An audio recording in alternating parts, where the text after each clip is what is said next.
Court is now in session. Judge Newman presiding.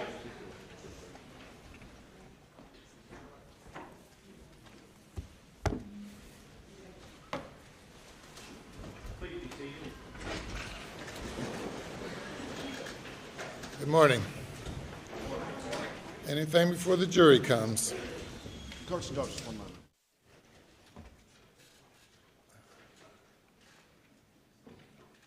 Where's the witness? If you'll come and resume the stand, please.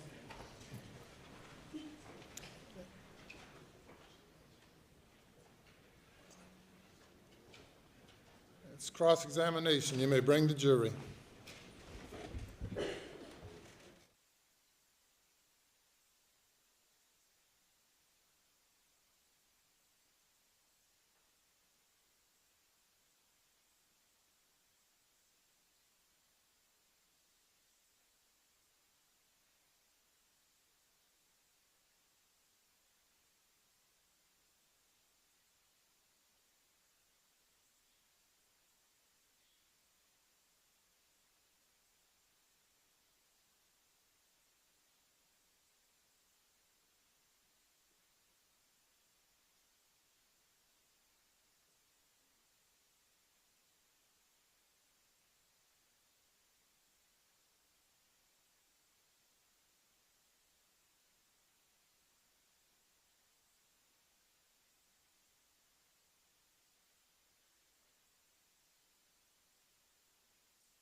Thank you. Good morning. Good morning. Welcome, ladies and gentlemen. Day 14. Cross-examination continues. You may proceed. Good morning, sir. Good morning. And this will be very brief, I believe, but just very briefly, yesterday we covered that it was difficult to download the information from the vehicle because it was encrypted by the manufacturer, correct? Yes, the encryption was done by the manufacturer. And you essentially had to reverse engineer the device using a test vehicle. That's correct. And looks like you got a lot of good data out of it, but there's some of it that isn't quite clear. Like we said, that we didn't exactly know what necessarily would trigger something like a system startup. Correct.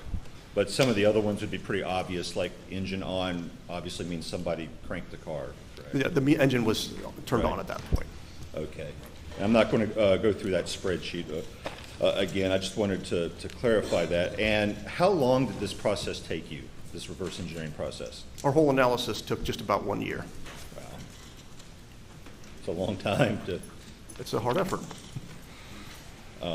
Will you be able to reuse this work on other 2021 Chevy Suburbans? Some of the tools we developed will be reusable. And I asked before, and I guess no one reached out to the manufacturer for assistance in this process? Our group did not. Okay. Do you know why? I mean, I think yesterday you said in the past there wasn't, they weren't very helpful, but it seems like the worst they could do is say no. Do you know why it was decided to not reach out? For our unit, I believe that our attempt is to get the data ourselves without outside assistance. In many cases, we end up finding data that even the manufacturer doesn't know is there. Now I want to turn to what I think a technical issue was resolved, and I'm going to show you a printout that has been marked as Defendant's Exhibit 90, and I believe you've had a chance to review this. Yes, sir. I've reviewed this material. And you recognize it? Yes, this is from our results. And what is this? This is a list of events that were recorded from the vehicle. There was a category we called events that just listed times that something interacted or something occurred with the vehicle. And on this printout, the only event, I guess, listed here are iPhones or something called Richard's iPhone earlier on connecting to the vehicle. Is that correct? I see from the first page here, yeah, there's one that's labeled iPhone with a Bluetooth MAC address, and it's a device connection timestamp. If you've seen this before in your review, and you can look at it now, do you see is this pretty much all device connections, phones connecting to the Bluetooth in the car? Yes, I see other Bluetooth devices connecting as well. And is it, just to be clear on this, the only phone connecting in the month of June, at least, is one named iPhone that has a phone number ending in 1227, is that correct? The phone number itself is not listed on this page. It is the Bluetooth MAC address that it's identified by. Is the, under connected devices, right above the word events where it says iPhone and there's a MAC address, is the IMSI number that's listed there, 803-942-1227, is that the phone number? That's for the iPhone, correct. Okay. And that's the phone that was connecting in June?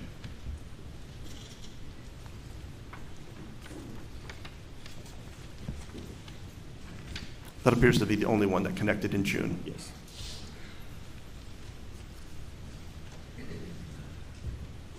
Is this something that you also had to reverse engineer out of the vehicle?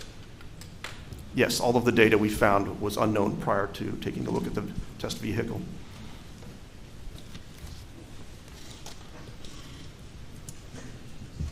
And the event that we're looking at here, device connection, that is the phone connecting to the Bluetooth in the vehicle so that you could use it for whatever goes over the Bluetooth connection, whether it's phone calls or apps or whatever, depending on. Yeah, and it indicates a connection event from the Bluetooth to the vehicle's infotainment system.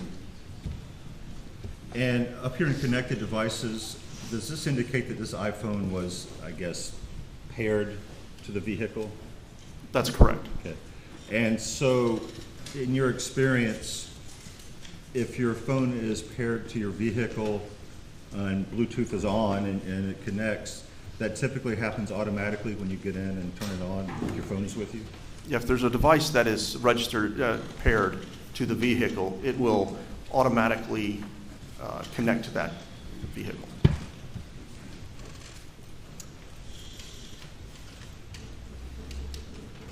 And finally, I just want to ask about, you had mentioned in your direct testimony that there's sometimes you can get location data. Were you able to get location data from the vehicle? From the infotainment system, we had limited location data, and there was some location data recovered from the OnStar module. And do you recall, was there any location data recovered for the day of June 7th, 2021? There was no location data recovered on June 7th. And in fact, there wasn't any for June 6th or June 8th either, is that correct? I'd have to verify those dates, but in this essence, on the day of interest in June 7th, there was no location data.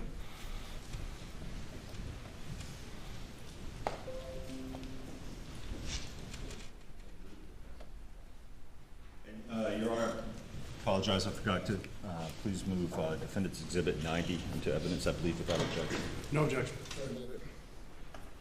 No further questions, Your Honor. Not from the state, Your Honor. Thank you. You may step down. Thank you, sir.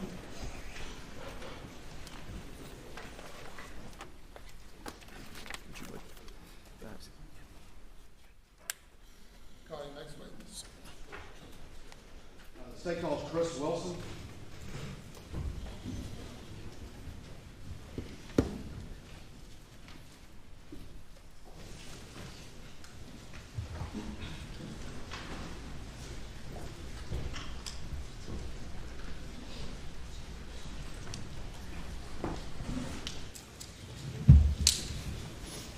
Do you swear or affirm that any testimony you give today will be the truth, the whole truth, and nothing but the truth so help you God? I do. If you would, please, sir, be seated and state your name and spell the last name. Him.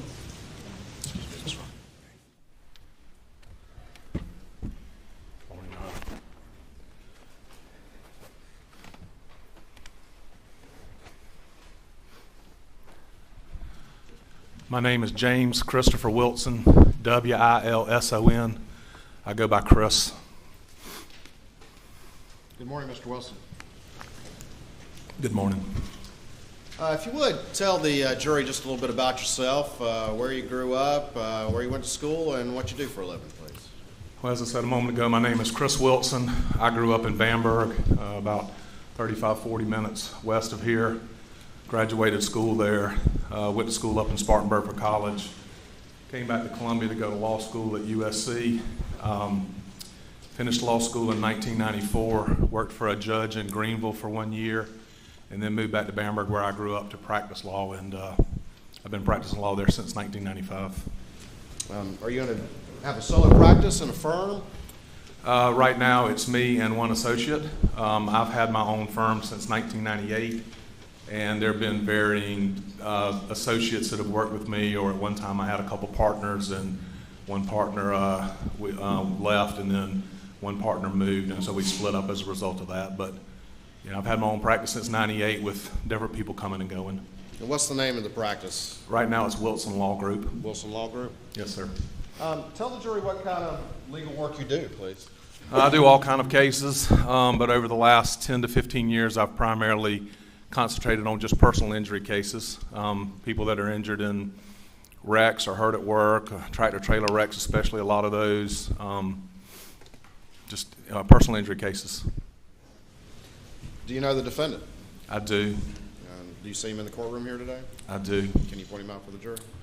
Yes, sir, redhead with the glasses over there between Mr. Griffin and Mr. Harpootlian. Your Honor, can the record reflect he's identified the defendant?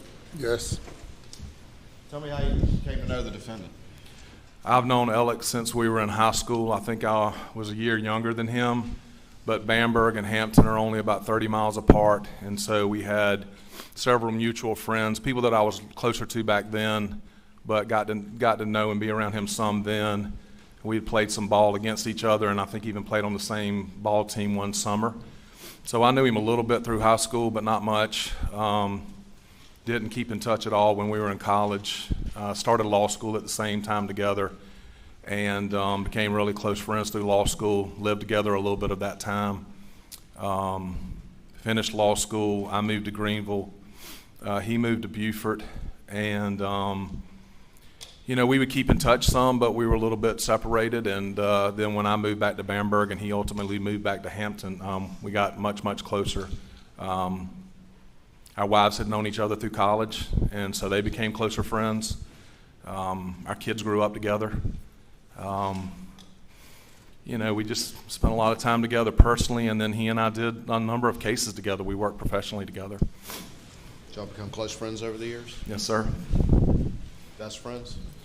Yes, sir. I considered him to be one of my best, if not my best friend. Yes, sir. Did you get to know his family? Very much. Not just his wife, not just Maggie, not just Paul, but, you know, Buster and his parents, you know, his in-laws, his brothers and sisters, his mom and daddy. I mean, the whole family. And they knew my family, or he knew my family. Y'all did things together socially? Yes, sir. We had kids the same age. Our kids are close. We did a lot of things together, and we worked together. Up until about June of 2021, did you talk to the defendant almost every day? Yes, sir. I didn't see Alec all the time, not every day, maybe not even once a week, but we talked by phone probably pretty much every day, several times a day sometimes. Sometimes just about, you know, Gamecocks and football and baseball and whatever, sometimes about kids, sometimes about business, sometimes about cases we were working on, just all kind of stuff. Did you feel like you knew him pretty well? I did. You mentioned y'all worked some cases together. How many cases together did you work over the years? Well, my firm, when I first started out by myself, was smaller. I didn't have a lot of resources. I was just getting started. His firm was bigger with a lot more resources and a lot more lawyers. They handled some bigger cases that I really wasn't capable of handling together on my own. And so when it first started out, I was associating him and his firm a lot more often, probably over the course of these last 20 years, probably 25 or 30 cases. But it slowed down. I mean, as my firm got bigger and I became more experienced and could handle a lot more things on my own, it was less and less often that I would associate his firm. But if I ever felt like it could benefit my client with either the type of case that I was handling or where the case was going to be brought to have his firm involved, I would call Alec. How many times do you think you worked a case with him or shared a case with him over the years? Probably 30, maybe more. And when did that start, do you think? I opened my own. I didn't do it any until I opened my own office in '98, and I don't remember exactly when he moved back to Hampton from Beaufort, but it was probably starting in the early 2000s or somewhere thereabouts. And were all of these plaintiff's cases where y'all are representing a plaintiff who had had some alleged injuries or something like that, or suffered some sort of harm? Yes, sir. I mean, there may have been, one or two here or there that was something different than a personal injury case, but almost everything was personal injury cases. And were all these cases worked on contingency? Yes, sir. And can you explain to the jury what a contingency is, how a lawyer gets paid with a contingency type case? Sure. A contingency fee is basically the attorney and the client enter into an agreement on the front end of the case when the client retains the attorney. There are no attorney's fees up front. There's no prepayment. There's no hourly billing arrangement. Basically, the attorney has an interest in the case so that when the case resolves, the attorney receives as a fee a portion of the recovery. Generally, it's a third. Sometimes 40%, depending on whether suit has to be filed or what type of case it is. But basically, the lawyer is taking all the risk in pursuing the case. If it doesn't work out well, the lawyer doesn't get paid for their time, and generally the lawyer fronts all the cost in pursuing the case for court fees, depositions, experts, all of that type stuff. And so at the end, if there's a recovery, the attorney's repaid their fee contingent on a successful outcome, and repaid whatever costs are advanced in the case. Those costs and expenses, the cost of litigating the case, hiring an expert, travel, taking depositions, Gets court expensive. costs, things like that. Yes, it gets very expensive. Do those come out of the lawyer's 33% or 40% of the recovery, or are those recovered separately from the lawyer's fees? Separately and in addition to the fee. In the cases that you've worked with Alec over the years, was he with PMPED during those cases? Yes, sir. I don't believe I associated him on any cases when he was in Beaufort. It was not until he returned to Hampton. If you are in your firm and Alec is in his firm and y'all are sharing a case and ultimately you're successful, there's a settlement, there's a trial verdict, and you get a recovery, how do you go about splitting that fee? All of that's agreed to up on the front at the beginning of the case. So, for instance, a client comes in and hires me for whatever reason, whatever type case. If I look at it and decide that I could use some help, either because there's a lawyer that knows that area of law better than I do, or maybe they're more local to the case, or maybe I just need some extra manpower, whatever it is, when I associate that lawyer and his firm, we make an agreement at the beginning as to what the fee split will be, and the client approves that and signs off on it. It's generally 50-50 on almost all the cases. I think on every case I ever worked with this firm, it was a 50-50 split on the fees. In those cases that you worked with Alec over the years up until one at the end, did your office typically handle the disbursement of the fees when the settlement money came in? Yes, sir. I mean, I've gone back through all my files, and with the exception of one or two cases that I think were a little bit different than normal, his firm had part of the family who had lost a loved one, and I had part of the family that had lost a loved one. And instead of them having a dispute about who was going to control and handle the case, we decided to work together, and so the firms worked together. And everything may have gone through them on those cases, but on cases that I associated his firm on, that I went to them to bring them into the case, I would generally handle the disbursements, yes, sir. All right, and when we say handle the disbursements, does that mean your office would handle actually cutting the checks to the client as well as to his firm for their share of the lawyer's fees as well as their share of any expenses to be reimbursed? Yes, sir. When the money would come in, whether it was by a settlement or a verdict that had been paid, the money would come to my office and it would have to sit in my account for the appropriate amount of time. And then when checks were ready to be written, I would write the checks to his firm for their fees and for their cost, to my firm for my fees and my cost, to any medical bills or liens or anything had to be paid, and to the client for their money. and you would write the checks for his share of the fees to the firm. Is that correct? Yes, sir, to PMPED, Peters, Murdaugh, Parker, Dietrich, and Ellsworth.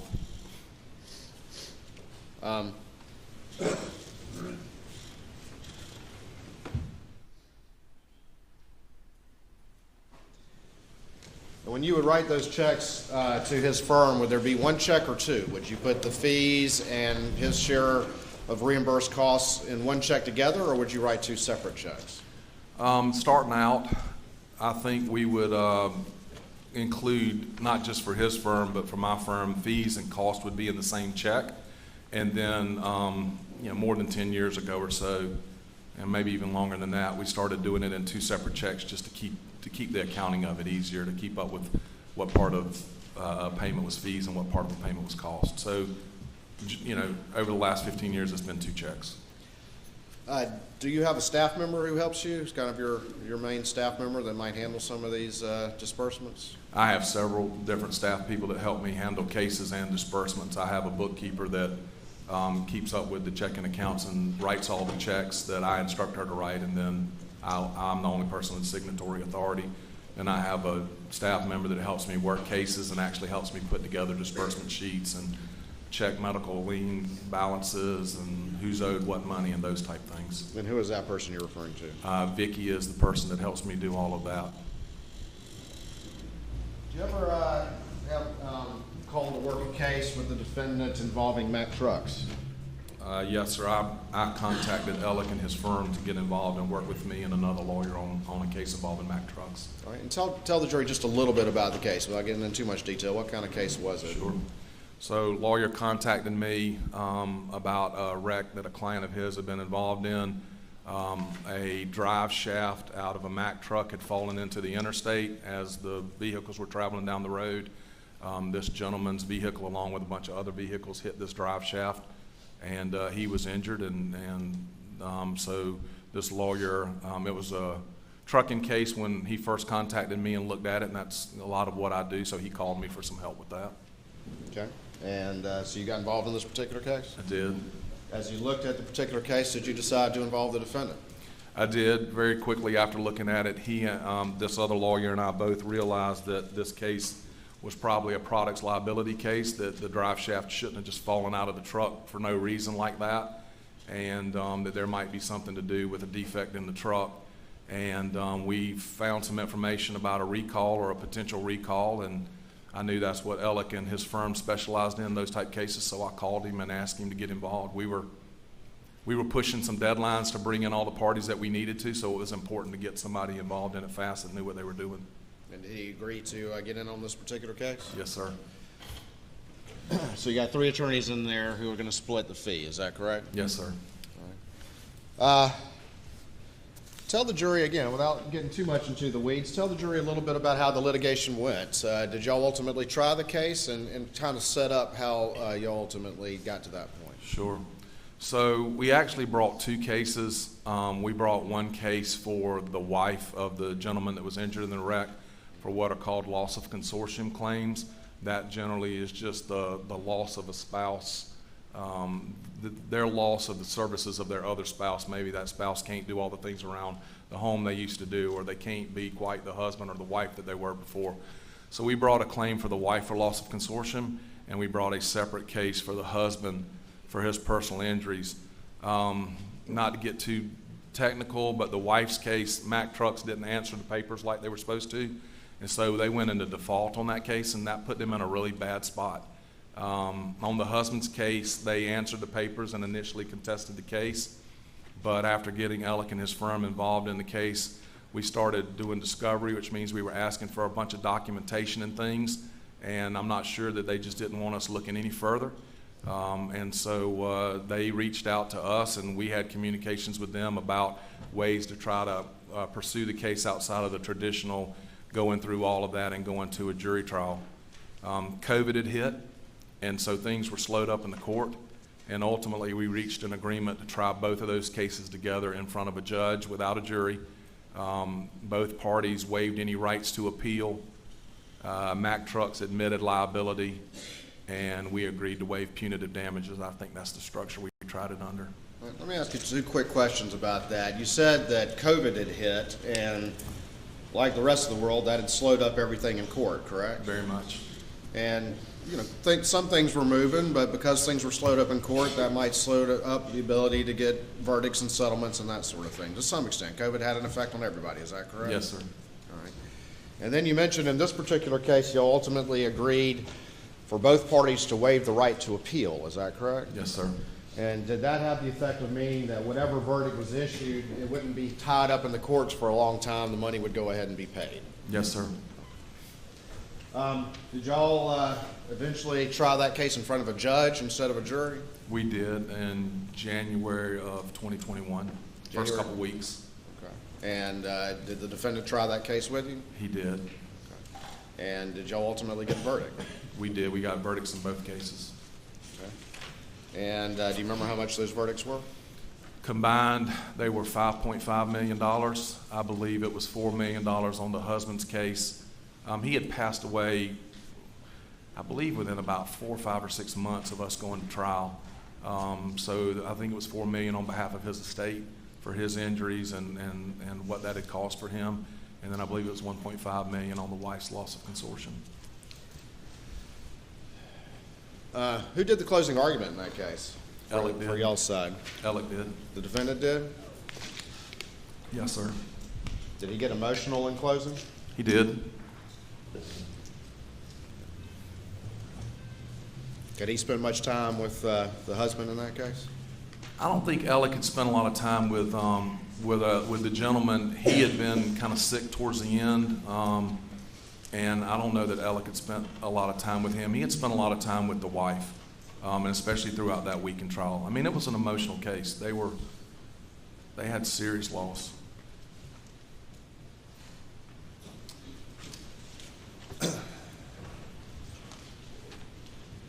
Closing argument, that's when the lawyer gets up and sort of summarizes the case to the judge or the jury, depending on what kind of case it is? Yes, sir. Honestly, you do more than summarize. You argue. You argue. Yeah, you put your heart into it, and you tell the judge or the jury why it is you hope and think they do what you're asking them to do. You said the verdict was how much in total? $5.5 million combined. And what does that mean the fees were going to be for the 3 lawyers involved in this case? I don't remember the exact split for everybody. I know that my fee was going to be like $791,000, and the fee payable to Alec's firm was going to be $792,000. And do you recall? And I don't remember the third attorney right off the top of my head. Do you remember when you received that $5.5 million into your trust account? Yes, sir. Part of it came in by wire, but it was a smaller part. And I want to say that was we tried it in the first part of January. The judge didn't issue a ruling right on the spot. It took a couple weeks for him to issue his ruling, which is normal. And then within a couple weeks of that, after some back and forth with Mack Truck's attorney about whether they were going to file any kind of post-trial motions, or they could have tried to file an appeal and see where it went, even though we had an agreement up front. We were worried that they might get around that. But anyway, after a couple weeks of back and forth, and a wire was sent for part of the money, right probably middle of February, and then shortly after that, a check arrived for the rest of the money. Do you remember when that was? I don't remember exactly. I want to say the last few days of, no, it's probably the last few days of February, somewhere around in there. 2021. Hold on for me 1 second.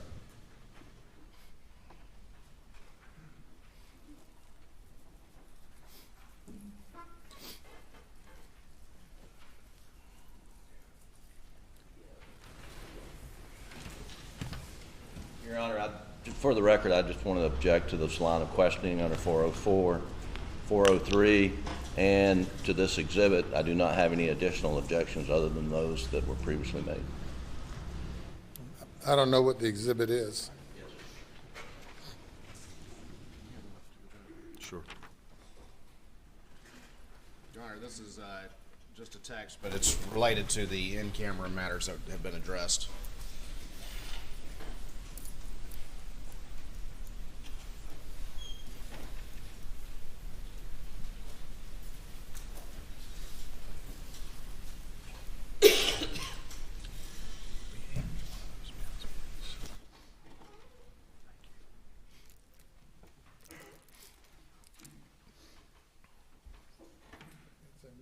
objection. All right, I'm going to show you what's been marked as and admitted into evidence as States 450 and see if you recognize that document, please.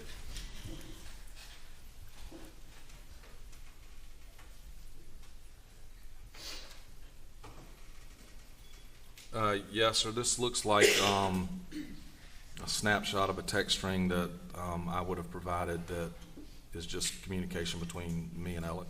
All right. And in the middle of that particular text, that particular page, there's some text, and do you see the date on that? March the 10th. This would be 2021. All right, and that's a text from the defendant, is that correct? Yes, sir. It looks like we had been talking about getting together to play golf, and then he texted me. You want me to read it? Go ahead and read that to the jury, what your text conversation right there is. March 10th. I need to get checked today. If it's just too much for you, I will deal with it. All right, and what's your response? I'm working on it.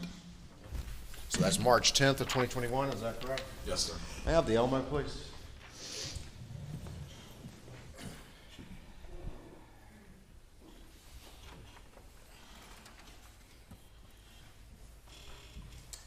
All right, well, let's talk about that text a little bit. So does that text help you kind of get an idea of roughly when the disbursement check came in on the Mack truck case? Yes, sir. So by our rules, the Supreme Court, any check that's of a certain size has to be in your trust account for at least 10 days before you can disperse. And this was a sizable check, so I was going to wait more than 10 days just to make sure there weren't any problems. So if that's March the 10th, you know, like I said, those checks, the final amount of that money would have come in sometime, you know, towards the end of February. Because I think I waited 12 to 15 days, as I recall. You said it's a sizable amount of money. This was a pretty big recovery, correct? Yes, sir. I imagine you contacted the other attorney and you contacted the defendant to say, hey, got the money in. I did. Did you when you contacted the defendant about that, what, if anything, did he say? You know, great news, good. I told him that I was going to sit on it a little bit longer than normal to disperse, just because if it had all come in a wire, I could have dispersed immediately because those are considered received funds. But with it being a check, I wanted to wait, and so I let both of them know that I had received the money and that I wasn't going to do it on the 10th day, but that I would do it shortly thereafter. Did the defendant ask you to do anything when it came time to dispersing his firm's share of the funds? He did, yes, sir. All right, tell me about that conversation. When it came time to disperse the checks, and I was calling him and the other lawyer to let them know that I'd have the checks ready, I guess somewhere around March the 10th, Alec told me that he was going to put the monies into an annuity, that he was going to put his fees in an annuity. He called it a structure, but in essence he explained he was going to put those monies into an annuity, and that the checks needed to be made payable directly to him instead of to his firm so that he could do that. Okay. And did he explain to you why he was going to do that? He had just indicated that he was putting money away. He indicated he was concerned about the boat case, and that he was going to put some monies in an annuity or into a structure. You say he was concerned about the boat case. What exactly what was he concerned about? What did he tell you he was concerned about? He was concerned about his exposure in the boat case. In a civil lawsuit? Yes, sir. And you were aware that the defendant had been sued civilly in the boat accident case? I didn't know if he had been sued himself, but I knew there was a lawsuit going on involving, and I believe I did know that he was himself sued at that time. Yes, sir. So this was different than how you normally did things, correct? Very much. Did he have any further explanation to you as to why this would be okay? Why this was all right to do? He told me that he had already cleared it with the partners in his firm. I mean, he was a partner himself with the authority to do things for the firm, but he told me he had already cleared it with his partners in the firm, and that they were going to put the monies on the books and that they would be accounted for at the end of the year whenever they did their year-end settle up, that he would already be accounted for as having been paid these monies already. Looking back at this exhibit that's now up on the screen,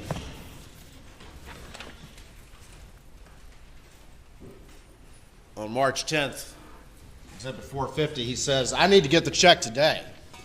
Is that correct? Yes, sir. And did he tell you any more about why he needed to get the check today? I spoke to him on the phone that day, and he just asked me if the checks were going to be ready that day. As I recall, I was on the road. I wasn't sure I was going to make it back to the office or not.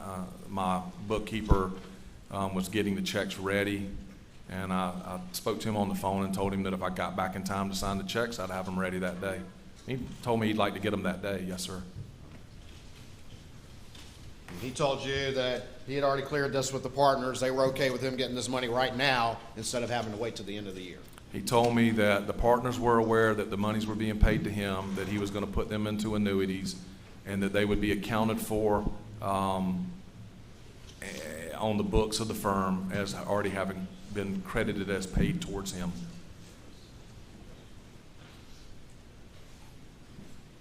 Did you believe the defendant when he told you these things? Yes, sir. I didn't have any reason not to. Your best friend? Yes, sir. Did you trust him? I did. Didn't set off any red flags to you at this point? No, sir. And I'd known him for 30 plus years and didn't have any reason not to trust him. Did you ultimately initially write a couple of fee checks? I did, yes, sir. I think I wrote one check in the gentleman's case and one check in the lady's case. And then the gentleman's check was rewritten into two checks. These were, when I say these checks, I'm talking about fees that were paid.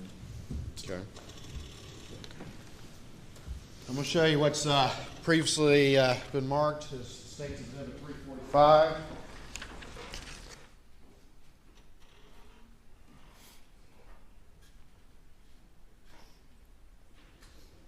You said the total fees that were going to go to Ellick in this case were how much? $792,000 And he asked you to write the checks out to who? to him, Him directly. Richard Alexander Murdaugh, Instead of what? instead of PMPED or the law firm. Which would be the normal practice. Yes, sir. All right. I'm going to show you what's been marked as 345 and see if you recognize this document. State's 345. I do. All right. What is that? So this is a check that was initially written to Richard Alexander Murdaugh Esquire for $600,000 on March 10th, 2021. This says fees on the bottom. This would be the fees on the gentleman's case for payable to his firm, which Alec told me to write to him. This check was voided and rewritten into two separate checks. All right. Let me, And it's marked void. all right, Your Honor, this time I would move to admit State's 345 into evidence. Your Honor, we do not have any additional objections to that document. It's admitted. All right.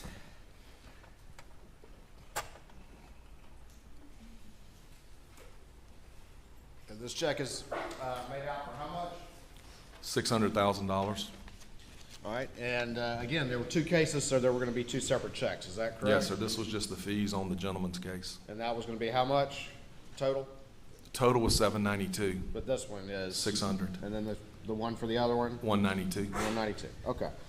All right. And so you initially write this check. Did you deliver this to the defendant, or what happened? I didn't deliver any of the checks. I believe he had somebody pick them up that day from his office, a runner or something like that. But no, so this check was voided out, and we rewrote two separate checks made payable to Richard Alexander Murdaugh. Why did you do that? Why did you void this one for $600 and then write two separate checks? When I called Alec and told him, or when we were talking and I told him I thought the checks would be ready, he instructed me that he was doing three separate annuities, and so it would need to be in three checks, and that this check would need to be made out into two different checks that totaled $600,000. A bunch of different annuities, huh? Yes, sir. It wasn't all going into the same annuity or the same place.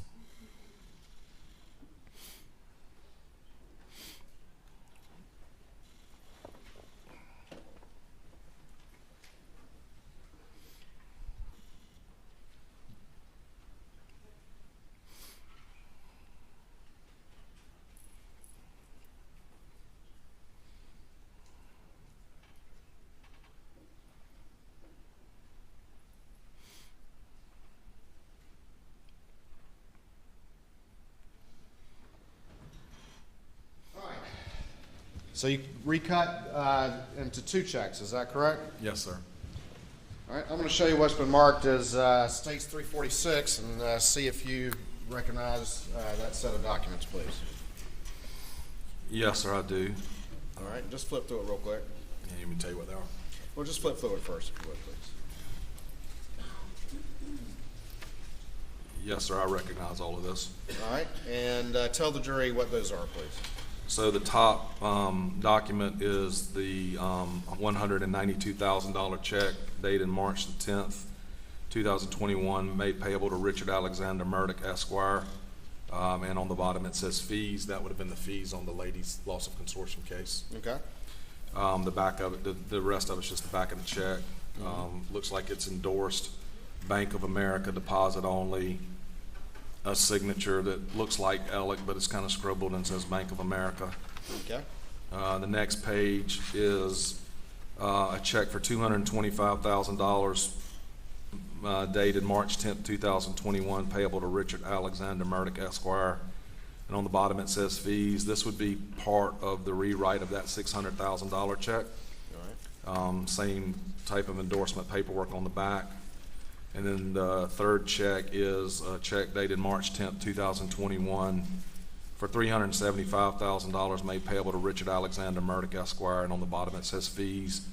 And that would be the second part of the rewrite of that $600,000 check for the fees in the gentleman's case. Your Honor, at this time I would move to admit States 346 into evidence.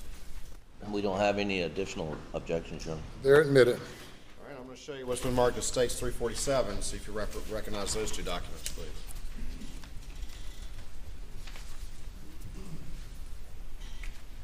I do. All right, tell me what those are.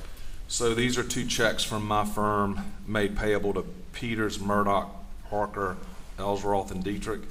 The memo part is redacted, but I know what these are. So these were cost reimbursement checks in both of these cases. One check for the gentleman's case and one check for the wife's case. They're dated May 13th of 2021, made payable to the law firm. One of them is for $14,619.13, and one of them is for the same amount except for 14 cents. All right, tell me the date on those expense checks, please. May 13th of 2021. And go back if you would, and let's again remind the jury what the date of the fee checks are, particularly after they were recut at the defendant's request. March 10th of 2021. All right. Let me put these up on the screen real quick. And Your Honor, I'll move in States 347, please. No objection. They're admitted. All right, we're at States 346, and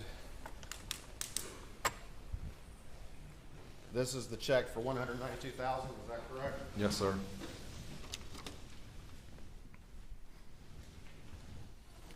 And the date is March 10th. Is that right? Yes, sir. That's the day that all 3 lawyers' checks were cut to be paid. Same date of that text the jury has seen, correct? Yes, sir. Next page, this is the check for how much? $225,000. And that's part of the 600K? Yes, sir. Same date? Yes, sir. March the 10th. And that's your signature on there? It is. Going back to the first one, you said that looks like whose handwriting? Yes, sir. Whose? Alex. Right there on the second check on the back. That looks like whose handwriting to you? I mean, the top left of it looks like Alex's signature. Okay. And then finally, this last check, that's the 375, that's part of the 600,000? Yes, sir. Is that your signature right there on the check? It is. And the same date? Yes, sir. March 10th. And do you recognize that signature at all? I mean, it looks like Alex, but I mean, Best as you can see on this best I document. can tell, yes, sir. Okay. All right. What those particular checks? What did you? Once those were cut, the defendant's been texting you about it. What did you do once you recut them? I think, as I said a little earlier, at some point in time, we were having a phone conversation, and I told him that I was on the road, that if I got back and was able to sign them, I'd let him know. And I ultimately did make it back to the office, I believe, that day, was able to get the check signed, and either called him and said they're ready, and he said I'll send somebody up to get them, or maybe I called him as I was going back to the office, but before I actually signed them and said, hey, I will be back to sign them, and they'll be ready. And he said, well, I'm going to send somebody up to get them. And so they would have come up. I think he had a runner come up that day that would have picked up a package that had those checks. I don't remember exactly for sure, but generally it's going to be those checks, a cover letter, and a package that has a partial disbursement sheet. Our client had signed off on allowing the fees to go ahead and be paid. Then, while we were waiting on some liens to resolve themselves, some costs to come in, and some things like that. So our client had signed off on a partial settlement statement, and I would have provided that. The voided check we saw before, and these checks all have the same date, is that correct? Yes, sir, they do. All right, and do you recall anything about that? Did you call him up and say, hey, great news, I got it taken care of? He said, wait. How did that go down?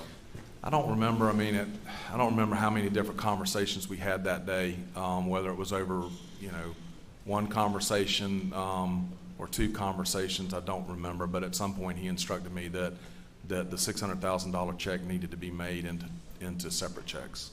And he sent somebody to pick I them up? didn't mean to cut you off. We talk a lot every day, and so we probably had multiple conversations that day. But at some point, he instructed me to do that. He's one of your best friends. Yes, sir, very much.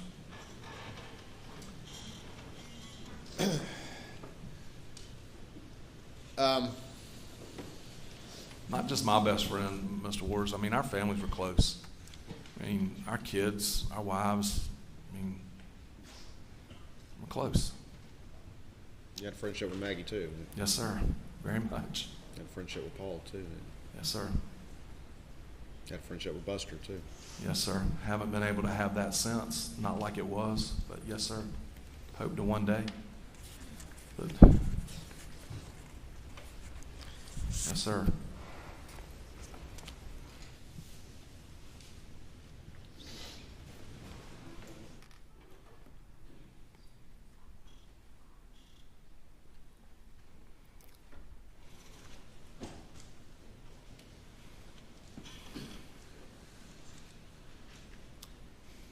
Why didn't you disperse the fee checks the same day? Do you recall? The fee checks were dispersed. I'm sorry, my bad. Cost the checks. expense checks, the cost checks. Yes, sir. We were still waiting on some costs to come in, and we had several experts in that case, and it's not abnormal to have costs that come in after a settlement or after a verdict that you reach. Sometimes you're taking depositions up to the last minute. Sometimes you have experts that are working. They're going to send you their bill for their trial time, and so a lot of times those costs will come in. I think our client had authorized us to hold some money back in escrow for an expected cost. And so we had a lot of bills that were coming in even into late April.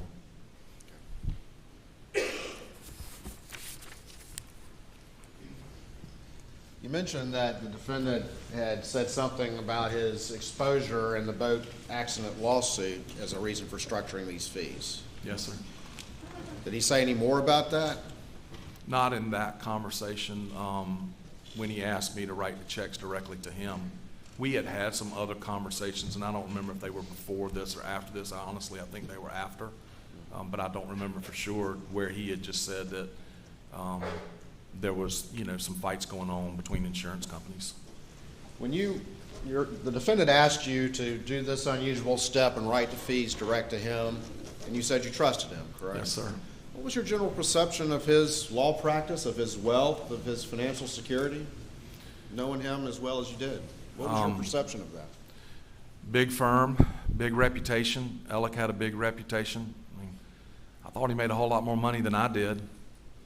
Everything I knew from the way his partners treated him, the type of cases I saw him working on with them, the type of cases I knew he worked on with me, that he was, one of the biggest dogs in that firm, one of the biggest producers they had.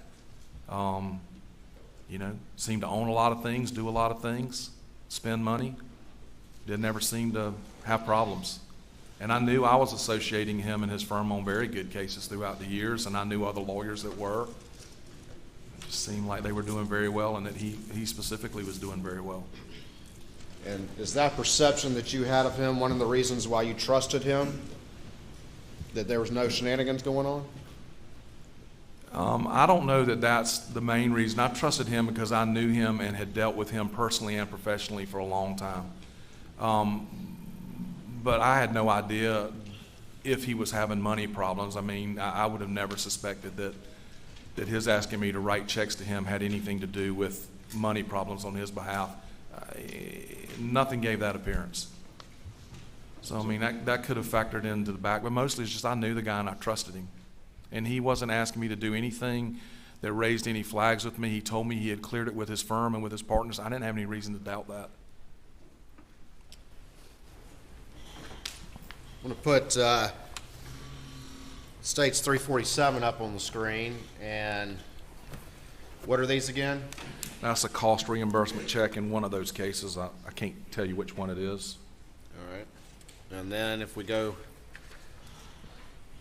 2 pages back, this is the other check? Yes, sir, in the other case, cost reimbursement. All right. And those are the same amount? 1 penny difference. I think Alec sent me the cost total, and I just split them evenly between the 2 cases.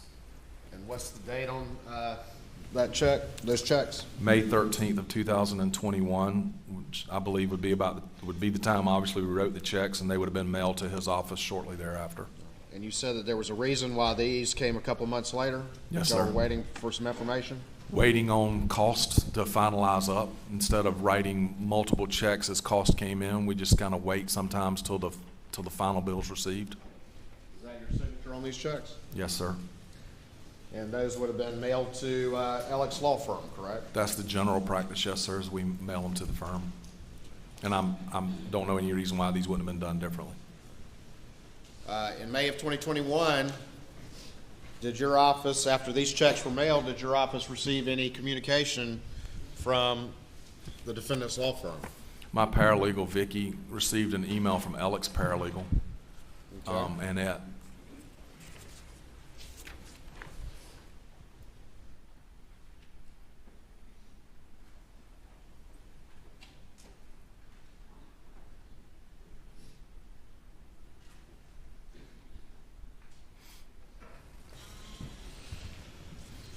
And tell me about that. What was the communication? It was received from Annette?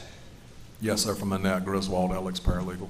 All right. Your paralegal, Vicky, received a communication from Annette Griswold, the defendant's paralegal. Yes, sir. Vicky got an email from Annette that said, hey, we got the, something to the effect of, hey, we received the cost checks, either why no fee checks or where are the fee checks. Okay. And did Vicky respond to that? She did.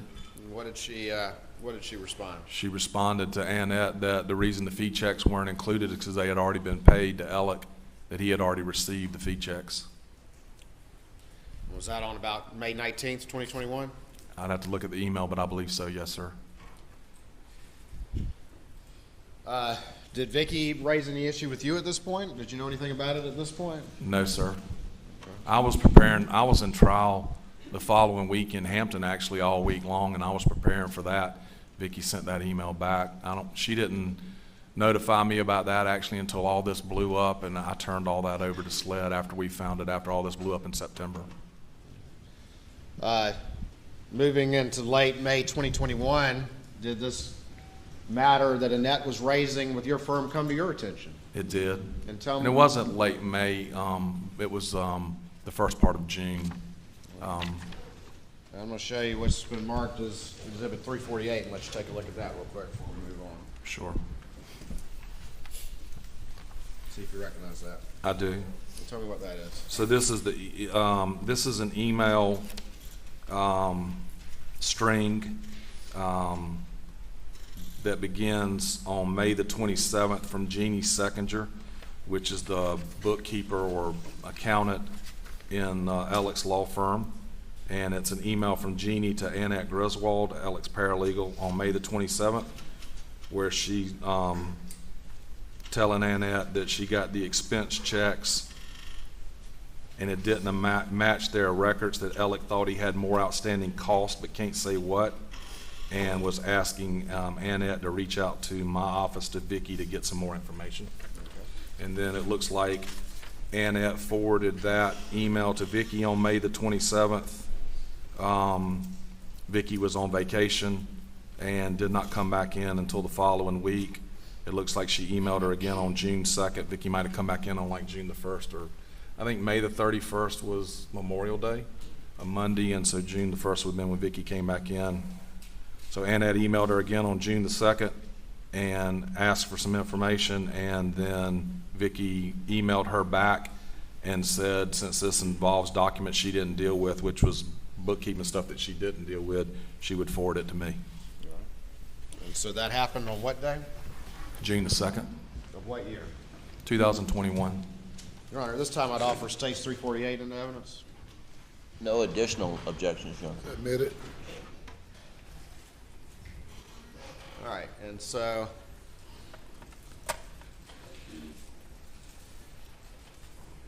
this is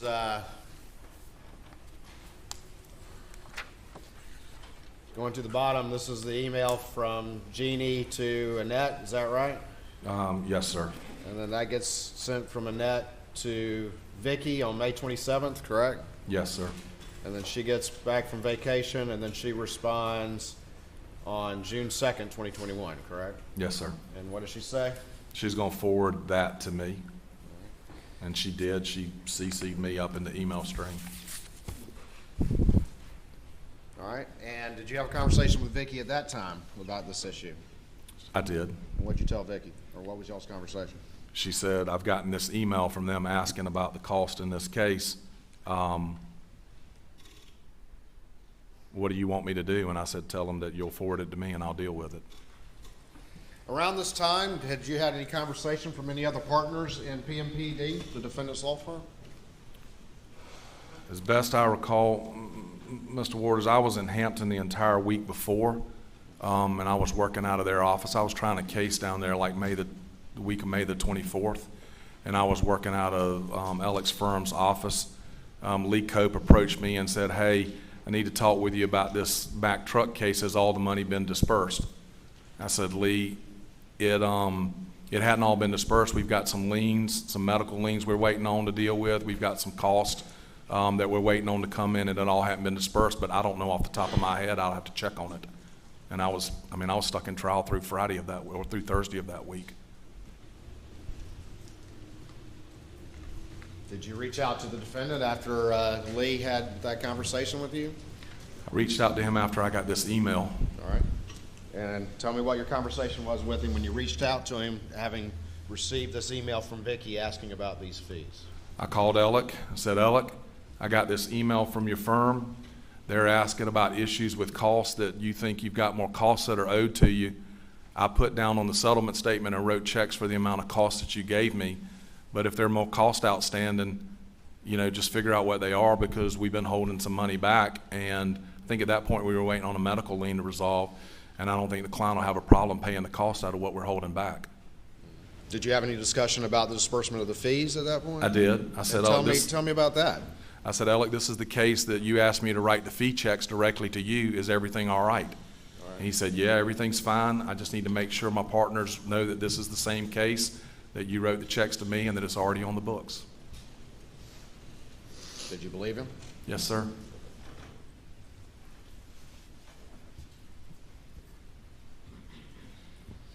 After you had that conversation with the defendant, did you do anything else, or did you think it was handled? Because you had spoken to your best friend, Alec Murdaugh.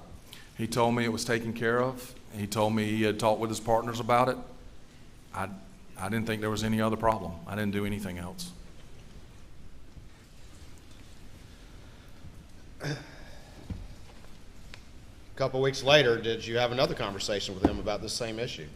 Yes, sir. This would have been after June the 7th, yes, sir. And it might have been more than a couple weeks, because I didn't ask him anything after Paul and Maggie. I didn't want to. I asked him if everything was all right, and he said it was fine.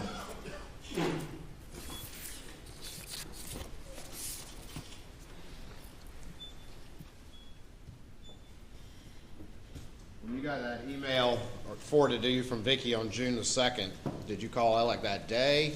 I think it was, I didn't mean to cut you off, but I think it was that day. Thereabouts? something Yes, like sir.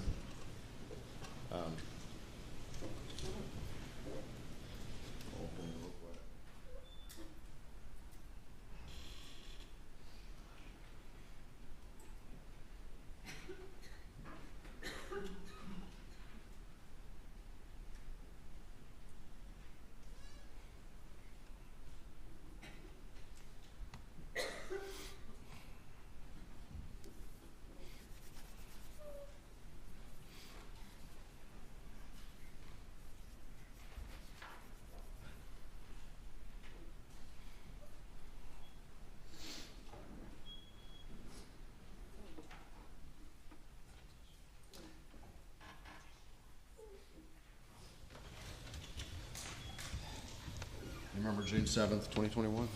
Yes, sir. Was that a Monday? Yes, sir.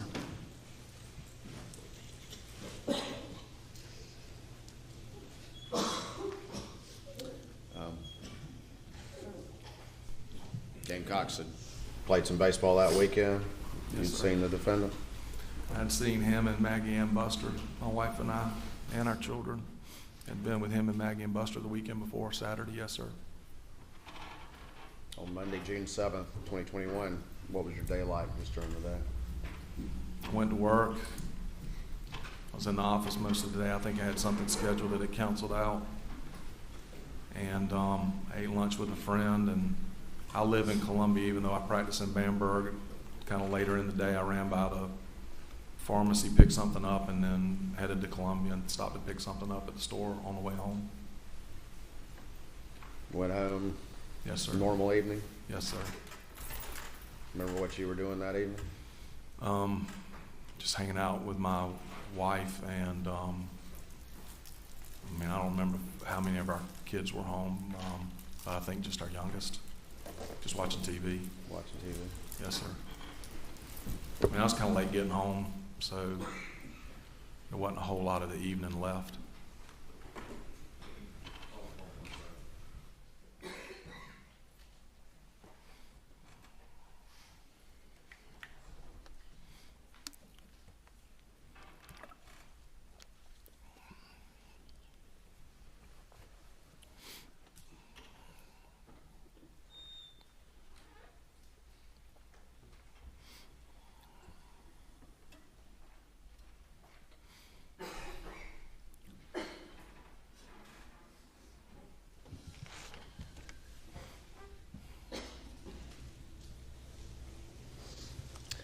That evening, did the defendant call you? Yes, sir, he did. About what time did he call you?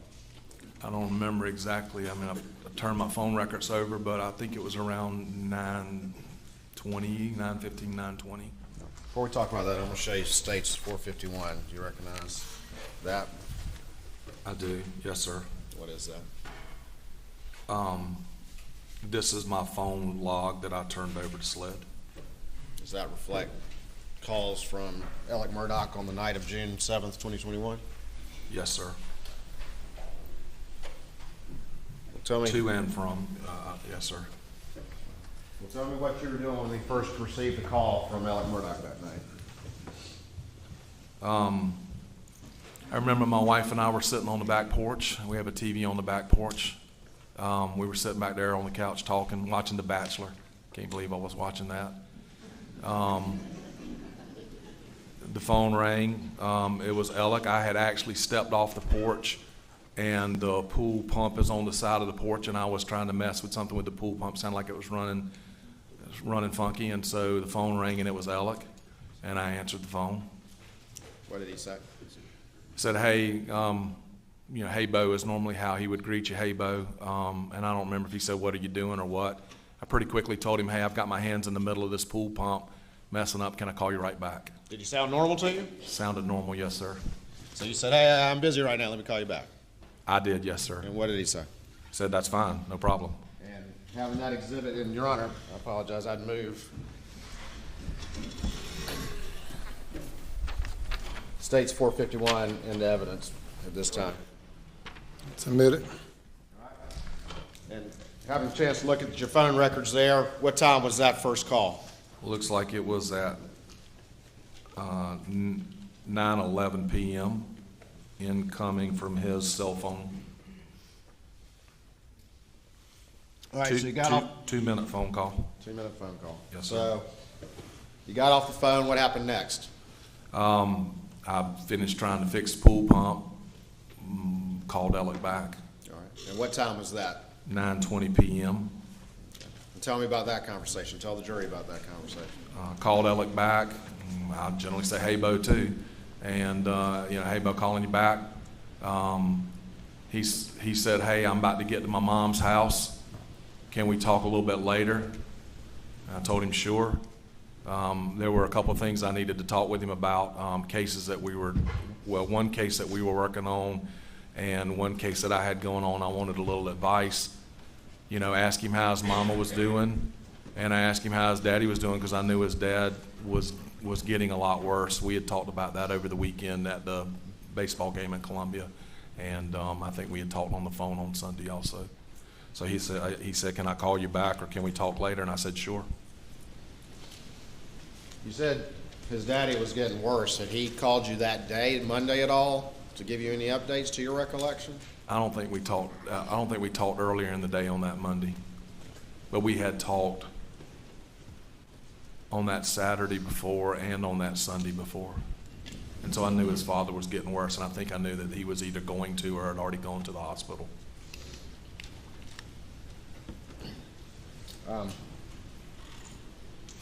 So that second call, was that also very brief? He said, hey, I'm at my mama's.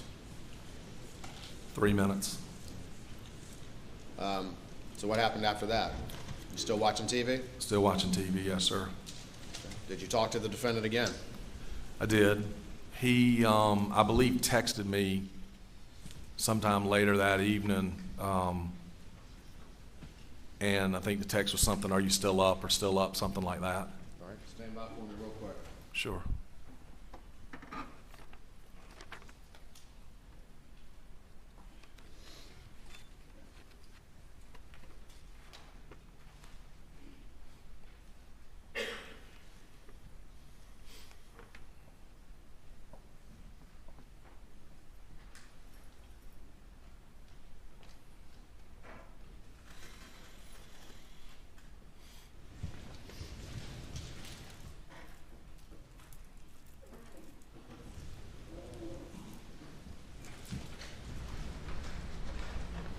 I'm going to show you what's been marked as States 452 and see if you recognize that document. Yes, sir.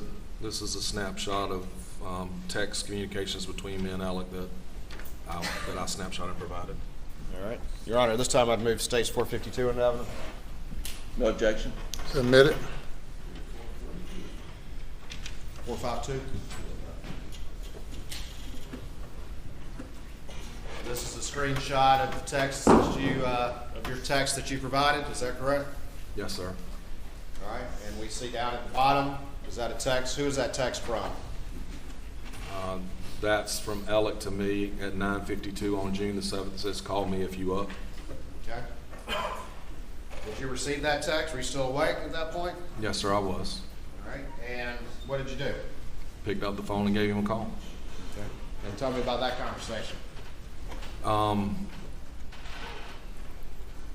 it one time or two times? No, I called, the first time I called, he didn't answer, which is kind of normal with Alec sometimes. Sometimes he wouldn't answer because he was either on the phone or sometimes he was just in bad service, I think, and couldn't get a call to go through, so I'm pretty persistent. I call right back. So I called him, I didn't get an answer, and then I called him back, and that was at 9:50, according to these records, 9:52 is when I tried to call and didn't get an answer, and I called back at 9:53 and said, hey, Alec, I got your text calling you back. How's your mama? And he said, she's, doing about like normal, I think. I mean, she'd been doing poorly for years. And I told him I needed to talk to him. We had a case we were working on that involved a piece of equipment that had malfunctioned, and the company had preserved the equipment. but they weren't going to preserve it too much longer. We needed to get it inspected, and they were kind of pushing on us about when the inspection was going to occur. And I said, hey, we need to talk about this and get this squared away so we don't miss the chance to inspect this equipment. And I need to talk to you about some motions or something I've got upcoming that I need a little help on. And he said, hey, that's cool, but I'm about to get back home. Can we talk tomorrow? And I said, sure, fine. That was some total of what he had to say was he's about to get home to Moselle, and can we talk tomorrow, correct? Yes, sir. We put States 451 up on the screen.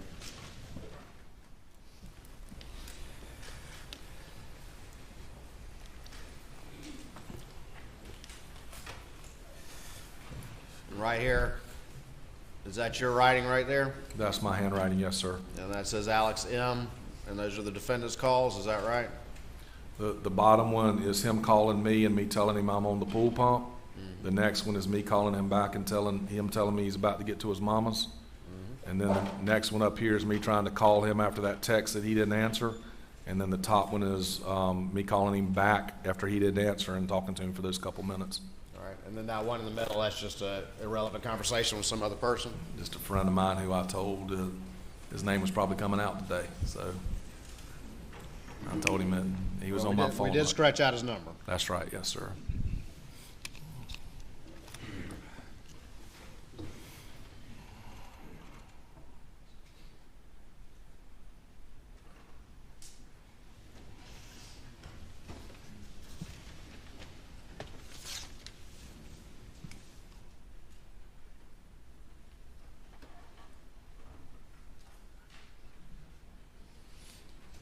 Now we did. Yes, sir. I felt like his name would probably come up today, and he should know that.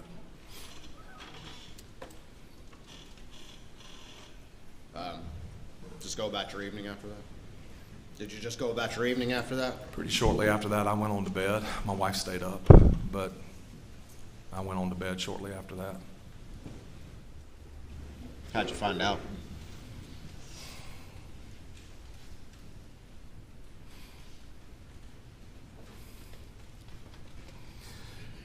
I was asleep. My phone's always kind of sit beside the bed. I could hear it buzzing, but I really wasn't paying any attention. My wife comes in kind of, just hysterical. She says, you got to wake up, you got to wake up. And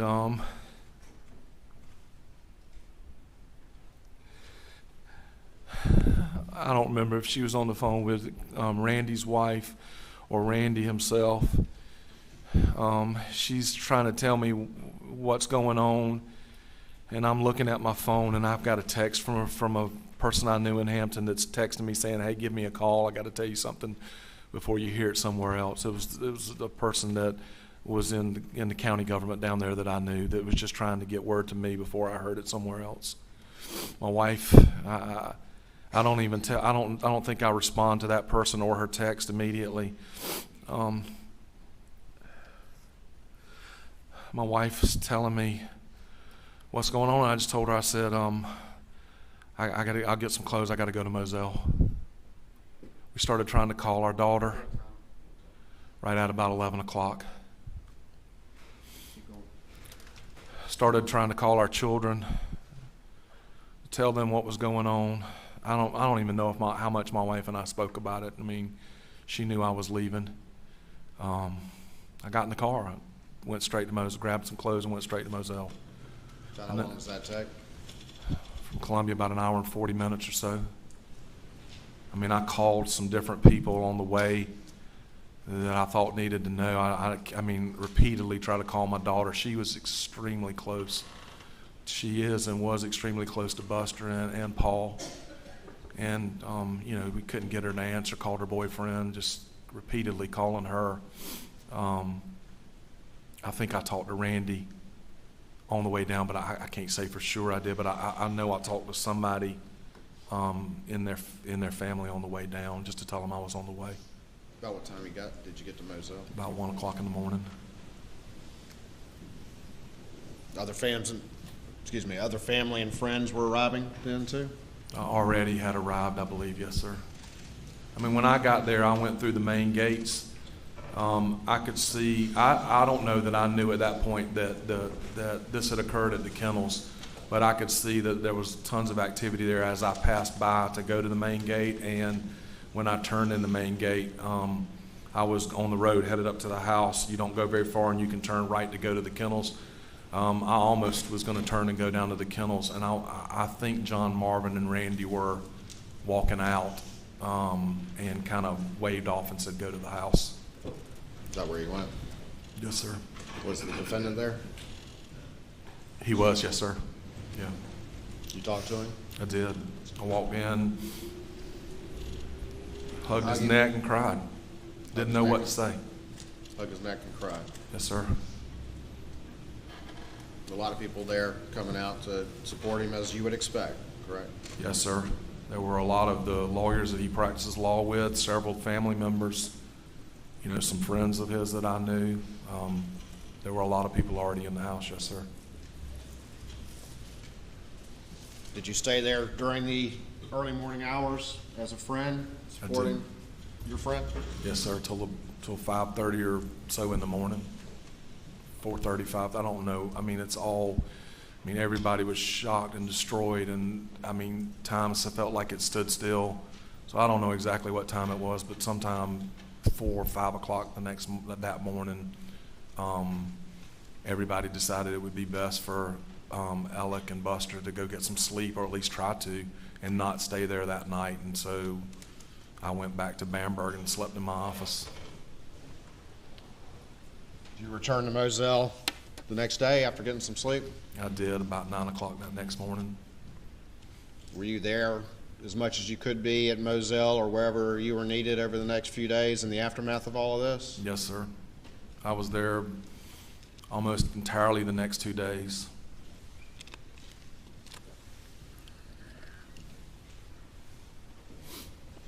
At any point, did you ever have any conversation with the defendant about what he did that night?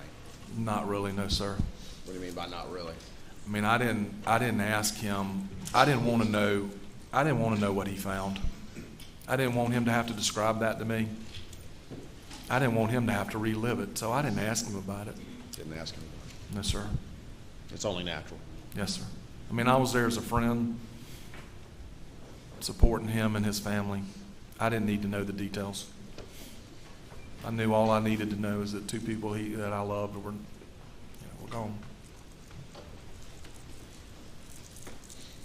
Certainly weren't going to ask him about the stupid issue with the fees in this time. No, sir, not at all.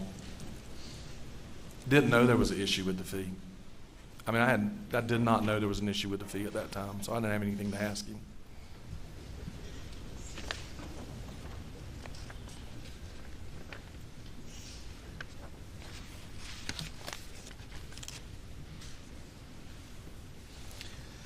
Over the next few weeks, did you do what you could do to be a supportive friend? I did. Yes, sir. I mean, I tried to call him even more often. If I was anywhere close to Hampton, I tried to stop by and check on him. I tried to make him go places and do things. Not much, but I felt like he needed to get out. You know, I mean, I was worried he was going to hurt himself. I mean, I was worried he was going to kill himself, just like I think a lot of people were, family and lawyers, his partners. And so I think we all talk regularly about keeping an eye on him, and about being there for him.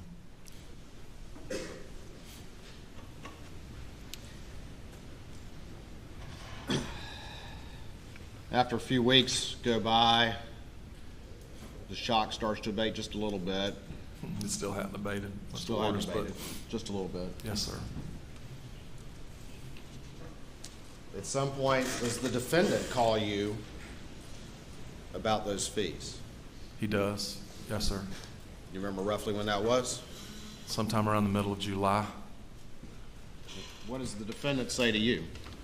He tells me that he has not been able to put the monies into the annuities like he thought he could, that he's messed it up, and that the monies needed to be paid to his firm, and that that he needs to send the money back to me to run it through my trust account to write the checks to his firm directly. You remember how that conversation came up? I don't remember exactly how it came up, no, sir. But he contacted you to say, hey, I messed up those annuities, I need to send the money back to you, correct? Yes, sir. Did he send the money back to you? Not all of it, no, sir. What did he send back to you? 600,000 of the 792. And in what form did he send that money back to you? It came in the 600,000 came in two separate wire transfers. Tell me about those. I don't remember the dates, but I think it was July 15, July 16, somewhere around in there. One came from Palmetto State Bank, and I think one came from Bank of America. One for $350 and one for $250, I correct? think, yes, sir, I believe that's right. That was only $600,000, correct? Yes, sir. And you had dispersed to him directly how much? 792,000. Did you have a conversation with him about the fact that it was $192,000 short? Yes, sir. And what was that conversation? Told me that he had already put the 192,000 away to where he wasn't going to be able to access it. I took it that he had already put it into the annuity and that it wasn't going to be available without some type of penalties or cost. And he said, I don't have the 192, but I'll be able to get it to you very shortly or soon. I don't remember if he said within a couple of days or a couple of weeks or what he said, but it was soon. What did he want you to do, though, once this money came back in? Did he ask you to do anything? To rewrite the checks payable for the fees to his firm. Did he ask you to communicate with the firm at all? He asked me when the money was back into the account if I could send an email that I was holding those monies so that they would know those monies were in the trust account. All right. But you're $192,000 short, so what was his discussion then? He told me he didn't have the $192,000. And I mean, at that point, I know that I've got a trust account for which I'm responsible for. I've got money that's supposed to have been in my trust account payable to his firm for fees. That's my responsibility. And so I had to put $192,000 of my own money into my trust account to hold for the fees for his firm. And how did you do that? How did you put $192,000 of your own money into your trust account to cover the defendant? I wrote a check for myself and put it into my trust account. And just quickly, explain to the jury why you have to do that. What is it about a trust account that you have to do that if you're going to send that email to the firm? Because I can't tell somebody I'm holding money in my trust account that I'm not holding in my trust account. I'm responsible for that trust account. Trust accounts are money that belong to someone else that you're holding in a fiduciary relationship, and you're responsible to make sure that those monies are held and dispersed appropriately. And at this point, I'm hearing that I haven't dispersed or paid those monies the way they're supposed to be paid. At that one time, did he ask you to cover that money, or was that just kind of a given that he was short? I knew I had to, and I think he asked me to, but I knew that I had to.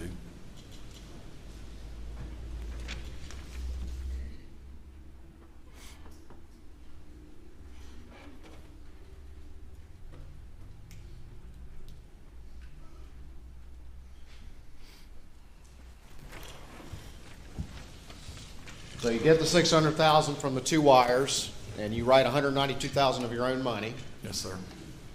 and then you send an email to the law firm. Is that right? I sent an email to Alec, To Alec? yes, sir, that he tells me he's going to forward to his firm, which I, ultimately found out that he did forward to the bookkeeper and one of his partners. I'm going to show you states 349. See if you recognize that. Yes, sir. This is an email I sent on Monday, July the 19th, 2021 to Alec. All right. Is that the email you're talking about? Yes, sir. All right. This time I'd move states 349 into evidence. No additional objection, Your Honor. Admit it.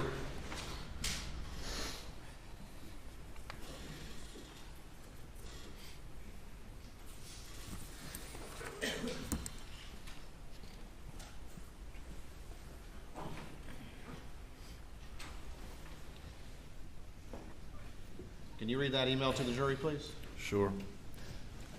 Alec, as discussed, I'm confirming that I am holding in trust $600,000 in the, and that's just redacted to take the gentleman's name out, the gentleman's case.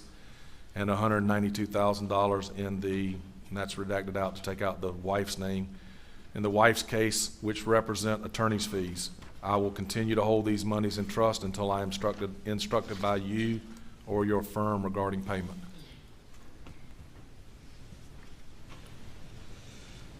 After you sent that email, did the firm contact you? Did you have to disperse the money, or did that just kind of end the matter? Not until September the 3rd, when Lee Cope called me after they claimed that, after they say that they had discovered that Alec was stealing money.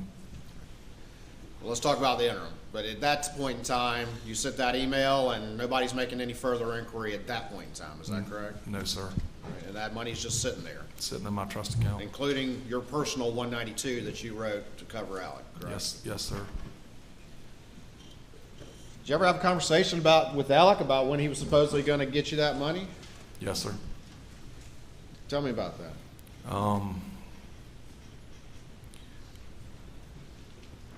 I know we talked about it one time. I think it was at the August convention down in Hilton Head that most of the lawyers that do what we do attend. I had begged Alec to come down there and for Buster to come with him at least one day to play golf with some of us so they'd get out and do something so Buster could do something normal. And I think it was while we were playing golf that I just said, hey, where do we stand on you getting me repaid? He told me that, you know, I knew that Maggie's estate would be tied up, and I figured that that was a delay. He told me that he was, you know, moving towards selling some property and that his father had obviously just passed, and that there would be some money coming to him from his father's estate, and that he was working on it, and he was trying to do it as quickly as he could. He apologized for it taking longer than he said it would. And he told you that he had tied up some money in structures or something like that, and that's why he couldn't get to it right then? That's what he told me, why he couldn't get the $192,000, because that he had already put it into, the way I understood it, he had already put it into the annuity and couldn't get it back out. I think once you put those monies away, is my understanding, is you can't just pull them right back out. It's not like a checking account or a savings account where you can deposit and withdraw immediately. But that's what he's explaining to you, correct? Yes, sir. So that conversation you had with him at the trial lawyers conference playing golf, that was when, roughly? First weekend in August. Actually, it'd probably be that, we normally try to play golf on that Thursday, so whatever the first Thursday in August is. Not long after that, did you have another conversation with him about the money that you had covered for him? I did. And roughly when was that? Sometime shortly after that, in the middle of August maybe, I called him up and said, I need to come see you and talk to you about something, and I went down and talked to him about this money.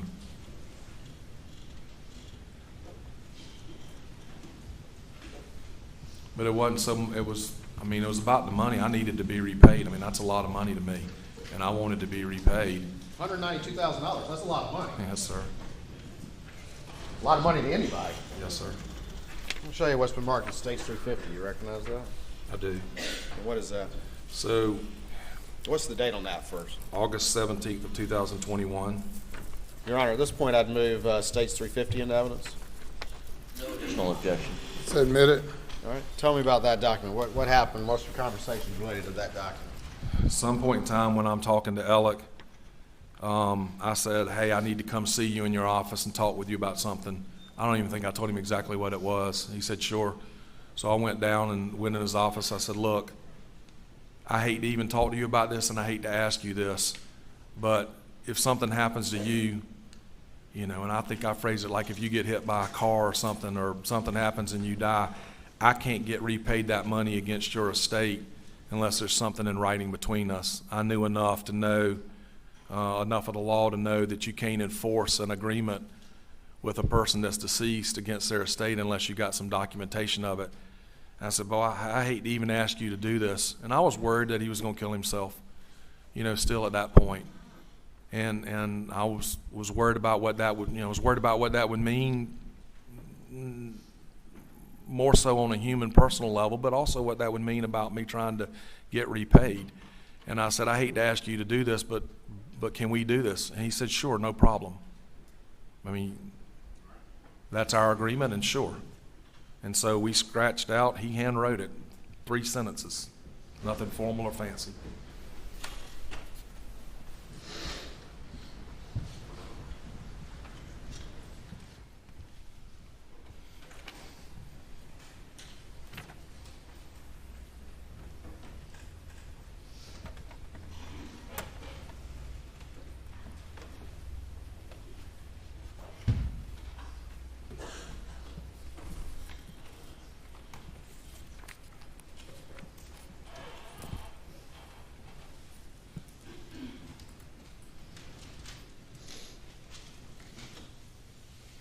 This is on what day? August the 17th. And I was in his office.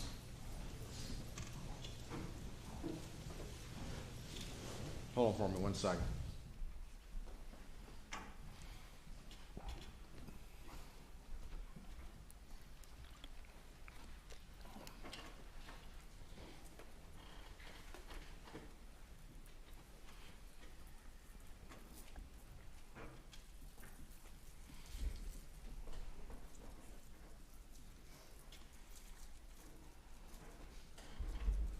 I'll stand for a moment.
These conferences, isn't it?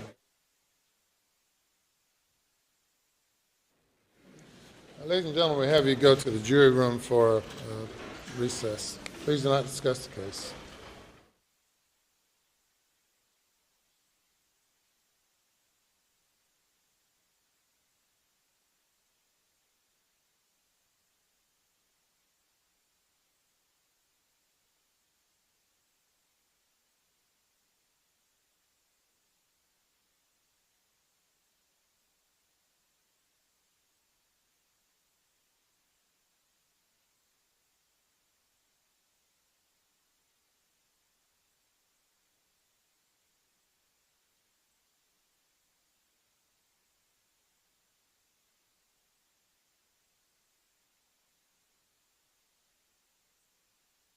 All right, just out of an abundance of caution, before we got to this portion of the witness's testimony, as your Honor is aware from the in-camera proceedings, there is he has a confrontation with the defendant, and the defendant tells him some things that he.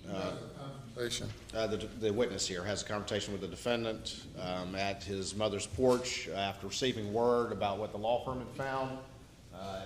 From the in-camera testimony, the witness has testified that the defendant, admits the financial misdeeds, says he had a drug issue, I think going to rehab, and some things like that. And that is, I believe, on the early afternoon of September 4th. And then not long after that, he hears that the defendant was shot on the side of the road. And so we've had some discussions about the drug issue. So before listening to that testimony, I alerted the defense and wanted to make sure that we had set our ground rules on that. And then, of course, the side of the road issue, which we've talked about earlier. What ground rules did you set? Your Honor sets the ground rules, and that's. You take a break during questioning the witness to have a conference with counsel. Well, I am seeking to admit that evidence, not only of what the defendant said about his drug use, but also to submit that not long after that he heard about the side of the road incident, and I, out of abundance of caution, raised that issue, and I believe the defense was going to object. Trying to give them the opportunity to do that in an in-camera setting. All right.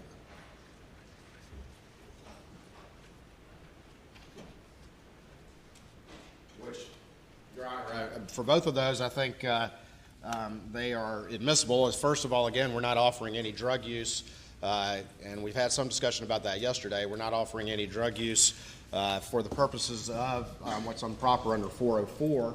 In this particular instance, the defendant himself identifies that as a reason for these alleged misdeeds. So not only is it not 404, it's just part of the res gestae of his statement, which is part of what's been admitted. It was admitted yesterday, so we're beyond that issue as far as the court is concerned. All right. And then as far as the side of the road, particulars of which have not been disclosed, but the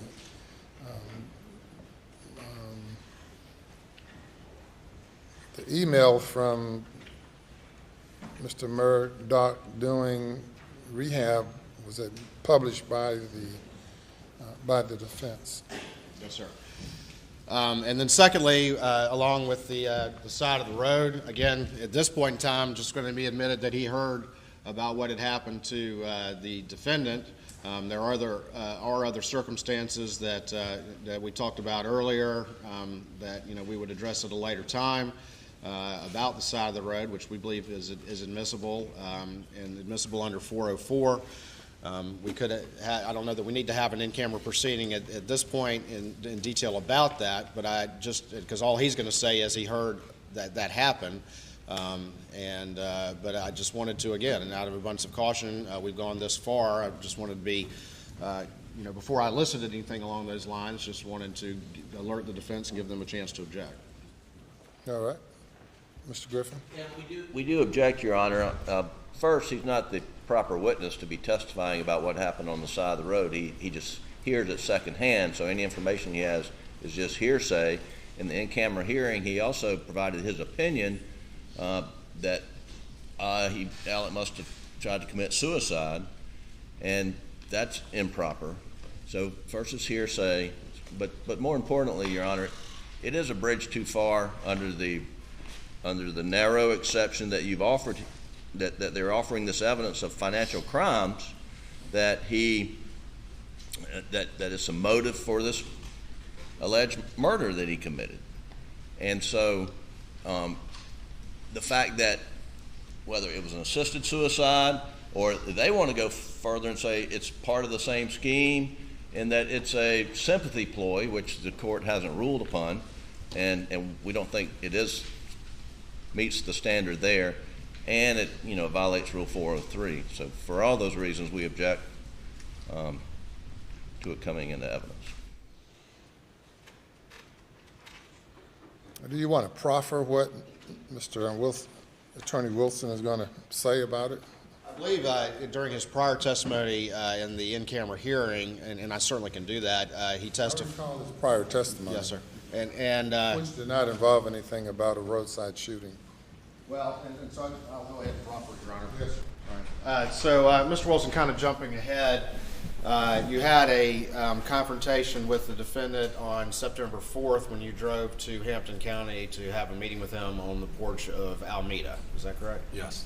All right. And pull the mic forward to you a Yes. little bit. And without getting into all that detail, after that conversation, he made some admissions to you at that time. Is that correct? Yes, sir. And just very quickly tell the court what he said. He admitted or said that he had had a drug problem for 20 plus years, and that he was going to rehab. And then he said he admitted he had been stealing money. And did he say anything about the 192 with you? Did he have a phrase he used for that? Yes, sir. What did he say? You don't have to proffer this portion. You're indicating you're trying to go beyond this into something else. What time did this, yes, sir, thank you, Your Honor. What time did this conversation take place roughly? Mid-late morning, just before lunch. All right. And that's on September 4th? Saturday, September 4th, yes, sir. After that confrontation, did you leave? I did. And where did you go? I went through Hardee's in Hampton, grabbed a bite of lunch at the drive-through, and then drove back towards Columbia. Did you hear about anything relating to the defendant within a couple hours? I did. I got a phone call from Lee Cope. Might have been Randy, but I think it was Lee Cope that called me and said Alec had been shot in the head and was being helicoptered. I thought he said to Savannah Hospital. I know he said to the hospital in a helicopter. That's as far as this witness would go. And I've sustained the objection as to this portion of the testimony. I agree with the defense. It's hearsay, and if it's and he's not the appropriate witness to testify on this issue. Thank you, Your Honor. And so obviously, yeah, all right. And you're a lawyer. You understand where to stop. Yes, sir. All right. We'll take a recess for about 10 minutes.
Come to order.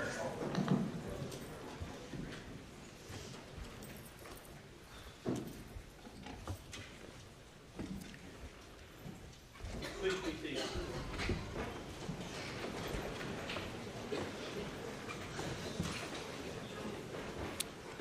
You may bring the jury.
Thank you. You may proceed. Thank you, Your Honor.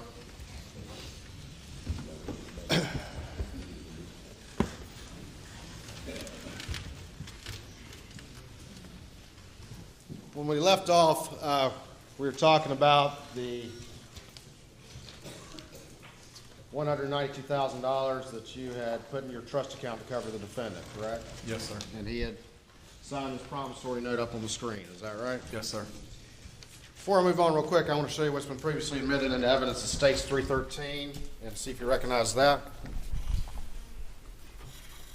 I do, yes, sir. And what is that?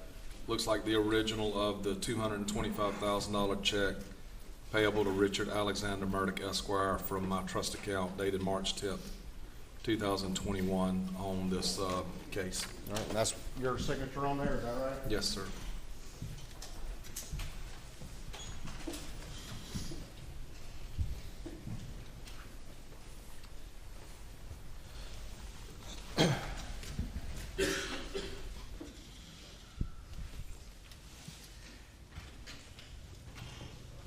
Catch the jury back up. He had asked you to send that email. You sent the email in July, and then you had those conversations in August that ultimately led to that promissory note, correct? Yes, sir. And then nothing more going on with it. Does anything happen in early September related to this? Yes, sir. And what day was it? Friday, September the 3rd. Tell me what happened. About 3 o'clock in that afternoon, I'm with a group of guys. I get a phone call from Lee Cope. I tell Lee that I can't really talk much because I'm in the middle of a crowd. He says Alex stealing money, that we found out Alex stealing money from the firm and from clients, and he's going to resign from the firm. And he wanted to know if I had the $792,000 in my trust account. I told him I did. He said, well, we're going to need to get that paid to us, and asked me not to say anything to anybody about any of it until the following Tuesday when they could issue a press release. When you told him you had that $792,000 in your trust account, did that still include $192,000 that you had covered? It did. Okay. What happened next? I talked to Lee very briefly again. He told me he was in the middle of trying to deal with all that they were dealing with, and he couldn't talk. That first phone call from him was like very brief, and then I think we talked again after I got away from the crowd. But he told me that he couldn't talk long, that they were in the middle of trying to deal with all that they were dealing with, and that we would talk later. And I mean, I had to kind of go back to the crowd that I was with and try to act as much as I could like normal, so that, you know, I mean, I think they realized that I'd stepped away and take a phone call that had bothered me, and I tried to pretend like things were as normal as they could be until I could get away from that crowd. Did this shock you to hear this? Yes, sir. Is that something you expected to hear about your friend, the defendant? Not at all. I mean, I didn't expect that to be the purpose of Lee's phone call to me when I took it. What happened next? Did you attempt to call the defendant? I think I texted him. I may have tried to call him after I got where I wasn't in the middle of a crowd of people. I think I may have called or texted him or both. And he texted me back something to the effect of that he couldn't talk right then, that I think he said he was meeting with probate attorneys or something to that effect, and that he couldn't talk right then and he would call later or we could talk later. When Lee Cope called you, did he say anything about this check that's up on the screen? He did. What did he say? He said that they had found a check in Alex's office from my firm that was made payable directly to him. I don't remember exactly how he described it, but he said, we found a check. We found out that Alex stealing money from the clients and the firm, and we found a check from your office. And I need to know if you've got that $792,000 in your account. We're going to need to get that paid to us, and I need you not to say anything until Tuesday when we can issue a press release. How long do you think after you got that call or those calls from Lee that you tried to reach out to your friend, the defendant? It probably took me an hour, maybe two, to finish what we were doing and get to where I could, where I felt like I could reach out to him without being in the middle of other people. And what was his response again? Something to the effect of he couldn't talk right then, that he was, I think it was something to do with the fact of meeting with probate attorneys or something like that, and that he would talk to me later. This is on September 3rd? Friday, September the 3rd. The phone call from Lee was about 3 o'clock in the afternoon or so. Did you talk to Alec later on that day? That night, yes, sir. And what was your conversation then? I don't remember if he called me or I called him and was able to get him. And I said, Alec, I need to know what's going on. You know, Lee has called me about this, and I need to talk to you, and it needs to be face-to-face. I need to know what's going on. And he was non-committal about meeting, said he had a number of things he had to deal with, and that he would try to meet with me the next day. Okay. So I what mean, happened? I was at home. My wife was there. You know, I mean, I was talking to him on the phone, but I wanted to talk to him face to face to find out what was going on. How were you feeling? Shocked, betrayed, mad. I mean, I don't know, numb. Just, I didn't. What happened the next morning? Was that Saturday? Saturday morning, September the 4th, What year? 2021. Did you try to get in touch with the defendant?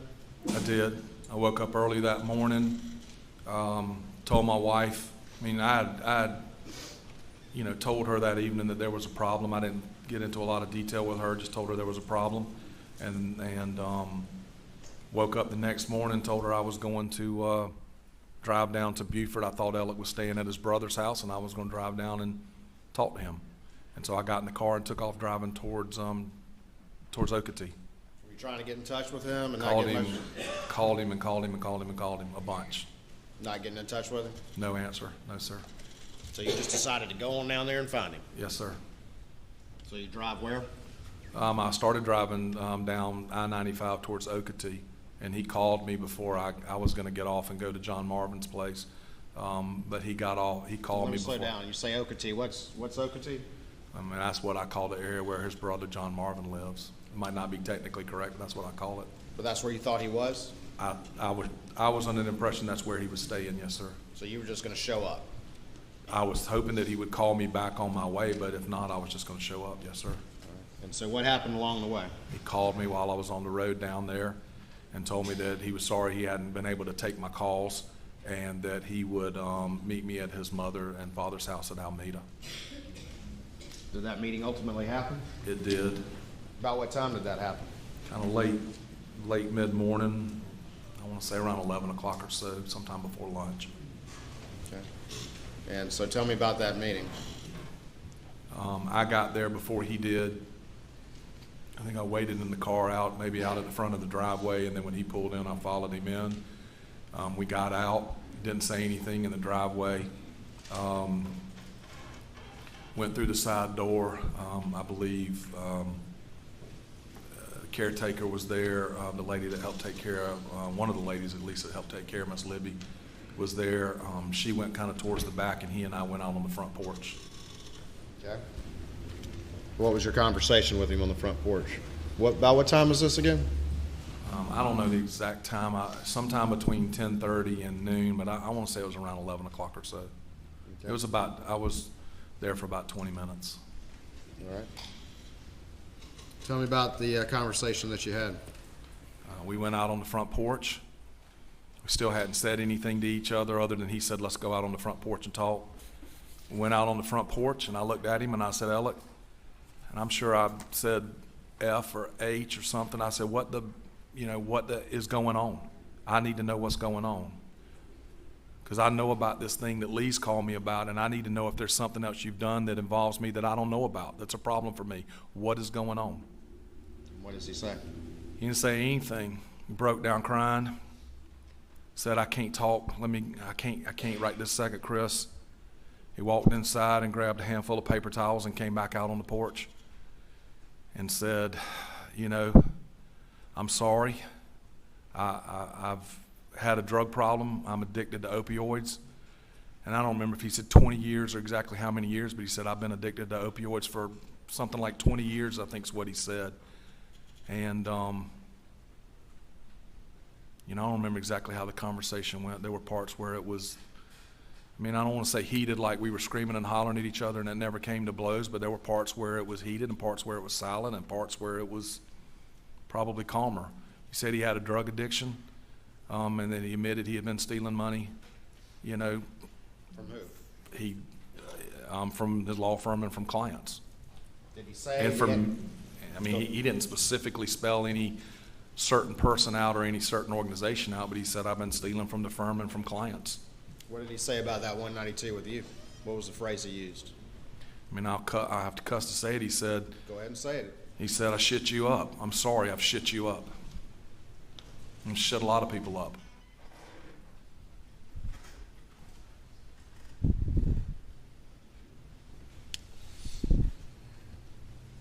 I asked him, how long has this been going on? I couldn't believe that I didn't know it, never saw it, never suspected it, drugs or money. And what did he say? Just said it had been going on for a long time. Did you say anything else in this conversation? Just said he had been good about covering it up, especially the drugs. I didn't really ask much about I didn't know the extent of the client stuff. I knew about me and my $192,000.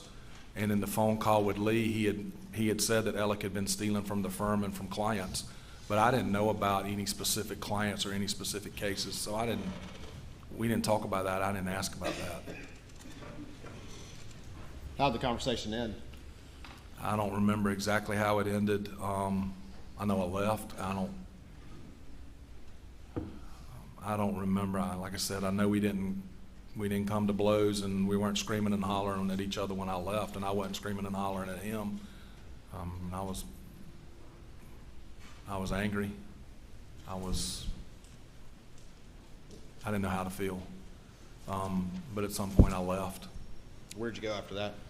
I started driving back to Columbia and just went through the drive-through at Hardee's in Hampton to grab something for lunch on the way out. Since that conversation on September 4th, shortly before noon, have you had any conversation with the defendant since then? No verbal conversations. No, sir. Did you ever get a text from him? I've received 1 or 2 texts from him.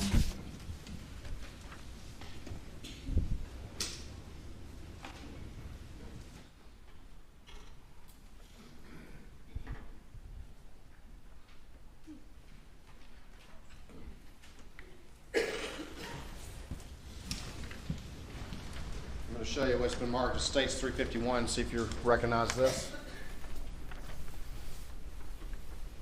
Yes, sir. It's a text I received from Alec on September the 16th.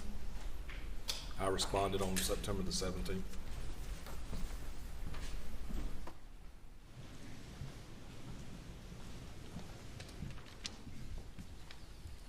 Put States 351 up on the screen. That's the text you received from Alec. Offer that in evidence. Not my apologies, Your Honor. At this time, I offer States 351 in evidence. Yes, sir. No additional objections, Your Honor. Submit it. All right, now I'm going to put it up on the screen. Was that the text you received from the defendant? It is, yes, sir. Was that the usual number you had for him, or was that a different number? It's not the normal number. I don't know that I'd ever seen that number before. Since that time, you haven't had any conversation with him? I think he texted me maybe one other time, and I tried to respond with something as basic as what I said there, just trying to respond, but not really communicate. I think there may have been one other text very similar to that. You ever get that $192,000 back? No, sir. And when you covered your friend and put that in your trust account, is it because you trusted him? Yes, sir.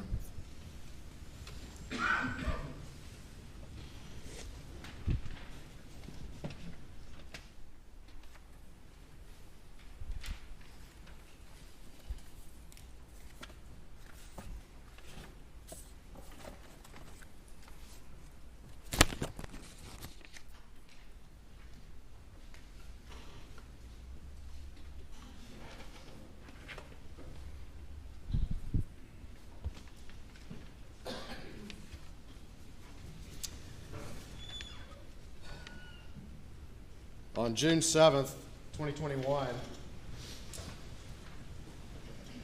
you're looking again at States 452.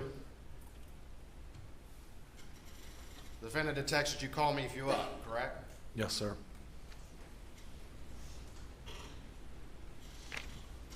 And going back to 451, you called him once and he didn't answer, and then got that second call, is that correct? Yes, sir. He texted me at 9:52. I called him at 9:52. 1 minute, there was no answer, and then I called back at 9:53. And that was a 3-minute call, that second call? I can't read on the sheet, but it was very short. I think it was 3 or 4 minutes, 2 or 3 minutes. 2 or 3 minutes, 3 or 4 minutes? Yes, sir. Very short. And you talked to him, I think you've testified, mentioned a couple things, and he said that he was where and he needed to go? He said, I'm about to get back home. You know, service is always bad out here. Can we just talk tomorrow? Or he might have said, I'm about to get back to Moselle. I don't remember which phrase he used.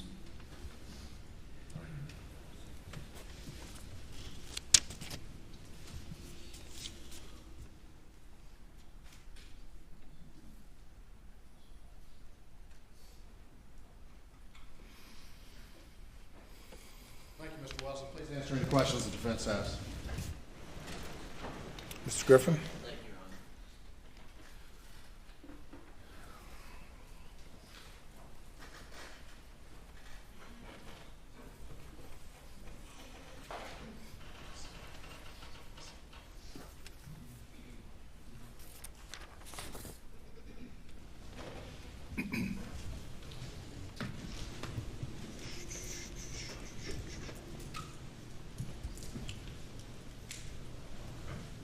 Find a place to put my stuff. There you go. Good morning, Mr. Wilson. Good morning, Mr. Griffin. One thing you said in answering Mr. Waters' questions on when you got to Moselle late night on the 7th or early morning on the 8th, he asked you something about, did you talk to Alec about the fee issue? And your response was, I did not know there was an issue with the fee. Is that correct? That's correct. And you did not know that there was any issue with the fee on June 7th, 2021, correct? No, sir. The only conversation you had with anyone about the fee before June 7th, 2021, from the law firm was with Lee Cope, correct? Yes, sir. And he just asked you something about, do you still have money from the Ferris case in your trust account? He asked me if all the money had been dispersed from those cases. And you told him it had not. And you told him truthfully it had not, correct? Yes, sir. We were holding money back from medical liens, cost, a number of different things. And you never had any follow-up questions by Mr. Cope before June 7th, right? No, sir. You did have a conversation with Alec, and he gave you some explanation. I forgot. What was the explanation he gave you? After my paralegal, Vicki, forwarded me that email that she had received from their firm saying that there was an issue with the cost, I called Alec and said, hey, look, got this email that says there's a problem with cost, that you think you're owed more cost, no mention of fees, and if you're owed more cost, just let me know what they are and we'll get it worked out. We were holding money to deal with some things, and I didn't think the client would have any problem making sure all our costs got paid before the final amount of money was dispersed to the client. I said, hey, if there's a problem with cost, let me know. And he said, no, it's good. I said, hey, this is the case I dispersed directly to you on the fees. Is everything all right? He said, yeah, it's fine. The firm knows about it. I just got to make sure they know it's on the books already. So he wasn't frantic, panic. There was no panic in his voice about the conversation about the fee you had? Nothing that I heard or saw, no, Right. sir. So as far as you knew, as of June 7th, there's no issue with the fee, right? I didn't know about any issue with fees prior to June the 7th, or even after that. And no one was demanding from you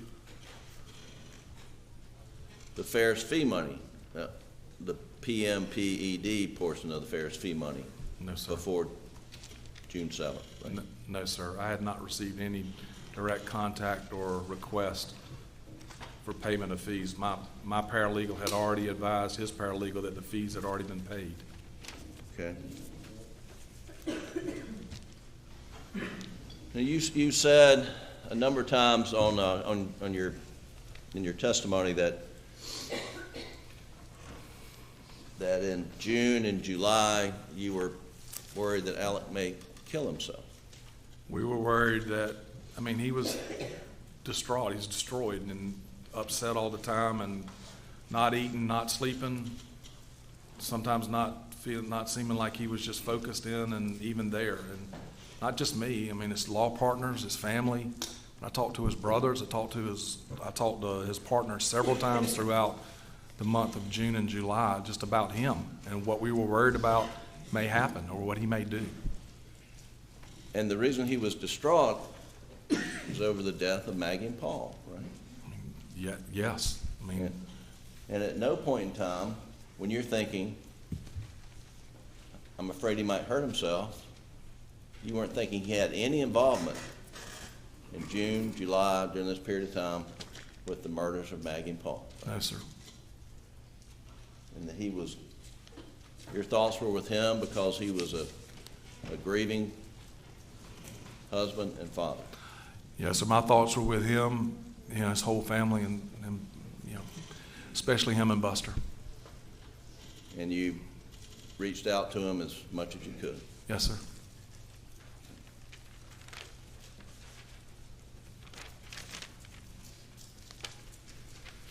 Now, there did come a time when you were a little worried about your $192,000 and you asked him to sign this handwritten promissory note. Yes, sir. You testified about that. And you had a conversation about how he's going to get you paid, right? Yes, sir. And in that conversation... Well, that conversation about how he was going to get me paid, I think, was prior to that. I don't think we talked about how I was going to get paid when he signed the $192,000. I just simply knew enough to know, or felt like I knew enough of probate law and law, that if something happened to him, whether he did it to himself or something else happened to him, and I couldn't make a claim against his estate without that piece of paper. So I don't think we talked about payment or how he might get me paid that day. He had mentioned previously that he was trying to deal with Maggie's estate, he was trying to deal with his father's estate, and he had some property he thought was going to sell. But he was telling you that he did not have the money at the time. Yes, sir. And that conversation was before the day of the promissory note, which I think is mid-August or something. August 17th, I think it was. And that he mentioned that Maggie's estate was tied up. His dad had died. You remember when his dad died? Very vividly, yes, sir. Very much. I mean, it was Thursday, June the 10th. June the 10th. It's like 3 days after Maggie and Paul were murdered, right? Yes, sir.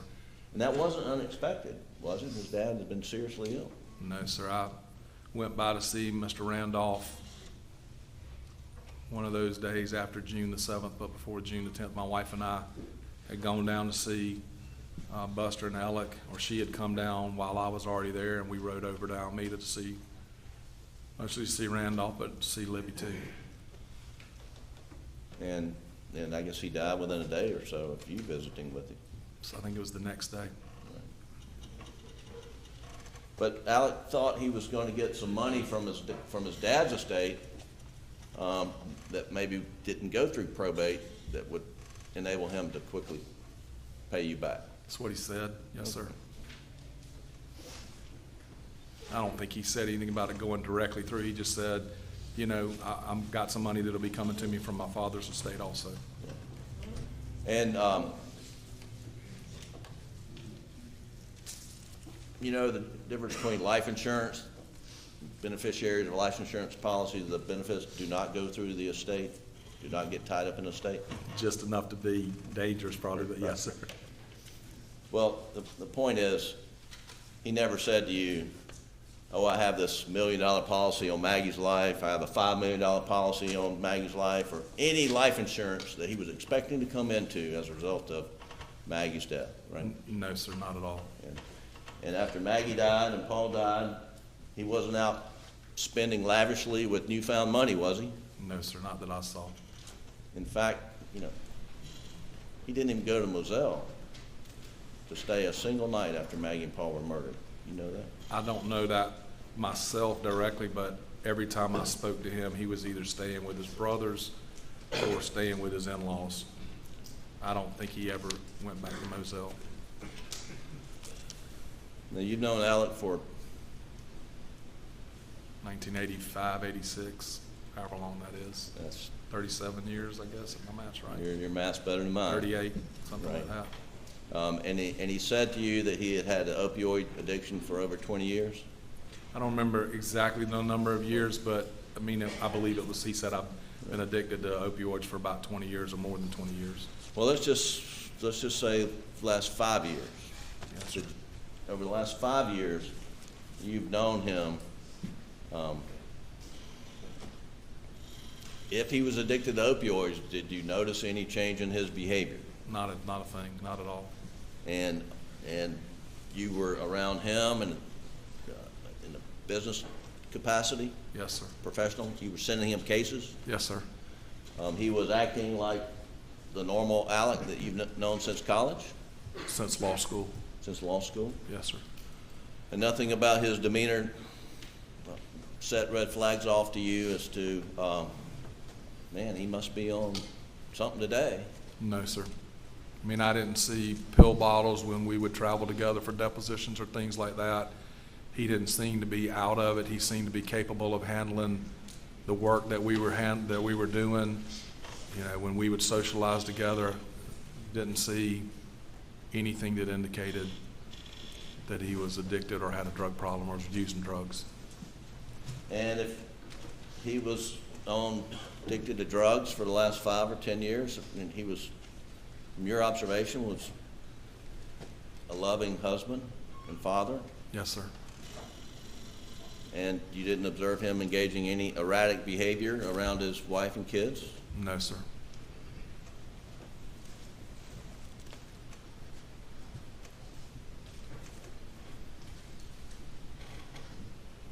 Do you know anything about from your medical, well, from your legal career handling personal injury cases, do you know, have you learned information about building up tolerances to painkillers, patients and clients of yours who have built up tolerances? Not really enough to talk about it much or testify for sure. Sure.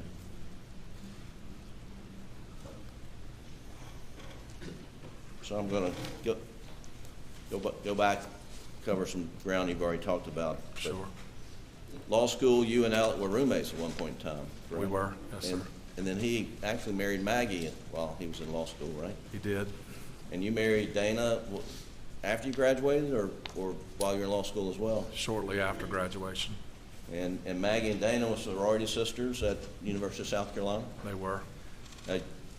You went to South Carolina Law School, but you were Wofford That- College in Spartanburg. Harvard undergrad. of the upstate, right? Yes, sir.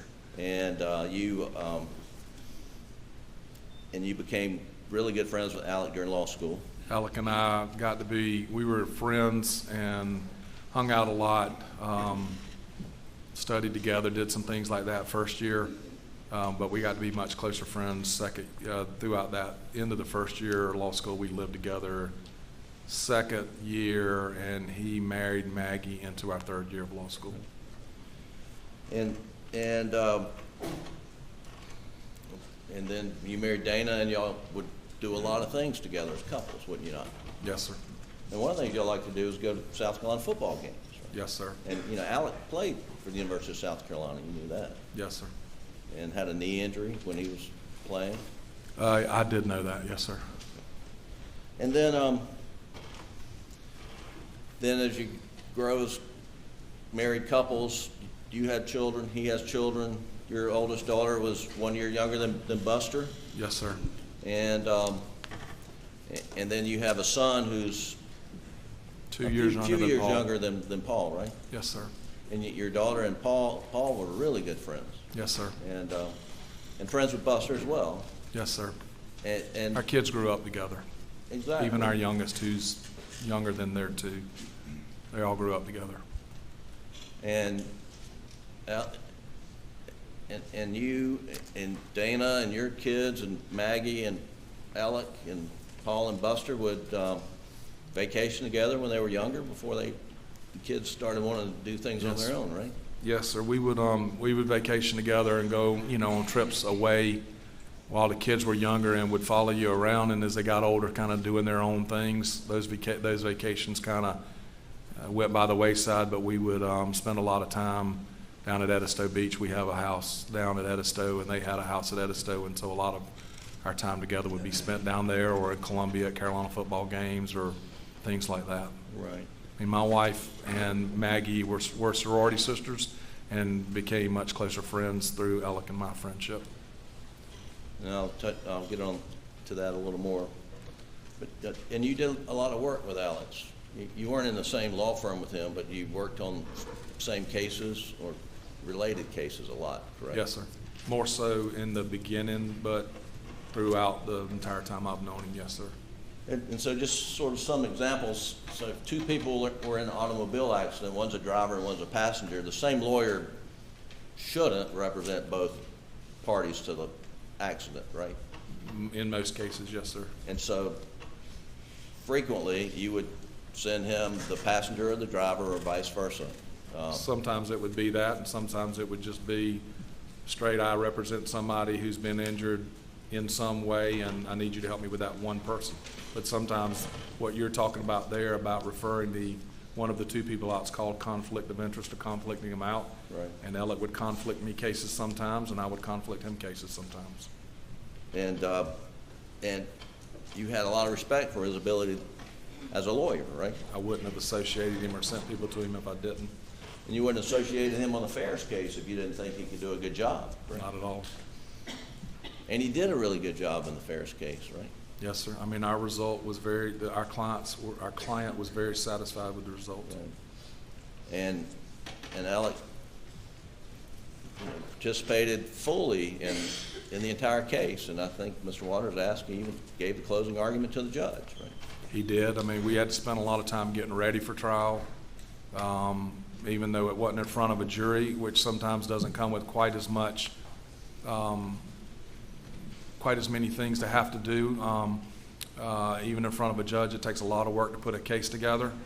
And so we spent a lot of time getting ready for that trial, and even working the weekend before it started in Columbia out of a central location there. And had you tried cases with Alec in the past? I have. Tried cases with Alec in front of juries like this right here? Yes, sir. And I don't have to tell you, but doing what we're doing here, it can be very stressful, can it not? It's very stressful, yes, sir. Long nights, and get up early in the morning. A lot of hours juggling a lot of things. And did you ever, were around him during the stress of trial or cases where he just totally lost his faculties, just went off on the handle because He was on opioids. Did you ever see anything like that? No, sir. He was able to function in high-stress situations, correct? Yes, sir. I mean, sometimes getting Alec to focus on the case and on what you were trying to get accomplished was difficult, but that was from all the way back in law school. That was from day one. But when he focused, he was extremely able to get it done. And one witness described Alex normal as being fidgety. Just sometimes not as focused as you'd like for him to be. He He was taking phone calls and talking to this and looking at that and taking another phone call, and you know, sometimes you have to say, look, man, we got to sit down and focus on this and get this taken care of. Now, that brings me to another point. Would he always take a phone call if Maggie called him? Always. Would he always take a phone call if Paul called him? Always. Would he always take a phone call if Buster called him? Always. No matter what was going on? Not when I was around him, if we were in court, he wouldn't take a phone call, but in depositions, he would sometimes get up and walk out and take calls. And if you were talking to him, trying to get a full conversation out with him in one breath was impossible because he was going to take a phone call. And you traveled around with him for business? Yes, sir. Did he, was he frequently talking to his wife and sons? Yes, sir. Seemed to be. You talked to him multiple times a day, right? Yes, sir. When you were with him, did you see him talking to Maggie, Paul, or Buster multiple times? I could tell who he was talking to on the phone. We didn't have to travel as much together later in the last 3 or 4 or 5 years just because we were working less cases. Sometimes we wouldn't have to go as many places for depositions and things.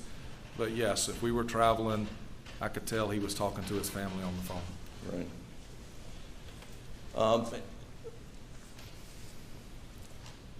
Was it hard to get Alec to go on guy trips? Did he prefer to spend time with his family over guy trips? He seemed to, yes, sir. Most any trip that I think I've ever been on with Alec generally was family. Right. He's not the kind of guy that would take off and go spend a golfing weekend with us, or I think they like to spend their time hunting and fishing and doing things as a family. And you, going back to this Ferris case that was tried in Columbia, do you remember Maggie coming up and staying with him during the trial? I don't. I think she may have come up like that Sunday before we started the trial.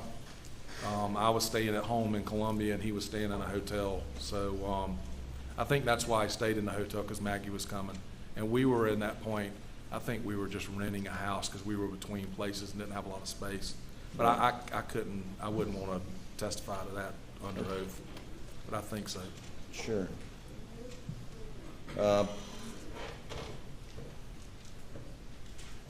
You would go to lawyer conventions with Alec? You would go to the same conventions. And Sure. And you mentioned the trial lawyers, one at Hilton Head, first weekend of every August. Yes, sir. And before the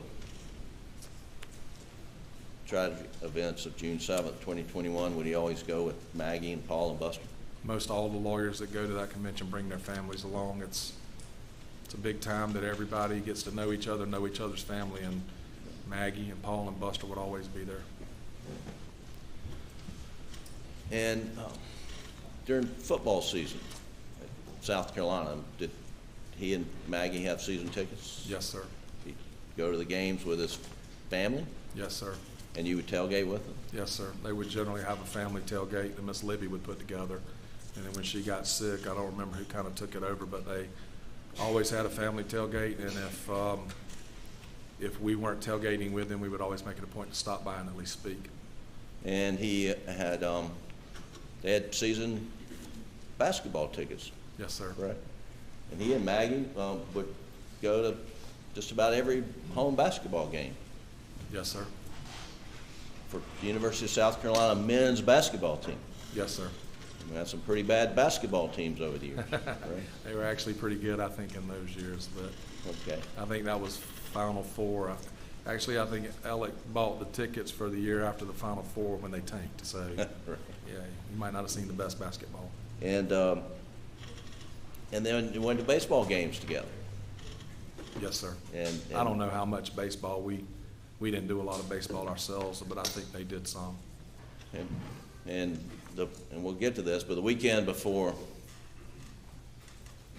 June 7th, it would be June 6th and June 5th, you actually went to the Super Regionals with Maggie and Alec and Buster and his girlfriend Brooklyn, you and your wife, correct? Yes, sir. It was only on that Saturday that we were with them, which would be June the 5th. They had come up for the weekend Carolina baseball tournament, and my wife and two of our children met up with them on Saturday and went and hung out at some mutual friends' place for a while before we all went to the ball game, kind of separated and went to different seating areas at the ball game.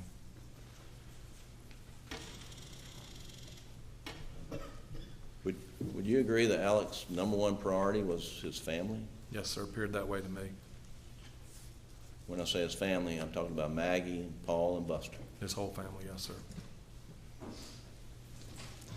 And you mentioned that you became good friends with Maggie's family, Mr. and Ms. Branstetter, Yes, sir. and her sister Marion, and Not so much with Marion and her husband Bart. I mean, I knew them and I was around them, but not so much friendly or close to them as with Maggie's mom and daddy.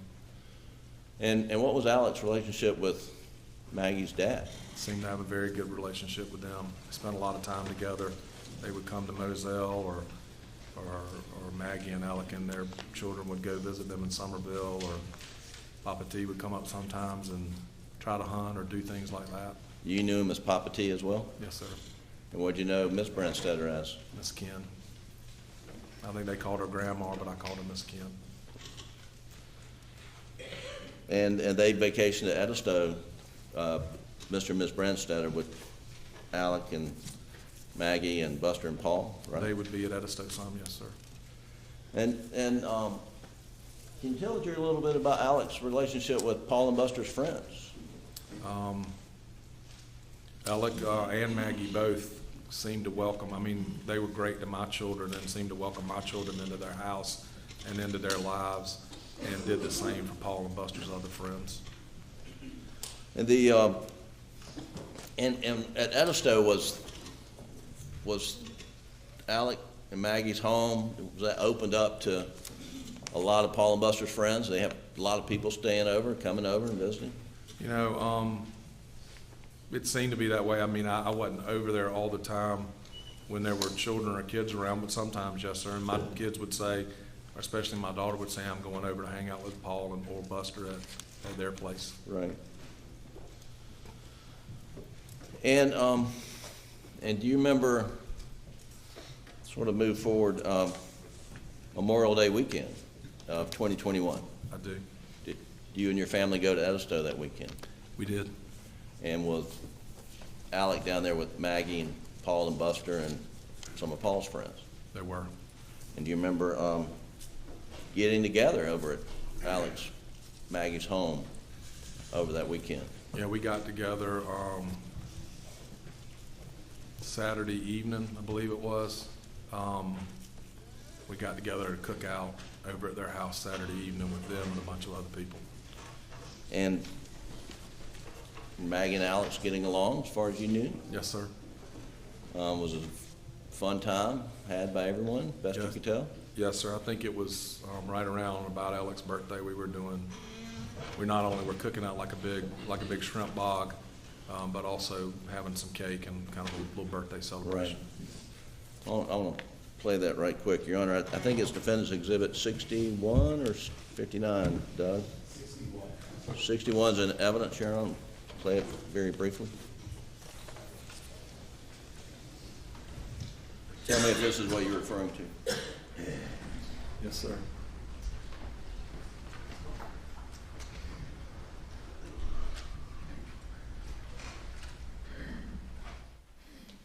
Apparently we don't have audio again. Just run it through. We don't have to have audio. Who is that? It's Paul.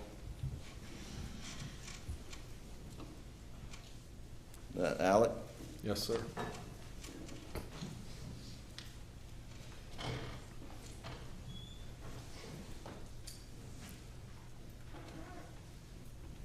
And that's you. Yes, sir. And was that a typical family gathering? Was this something like really didn't happen very often? No, that was, I mean, the times that I was around them and their family, things were much like that. So that was the weekend of Memorial Day weekend, and then the very next weekend was the Super Regional Baseball games in Columbia, right? Yes, sir. And that's when you met up with Maggie and Alec on Saturday at a tailgate with, y'all had a mutual friend, I think maybe whose son played? His son played for Carolina, yes, sir. Right. I think it was one of Maggie and Dana's sorority sisters, and a guy that Alec knew from college, but I don't know if they were, I don't know how they knew each other, and their son played first base for Carolina. Okay. And And it was Maggie, Alec, Buster, and his girlfriend, Brooklyn. and you stayed, maybe you didn't see Alec and Maggie on Sunday, but I think y'all communicated, or, just about how poorly We South Carolina talked, and did. my wife talked to Maggie. Saturday after we tailgated before the game, we all split and went our separate ways to go sit in different areas. And I don't think we saw them after that on Saturday. We were supposed to get together on Sunday, or try to get together on Sunday, but didn't do so and ended up going to the game separately. And, But we talked or texted, and I think Dana talked or texted with Maggie. sure. And I believe you testified earlier that during this weekend, you had gotten an update on Alec's dad, and he wasn't doing so well? Yes, sir. I know on Sunday, I talked to Alec when they were going home, or they were headed home, and we were talking about just how the Gamecocks had, blown the chance to move forward, and we talked about his dad, and that's when he told me things were getting much worse with Mr. Randolph. Okay. But I kind of already knew that from the days and, leading up to that. I already kind of knew that. We had talked about it before, but I remember that Sunday, him telling me things were really getting much worse. And you knew that. Was it common knowledge in the tight-knit legal community of Hampton and Colleton area? I mean, I can only speak for myself, but I knew that, and people seem to know that, yes, sir. And Mr. Randolph was he was beloved by a lot of people, was he not? Yes, sir. And not just his immediate family, but the broader legal community. And most people I knew that knew Randolph seemed to respect and love him. Really, everybody I knew. Right. And we know he died on June the 10th, right? Thursday, June the 10th, yes, sir. There's been, how's it been? You mentioned something, I just want to go back to the Ferris case, and you and Alec and Mr. Ridgway, who were representing the plaintiffs, Ms. Ferris, or the estate, that you thought Mack Truck didn't want to produce some discovery, and that leveraged y'all in the ability to basically just have a damages hearing Yes. with a judge, is that right? Yeah, so we had some discovery we had asked for. They sought not to produce it. We had some motions to compel that were argued. I think we were successful in those. I mean, I can't say what they were thinking, but it felt like that we had an opportunity to structure a good chance for our client to get a good result, because they didn't want us moving forward with some discovery. And so in the Ferris case, you succeeded in getting an order to produce the information you sought, yet y'all worked out a different way to resolve the case, is that right? Just kind of, not to get too deep into it, but just to give you some context, this is like, there was only one prior reported case of something like this happening in the world that we could find, like in Australia or something. Right. And this was one of the only times that it had happened while the vehicle was actually in motion on a highway. I think it might have been the first time that it actually happened. So there was very little, there was very little chance we felt like that we were going to be able to make a punitive damage case out of it, because there had not been a lot of prior instances for Mack to be on notice on. So for us to waive that didn't feel like we were giving up much. And I think they did not want us to discover some things because there might be other cases that were coming from that defect. This was very early on in the discovery of that defect and things starting to happen with it. And then moving back on track, I'm sorry for diverting, but Sure. on Monday, June the 10th, you didn't speak to Alec any during the day, as I understand it. Monday would have been June 7th, but I don't remember. I'm sorry, That's Monday, okay. June 7th, yes. Yeah, I don't remember speaking to him on that day, earlier in the day. But you had some things you needed to talk to him about. And you mentioned a case where, a potential products liability case, Yes, sir. and that whoever was holding the equipment wanted to, either you got to come inspect it or don't inspect it. Yeah, they wanted us to go ahead and get it inspected so that they could put it back into operation. We needed to gather what we wanted from it so they could repair it and put it back into operation. And so, Alec calling you on Monday, June the 7th was not surprising, right? No, sir. I mean, because you could talk multiple times a day, you just hadn't talked this day. Yes, sir. And when and you would talk to him when he was traveling, to the office and back to Moselle frequently. I mean, it wasn't the first time you'd ever talked to him when he left Moselle or coming back to Moselle. I mean, I don't know where somebody is when I'm talking to him on the phone, but I mean, it oftentimes he would say, I'm, headed to Moselle or I'm leaving the office. I mean, it felt like a lot of times when he do the same thing I do, you make your phone calls while you're in the car because you're busy doing other stuff if you're at the office or wherever else. But it was a little more than that. I mean, you knew that when he would coming up to Moselle, the phone would normally drop. Phone service is bad out there, yes, sir. And you'd drop a call, would you not? Yes, sir. And you've been out in Moselle a lot, haven't you? Yes, sir. And calls get dropped out there frequently, do they not? Yes, sir. And you can frankly be in one part of the house and maybe have coverage and be in another part of the house and not have coverage, right? I don't really know about parts of the house, but I mean, there'd be times that I'd be on the phone that I would drop service or not be able to get on the internet or do things like that. And It's spotty. And just driving around the rural areas, I guess you know some areas where there's just dead spots, and you just know there's going to be a dead spot coming up. Very much so. And there were such spots on Moselle Road, were they not? For me, when I was trying to use my phone, yes, sir.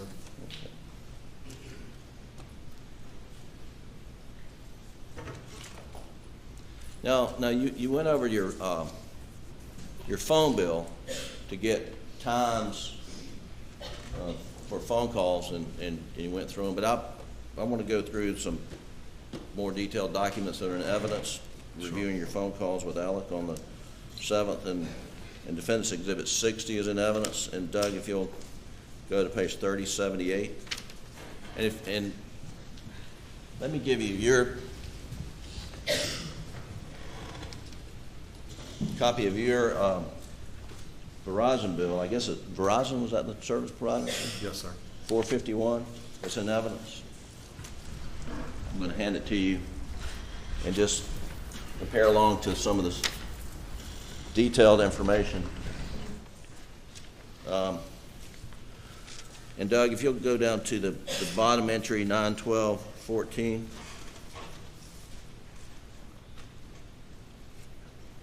You got that pulled up?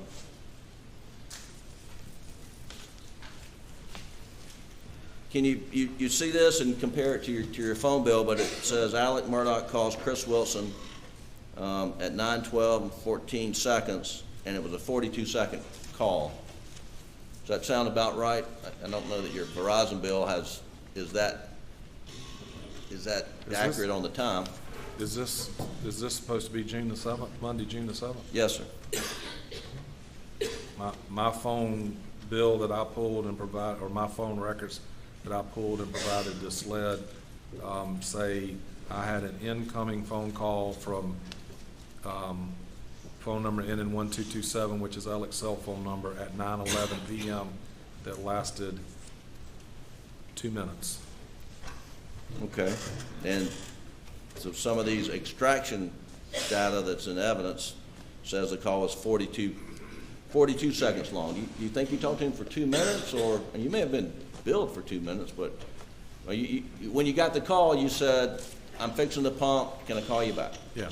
Is that a 2-minute call, or is that a 45-second call? Hey, Bo, how you doing? I'm doing all right. I got my hands in the middle of this. Can I call you back? Yeah, sure, no problem. I mean, probably shorter than 2 minutes. I don't know if that's the phone ringing and the talking. Right. I don't know how that works. Okay. And then, but that was the call, and there was nothing about Alex's demeanor that alarmed you during that conversation, right? No, sir. He wasn't breathing heavy, was he? No, sir. He didn't sound panicky in any way, did he? Not panicky, no, sir. Just a regular conversation with Alec? All conversations with Alec are a little bit scattered, but no, he didn't sound out of the ordinary. All right, and then you call him back. I did. Sometime around 9:20. What's your Verizon bill say? 9:20 p.m.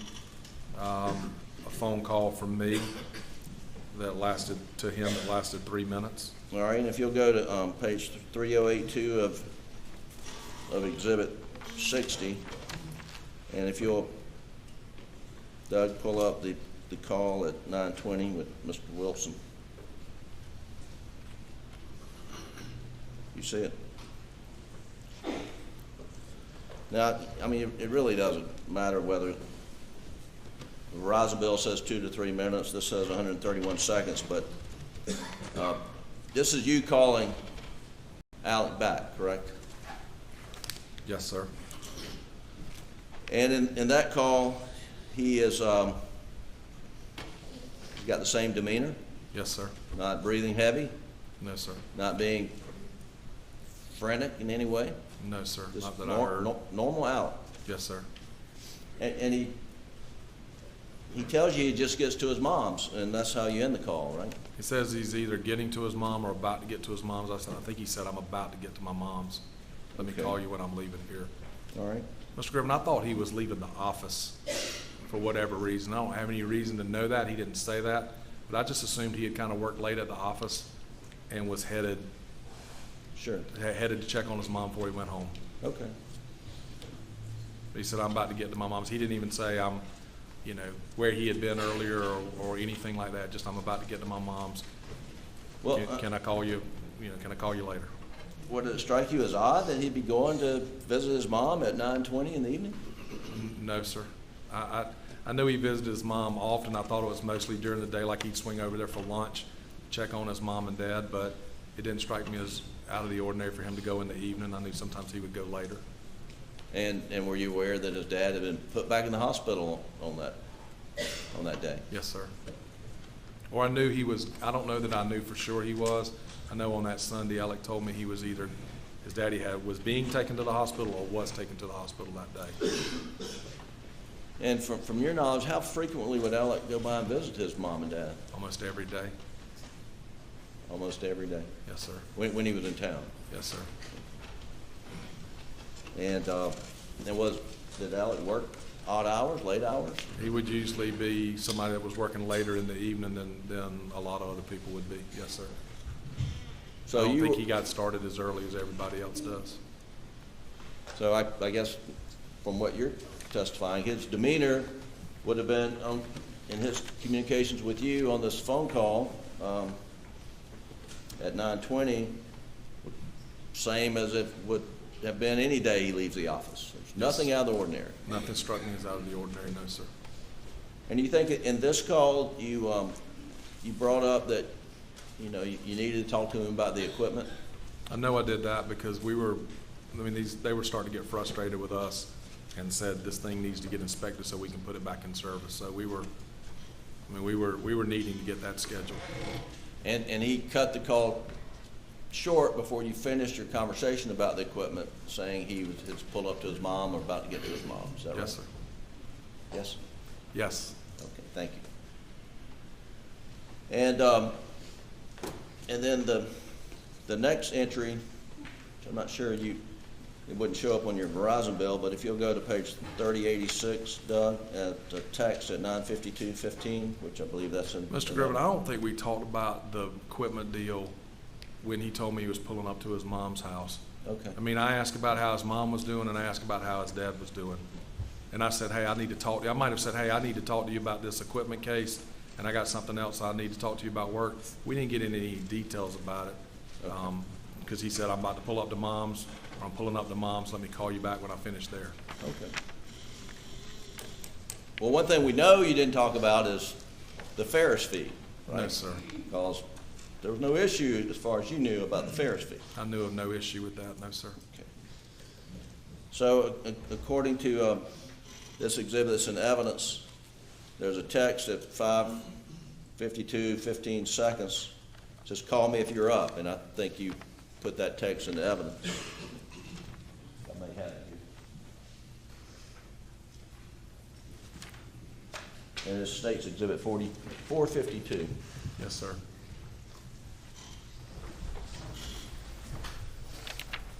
Is that the text? Yes, sir. And what time is your well, I guess you printed that off your phone, is that right? This exhibit, 451 only shows my phone calls, it doesn't show text. Well, the picture of the text message has a time on it, right? Yeah, June 7th, 9:52 p.m. Okay, and the extraction record says 9:52:15 seconds, but you received that text? I did. Okay, and then if you'll go right below that, there's a phone call that you made. You made to Alex at 9:52:59. On your Verizon bill, you see 9:52 phone call to Alex? Yes, sir. Now, earlier you testified that was a missed call, and you didn't talk to him.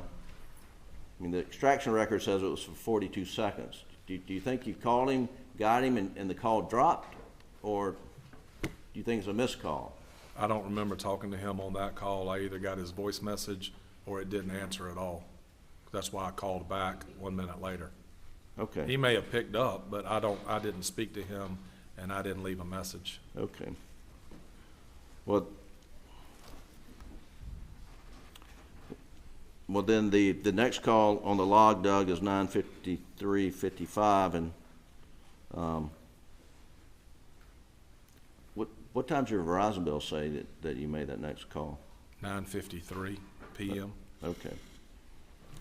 And so right after you tried, I mean, according to this exhibit, it was like 42 seconds after you tried the first call. Yes, sir. You tried him back. Yes, sir. And when you got him, is that when you talked about the equipment inspection? That's when I would have said, how's your mama doing? You know, how's your dad?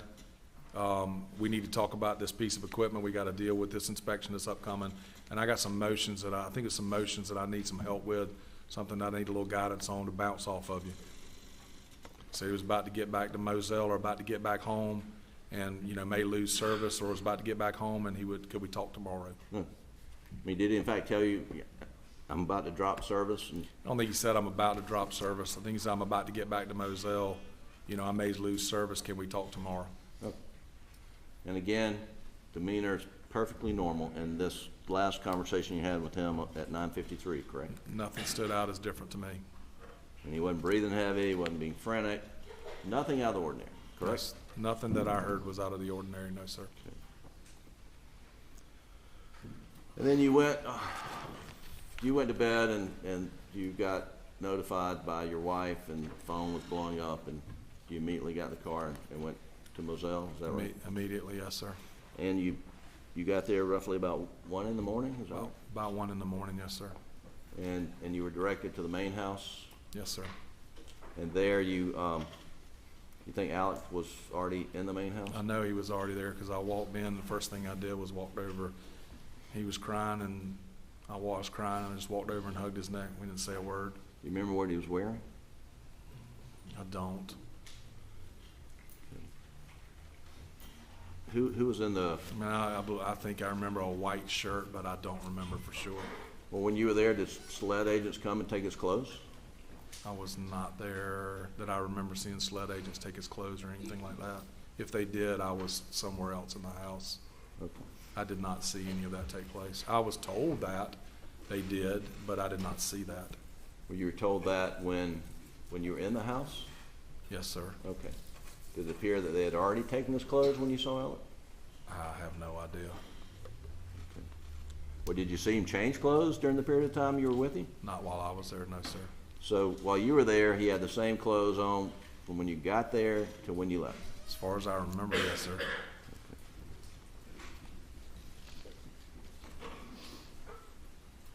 I mean, I wouldn't, I mean, as far as I remember, yes, I was focused on my friend, his son. I wasn't paying attention to whether he changed clothes or anything like that, but I don't remember him changing clothes or anybody taking his clothes, but I wasn't really focused on that. And what was Alec's demeanor that night? He was destroyed. He was destroyed. Yes, sir. He was crying, quiet, just whimpering, trying to be gracious to the people that had come at times, but I mean, none of us knew what to say. None of us knew what to do. You know, there was a lot of quiet. I want to ask you about the comment he was trying to be gracious. Is when Alec meets people coming up, is he polite, respectful? Is that his normal habit? Yes, sir. He's good with people. I mean, he does it. He's the kind of person that I doesn't ever seem to have met a stranger. Always seems to talk to people. Right. One of the things that was just, well, let's set the table. You were there, and a number of his law partners were there. Is that right? As I recall, yes, sir. You remember Mark Ball being there? I don't remember Mark. I remember Mark being there at points and times, but I'm not sure about that night when I walked in. Well, Ronnie Crosby. I remember Ronnie being there. Austin Crosby, Lee Cope. Austin Lee, Randy. Randy, yes, sir. I guess his brother John Marvin. John Marvin was already there. Okay. I don't remember if Buster had already gotten there or not. I think he got there right after I got there. And then y'all were there for a number of hours, and everyone said, you know, we just need to go and try to get some rest. And so you went to your office and laid down on the couch and tried to sleep, right? Yes, sir. And you were back at 9 in the morning? Yeah, somewhere thereabouts 9 shortly after. And were the same lawyers there? Pretty much. I mean, there was a lot of comings and goings, and you know, at very points in times, Alec's partners would some be there and some not. But yes, they're pretty much the same number of people and the same people the next morning. Right. And at some point in time, there was a discussion and a recommendation that you agreed with that Alec not speak to any law enforcement without somebody with him, right? Well, we were standing around in the driveway talking, and I think it was Lee Cope, Mark Ball. I don't remember if Ronnie Crosby was in that conversation, a couple other people. And there was some discussion about Alec's interaction with SLED. And the discussion that was had was, look, he probably doesn't need to interact with SLED without by himself, because don't know what state of mind he's in and don't know what the circumstances are. But he also doesn't need 7 or 8 lawyers trying to advise him or deal with him. I made it very clear that I wanted to be his friend and not his lawyer, that I didn't feel comfortable with that, and that one person needed to be, for lack of a better term, the point person. And the concern was that he wasn't in a state of mind to do so, to have conversations with law enforcement. Well, I mean, Mr. Griffin, we're all lawyers, and even if you don't practice criminal law at all, even if all you do is civil law, every lawyer knows that generally criminal lawyers advise their clients not to interact with law enforcement without their involvement or at least their approval. No, And so every one of the lawyers standing there either knew that or should have known that. But So whether it was his state of mind or whether it's just the general, what we're all taught and trained, but yeah, we all felt like that Alec wasn't in a position where he needed to or maybe was even able to talk to SLED by himself. and that's, I felt that way, and everybody else expressed the same thing. and then that gets to my point. You didn't believe he was able to talk to SLED because he was so distraught and destroyed over the murder of his wife and son. That wasn't I mean, I'm not trying to argue with you. That wasn't a decision for me to make. That's why I did not want to be acting as his attorney. I wanted to be his friend. That's what I was there for. That would be a decision for whoever was going to be representing for him and his representation. Whoever it was going to be at that point in time, whoever was chosen as the point person, that was a decision for them to make about how he would interact with SLED. I understand, but you agreed with the recommendation that he was in a state of mind to sit down and talk to SLED by himself. I agreed that he did not need to interact with SLED by himself. Yes, sir. Based on his state of mind. I can't. He was destroyed. He was upset. And I don't know whether he was able to talk with SLED at that point in time by himself or not, but I knew that that's not something that somebody should do. Well, do you remember testifying I mean, before the I've state? done criminal work in my past, way back in the past, and that's the advice that I would give every one of my clients. Do you remember testifying before the state grand jury, stating he, Alec, wasn't in the state of mind to do so, and that we all didn't need to be his lawyer? I don't remember specifically saying that. Well, I'll show you page 152, lines 22 through 25. Sure. See if it refreshes your recollection. Sure. He was not in a good state of mind, I will tell you that. 152 down to the bottom.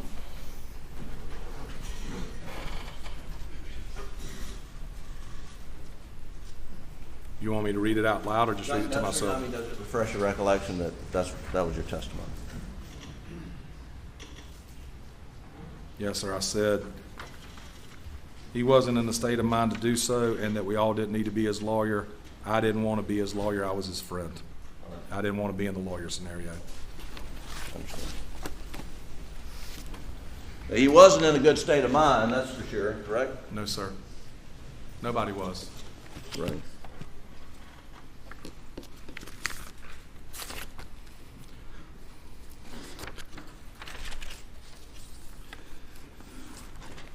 Now, you got there about 1 in the morning, and there were a lot of people around Alec at that point in time? There were already people inside the house around him, yes, sir. And then when you left, Alec was with I think Randy, John Marvin, Buster by that time? I think the decision was made they would go to, that at least Buster and Alec would go to Alameda and spend the night. And I don't remember whether John Marvin or Randy went with them, but they were leaving as a family. And as far as you know, that they left as a family, and they came back as a family the next day? Yes, sir. And when you got there the next day, the more people showed up around Alec? Yes, correct? sir. And I think the Branstetters showed up eventually? I don't remember. Yeah, I think Papa T and Miss Kim were there the next day. Now,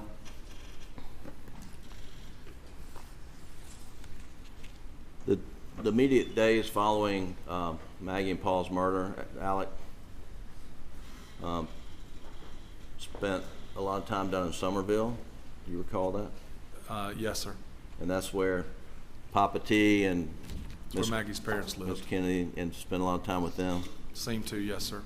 And then he would stay with John Marvin down at Okatee. You mentioned that That's you where thought- I'm sorry, that's where I thought he was staying a lot, yes, sir.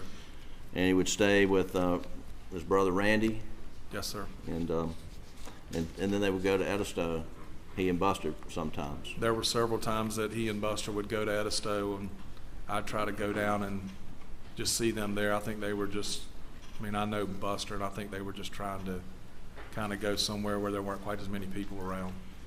And you begged him, I think you said, or encouraged him to come to the trial lawyers convention at Hilton Head so that maybe, he and Buster could have some normal time. At least to play golf with us one day. I told him he at least should do that. And you were concerned he had lost a lot of weight, had he not? Or, He didn't seem to be sleeping or eating very well. and he was, and as his friend, you tried to give him a shoulder to lean on and an ear to talk to, right? Yes, sir. And he asked you rhetorically, what are we going to do without Maggie and Paul? You remember that? I don't remember those exact words, but I mean, he said he didn't know what he was going to do without them. Yes, sir. I don't know if he said, what are we going to do? And he told you that he just couldn't go back to Moselle, that he was going to have to sell it because you just can't go back out there. Do you remember that? He talked to me about he and Buster were going to talk about selling Moselle. He didn't. I mean, that was Paul's thing. Paul loved that property and being on that property. And I don't know that Buster loved it as much. He did, but I don't know that he loved it as much as Paul.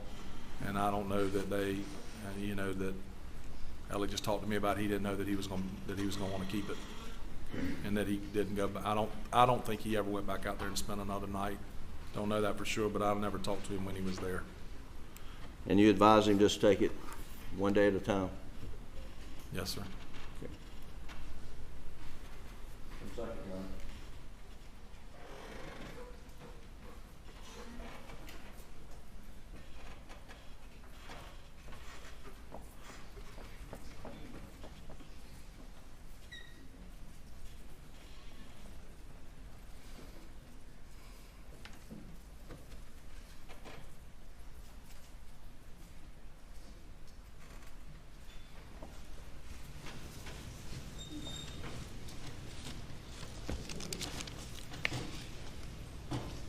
Mr. Wilson, do you see Buster in the courtroom? Stand up, Buster. I do. Is that Buster? Yes, sir. And is Brooklyn seated next to him? Can you stand up, Brooklyn? Is that Brooklyn? Yes, sir. All right. Thank you, Your Honor. That's all the questions I have. Thank you, Your Honor. Briefly, you were asked by Mr. Griffin on June 7th whether or not you brought up anything about the Ferris fees, but at that point in time, you hadn't had to cover $192,000 for the defendant, had you? No, sir, I had not.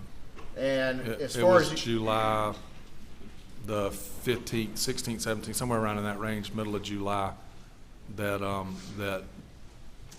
had to cover that $192,000. that he called you with some story about how he had the money in the wrong structures and he needed to send it back to you, but he was 192 short. Yes, sir. I'm sorry. Don't lead the witness. Did the defendant tell you that the issue of notifying his firm had been handled? Yes, sir. About the fees? Before I wrote the checks in March and afterwards. Before June the 7th, you were asked about that call with Lee Cope. Yes, sir. And did you talk about some fees and expenses that were still pending? Lee Cope? Not with Lee Cope, no, sir. What did you talk about with Lee Cope? Lee asked me if all the money in the case, the Mack Trucks case, had been dispersed. And I told him that it hadn't. We were holding back some lien money, some medical bill money. And I was in Hampton, I believe, trying a case down there the whole week, and he approached me while I was working in and out of their office sometime. And I think that's when he approached me and spoke to me about it, and I told him I'd have to check. I wasn't in the office. Did you tell Lee Cope at that time that you had already dispersed the fees and written them directly to Richard Alexander Murdaugh? No, sir, he didn't ask me about the fees.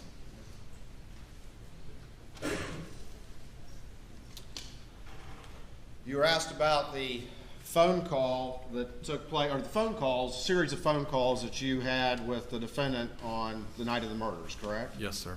And he called you first, correct? Yes, sir. And then he sent you a text saying you up? Yes, sir. But in those phone calls, you were the one who raised the issue about the equipment issue, correct? Yes, sir. Were you the one who raised the issue about the equipment? I did. I mean, I kept up with our deadlines and things that needed to be dealt with.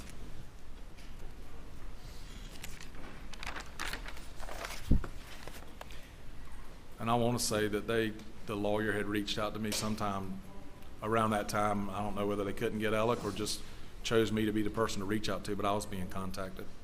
You were asked about him going to visit his mother in Alameda, typically during the day.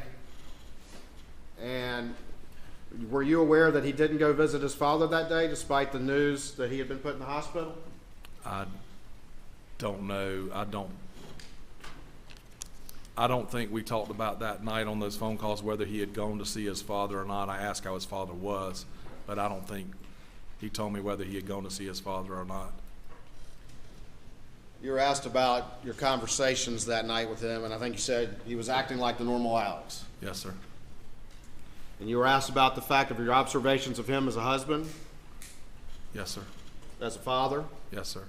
You said you saw no erratic behavior over the years that you've known him. No, sir. Saw no evidence of opioid use over the years that you've known him. No, sir. You said that he came from a prominent law firm, Yes, sir. prominent family, Yes, sir. that you respected him as a lawyer, Yes, sir. that his clients trusted him. Yes, sir. Object. Sustain. Was the defendant effective in closing argument? Yes, sir. Very. Did the defendant show emotion in closing argument? I mean, yes, sir, he did. Was the defendant good with people? Very good with people. That's one of Alec's strengths is with clients and people he met, connecting to people that he, didn't know quite as personally. He could make connections with people. He seemed to know what made people tick. He knew what was important to people. He could spot issues and address issues in a case. When you got him to focus, he could handle those things. Did your kids grow up together? They did. Did you try cases with him? We did. You've done business with him over the years? Have you done business with him over the years? Yes, sir, lots. Have you been roommates with him? Yes, sir. When you covered $192,000 for him, did you trust him and believe him when what he was telling you? I believe that he would pay me back and that what he had told me happened had happened. On September 4th, And I knew I had to cover that money. It was my trust account. So, yes, sir.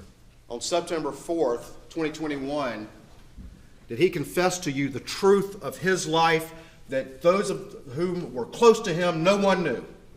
He confessed to me things about him that I didn't know.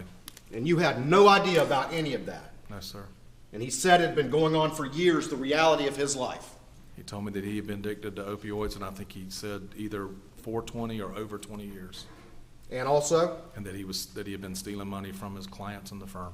and that was a lightning bolt because you had no idea, despite being his best friend. Objection leading, argument. Were you one of his best friends? Yes, sir. Did you have any idea about any of that had been going on for a decade? I had been told by Lee Cope the day before in that phone call that Alec had been stealing from his firm and from clients, and that he had a drug problem and was going into rehab, and that's the first I would have ever known that. September 4th, 2021. That was Friday, September the 3rd, when I talked to Lee Cope. And then again, when I talked to Alec on Saturday, September the 4th. Hit you out of the blue. Like a ton of bricks. I mean, it floored me when Lee called me, and I never expected that. Thank you. Nothing further. Further questions? You may step down. Thank you, Ron.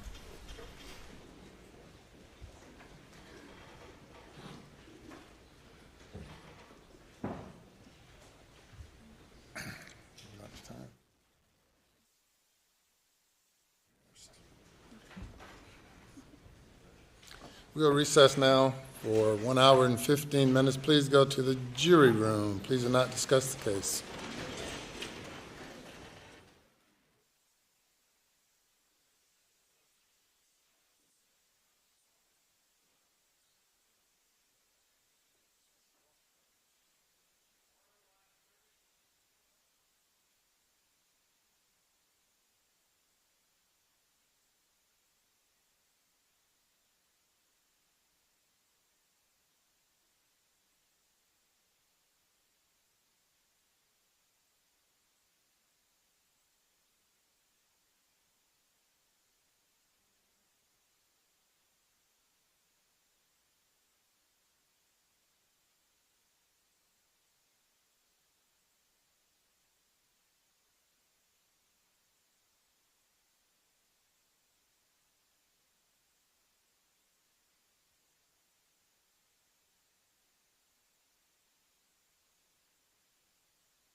Anything before the jury comes in? Yes, sir. Yes, sir. Please, the court, Your Honor, Mr. Waters has informed me that he is going to call a young man named Satterfield, who was one of the heirs of the Satterfield estate. Allegation is that Mr. Murdaugh converted those proceeds as like all the other conversions we've heard about. The difference is, in this case, he is the victim, and you know, Mr. Waters used the term gilding the lily the other day. He told us it meant piling on.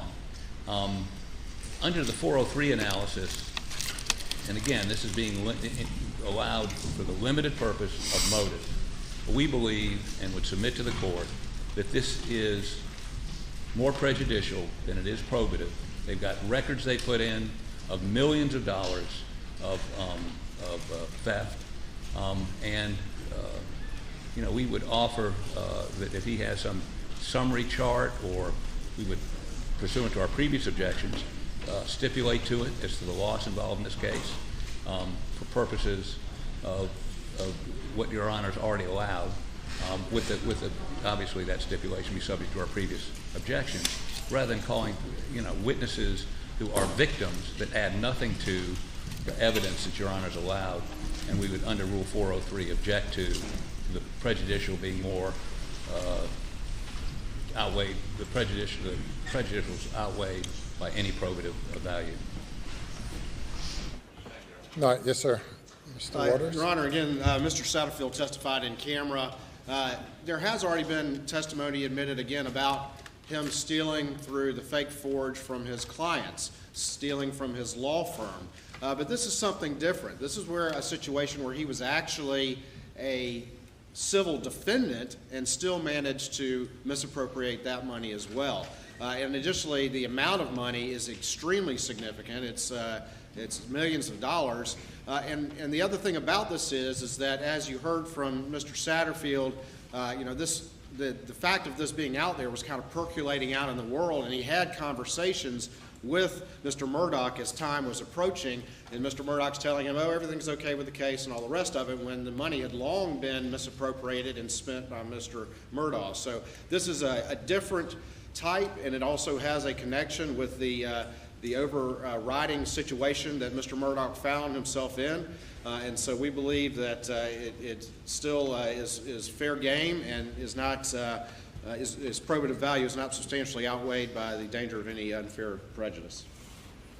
What is the timeline with regard to Satterfield? So Mr. Satterfield, as far as the communications with the defendant, the money actually, the first settlement I believe was misappropriated not long after the boat case in March of 19, which is actually another aspect that's going on as well. There's been testimony about how the boat case changed things and created some very significant difficulties for the defendant that was coming to a head at that time. The subsequent recovery, which was much larger, of about $3.8 million, was at some point after that. However, there are, in fact, communications, and you heard from Mr. Satterfield, there are communications, text messages, which I provided to the defense in April of 2021, in which the defendant is assuring him that they're working hard on the case and everything is fine and all the rest of it. And so that is, again, this is part and parcel of the things that are in these hidden aspects of this whole other life that the defendant had that are percolating as everyone moves to June of 2021. Additionally, there are calls. I think Mr. Satterfield testified as to calls in June of 2021. The records reflect some calls on June 22nd between the two of them, but there still are text messages from the defendant. And Your Honor, I can have something marked at this time and pass it up if you'd like to see it. These actually were identified after he testified last time, but the defendant reaches out to him and tells him, hey, just checking on you, everything's fine, we're working hard on the case, it's a tough case, it's a complex case, and therefore, you know, don't worry about it, when, again, the money had been long misappropriated. Long answer, but not to the question. So what is the timeline, and perhaps the text messages have something to do with the timeline. I recalled his testimony, Satterfield's in-camera testimony, something to the effect that in early June or around that time? The money was diverted in May of 2019. Yeah, the discovery is what the discovery Did not come until June 22nd, 2021. Right. Satterfield testified that he heard reports at some point in time. That's my question to you, the He timeline. testified that as we move into 2021, late 2021, he's hearing reports, and there are reports out there, that there had been a settlement in the case. And so ultimately, there's discussions with Alec Murdaugh, which he'll testify he would, talk with a few times a year about the case, and was assured, even though, yes, Mr. Harpootlian's right, that money had been misappropriated a long time ago, that everything was okay, he was working hard on the case. And so the fact of the important point to this case is that issue for the defendant is still out there, and he's got this young man, as we move into the spring of 2021, believing that the case is still ongoing and he's still working on it. And that's the connection here as part and parcel of the overwhelming set of circumstances for the defendant. Your Honor, just briefly, money is misappropriated in 2019. That young man testified he didn't know when he learned about it may have been a settlement. Could have been before June 7th or after June 7th. And the fact that he doesn't know when, I think, contributes to the fact that it calls for speculation that he knew something or that would have, in some way, would have influenced Alec Murdaugh to murder his wife and son. And that's what, the only reason this testimony is coming in is to show there was some immediacy. And by the way,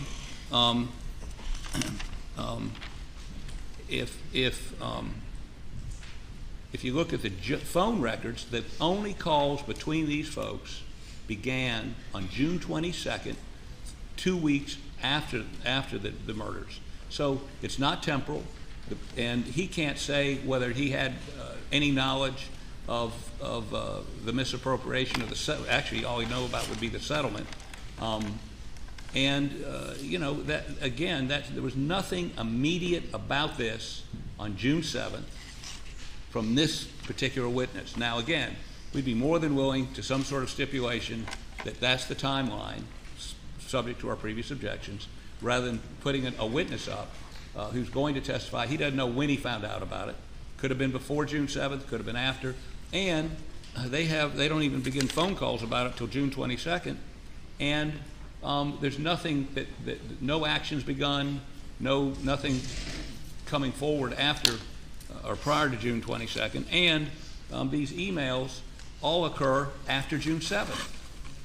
So again, this is a prejudicial versus probative, and this is gilding the lily, this is piling on, this is just more trying to prejudice the jury into believing that somehow someone who steals a bunch of money in any way whatsoever would commit a murder. It's character evidence, pure and simple. Your Honor, actually the final misappropriation in the Satterfield case was in October of 2020. And again, there were press articles out there. The texts, he said these emails were after June 7th, and they're not. They're in April. Mr. Satterfield testified in camera that he remembered having a conversation in June of 2022. After that, we actually looked and we found some phone records, which again are June 22nd of 2021, but we also found these text messages from April in which the defendant is reaching out to Mr. Satterfield and assuring him that he's working hard on the case and all the rest of it. And again, that's part and parcel of the things that were percolating out there and part and parcel of the pressures that were on him that the state's theory is he could not solve. Your Honor, just one last point. This all began with this idea, argued very thoroughly by the Attorney General, that all this financial crime stuff is to prove that on the night of June 7th, he knew, because of that conversation in the office, that the jig was up, that he, in a day or two, that hearing on Thursday, everyone would know that he was a thief and everything had crashed down on him. And to distract from that and delay things, he went home and butchered his son and butchered his wife. And by the way, I might point out, that same day he learned his father was terminal and wouldn't live much longer, and that would be, in my opinion, as much of, if not more, well, enough of a distraction. I agree. For, you agree? That, that he didn't need, I mean, there's no rational way he would think he'd need to butcher his wife and son to distract, knowing his father's getting ready to die, which would be a distraction in that community, in that law firm. So again, I think we need to get back to why we began this 3 or 4 or 5, I can't remember how many days we've been doing financial. I mean, this is a murder trial, not a financial fraud trial. And to the extent it goes to motive, again, we're more than willing to stipulate that this amount of money disappeared, that the rightful heirs of it, receipt of it, didn't get it. But putting a child on a stand to talk about, and again, he didn't know when he found out about it, or when he began to raise those issues. I believe he's an adult, isn't he? He is an adult. He has a job in an emergency room as a tech.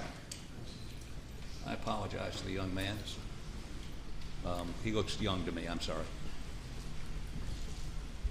Anything further?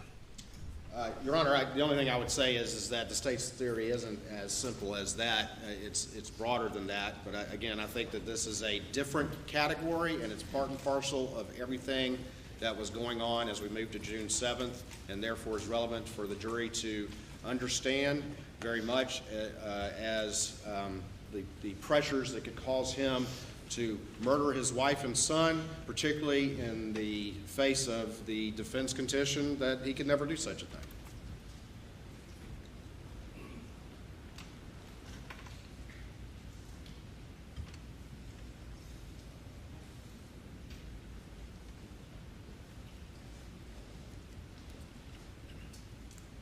Mr. Satterfield testified in camera that in June of 2021, he made a call to Mr. Murdaugh asking about the status of the case. He made that call, he testified to, because he had heard reports that, that there was some concern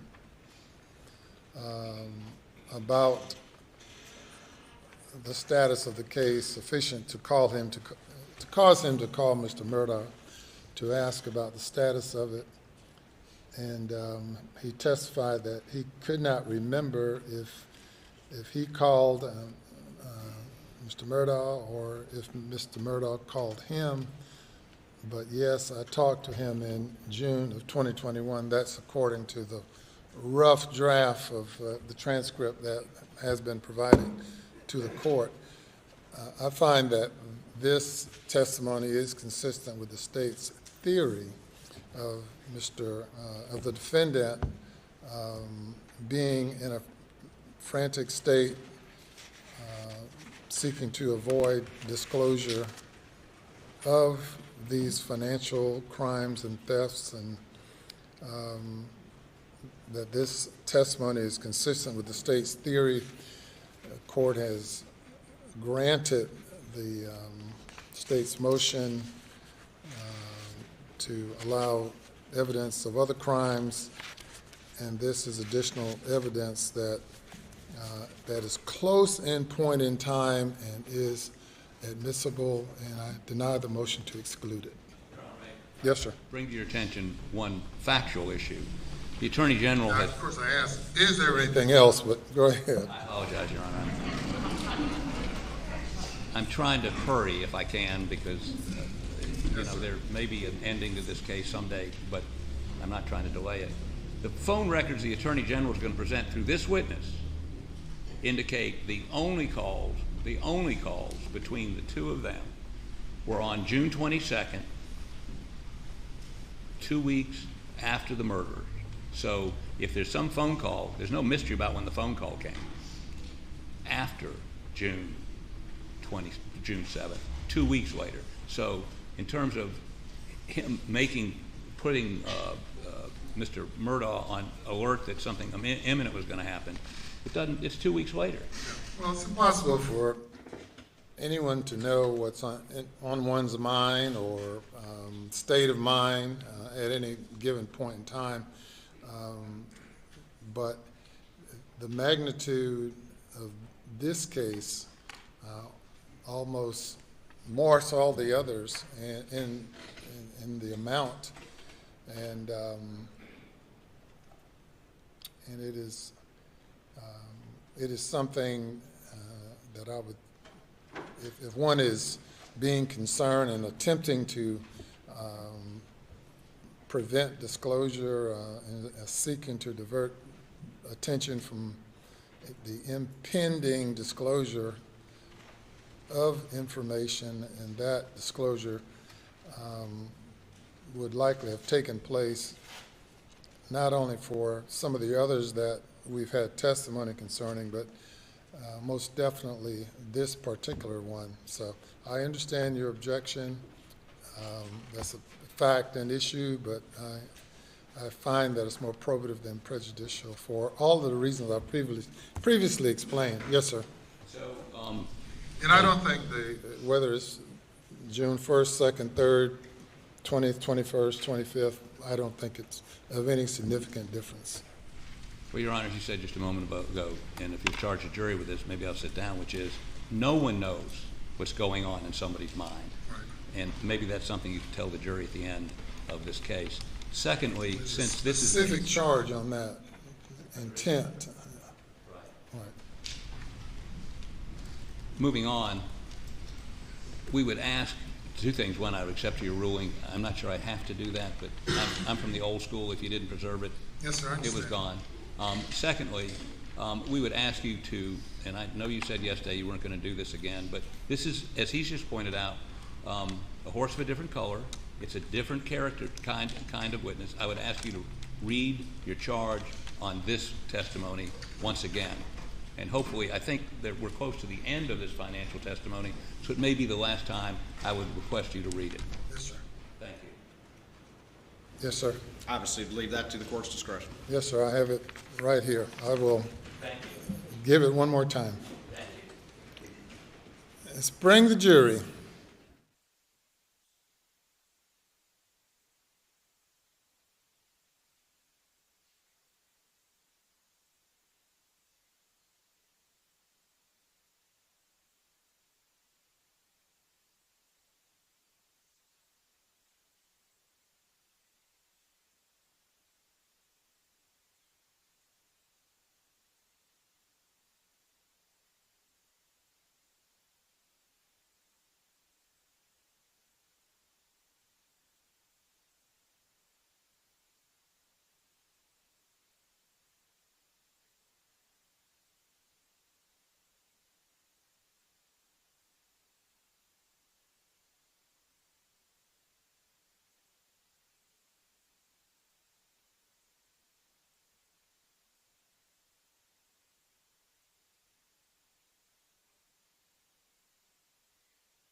Sir, thank you. Welcome back once again. Ladies and gentlemen, the state's next witness is expected to give testimony, further testimony regarding other crimes committed by the defendant, other alleged criminal activity by the defendant. And as I instructed you earlier, the fact that the defendant may or may not have been involved in other criminal activity is not evidence of or proof that he committed the offenses alleged in the indictments against him. This testimony is allowed for the limited purpose of assisting the state in proving the state's theory or allegations regarding motive, and you may not consider it for purposes of Mr. Murdaugh's character, or you cannot consider that as for propensity to commit other crimes, or that it's more likely that he committed these other crimes which he's been charged but not convicted of. but it is being allowed based on the state's theory and representations that it helps explain the defendant's motive to commit the crimes for which he is accused. And you may call your next witness. May it please the court, Your Honor, the state calls Tony Satterfield.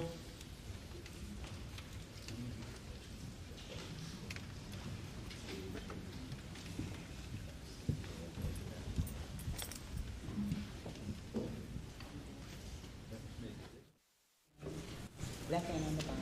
Do you affirm the testimony about to give the court shall be the truth, so help you God? State your name again for the record.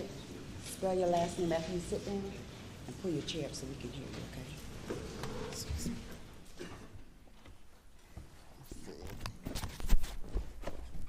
My name is Michael Satterfield. My last name is spelled Satterfield. Mr. Satterfield, how you doing today? Good, how are you? Good. Tell the jury just a little bit about yourself. Where'd you grow up, and what do you do for a living? I grew up in Hampton, live in Beaufort, and I work at Beaufort Memorial Hospital. Okay. Awesome. And court reporter's taking stuff down there. I'm really known for talking fast too, but let's slow it down so they can get everything down. You grew up in Hampton, you said? Yes. And you said where'd you work? Beaufort Memorial. Okay. And what do you do there? Work in the ER. How long have you been working there? A little over 5 years. Okay. And where did you work anywhere prior to that? I did. And where'd you work? The pharmacy. Pharmacy.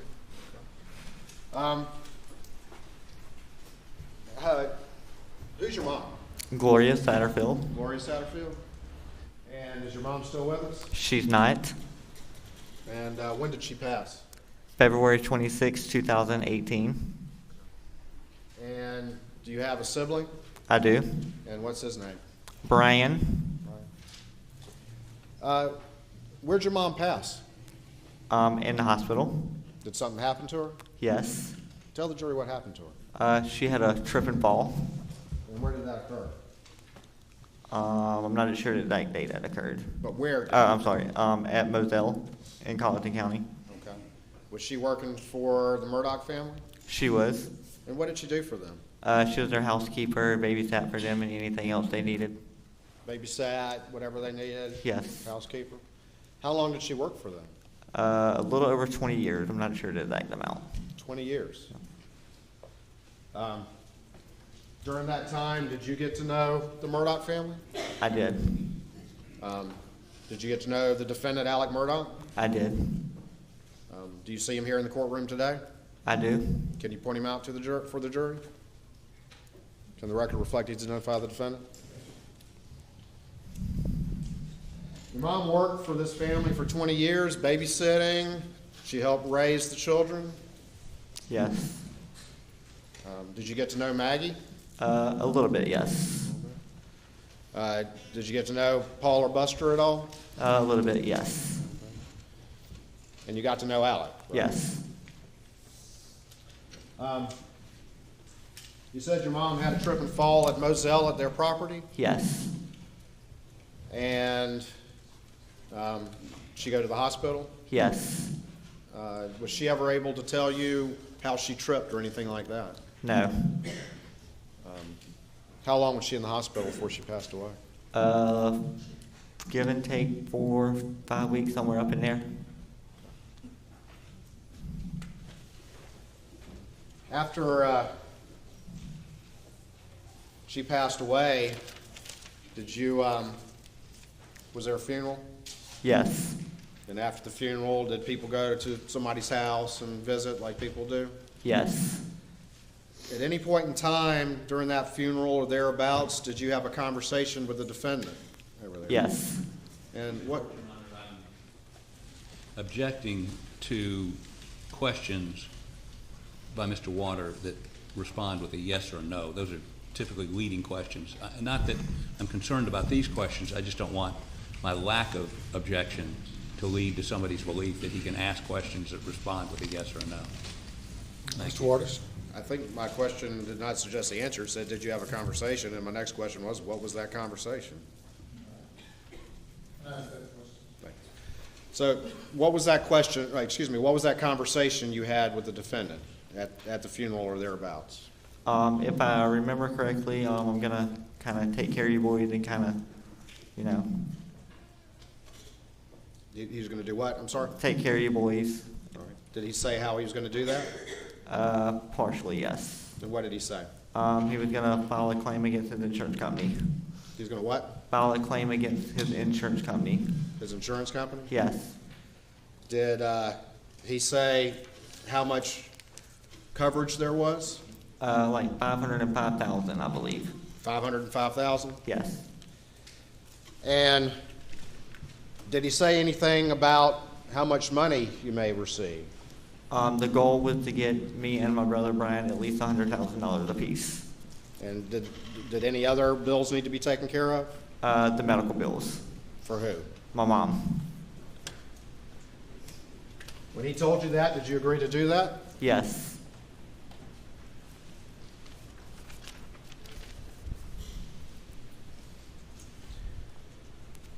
Did you view the defendant as your lawyer? Yes. Did you go and meet with him about it? Yes. Did he tell you about what to do with any paperwork you may receive?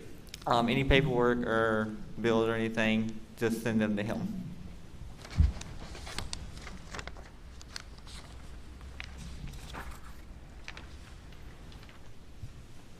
Can I have the Elmo, please?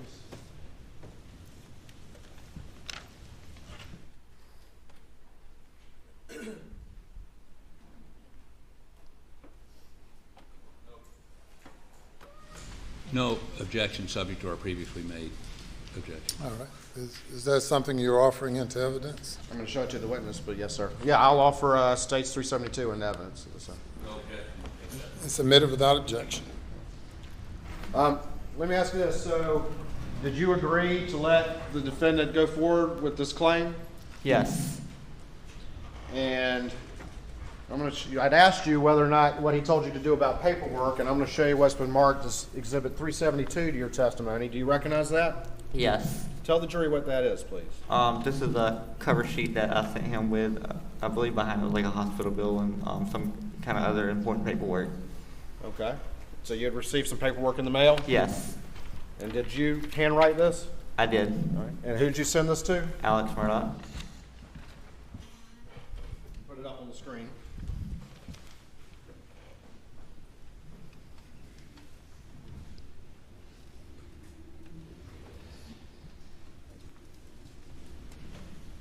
And tell the jury quickly what this is about.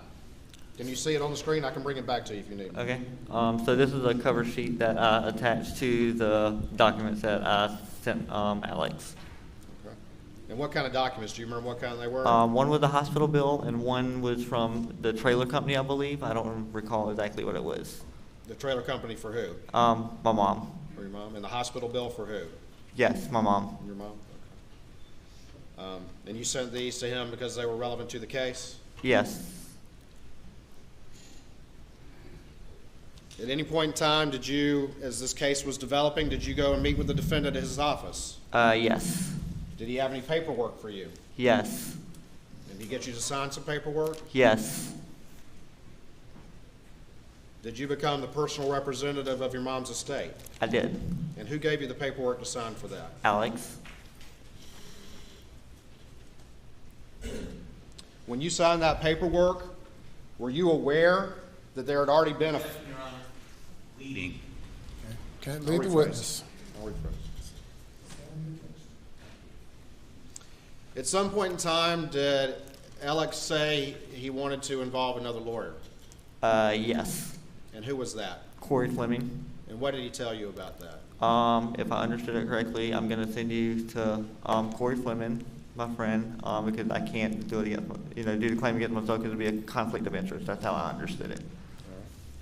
And did you ultimately meet with Corey Fleming? Yes. How many times did you meet with him? If I recall correctly, maybe once or twice. Over the course of this case, if you had a question, who would you call? Alex.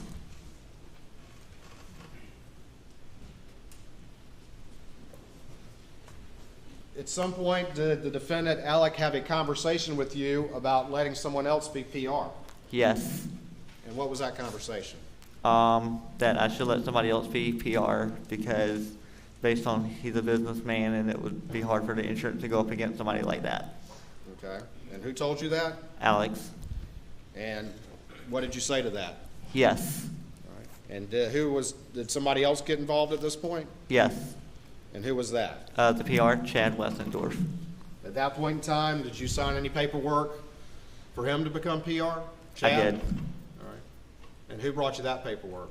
I believe I signed it at Alex's office or either I went to the bank. I can't recall. And at that point in time, were you aware of any recovery in the case? No.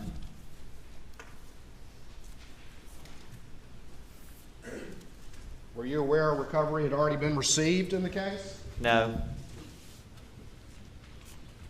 Did anyone at that time tell you there was already $505,000 that had been recovered? No. That's not in evidence. I mean, he's just throwing these numbers and times out. There's nothing in the record to indicate when it was received or how it was dispersed. I object. I asked him, Your Honor, I'm sorry. I asked him if he was aware of that. I think that's relevant.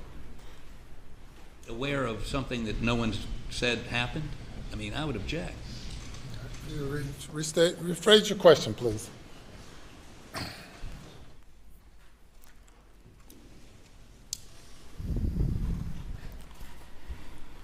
Did Alec tell you there had been a recovery of $505,000 already in the case at that time? No.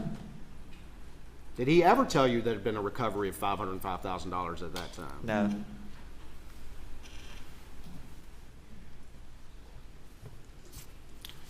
Was there a recovery at that time of $505,000 as you come to find out? Later on. Later on you found out? Yes. And did he ever pay you one dime? No.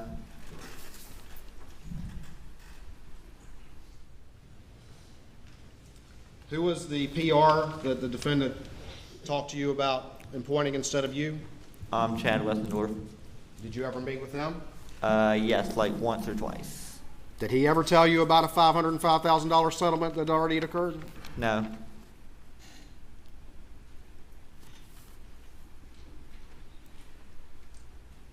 Did the defendant ever tell you that he also had a $5 million umbrella policy?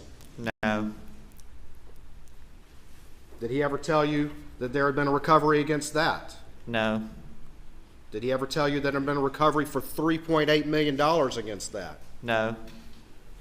Did he ever pay you one penny of $3.8 million? No.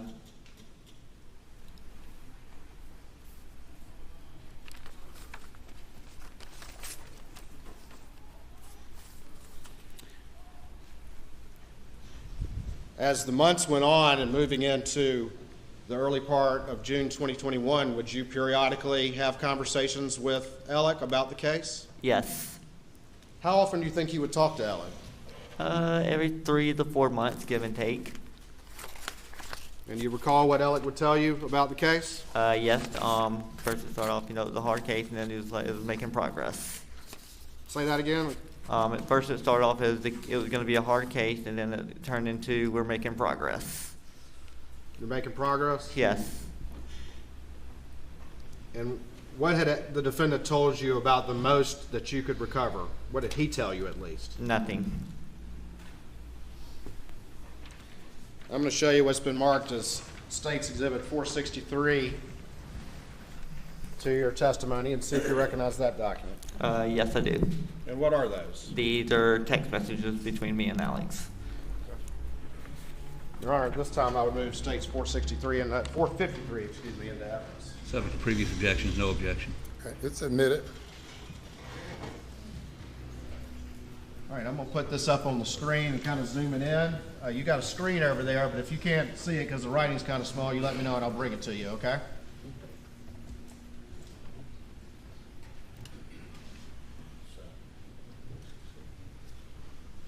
Do you recognize that's on the screen right now? Yes. And who is that text from? Alex. And who is it to? Me.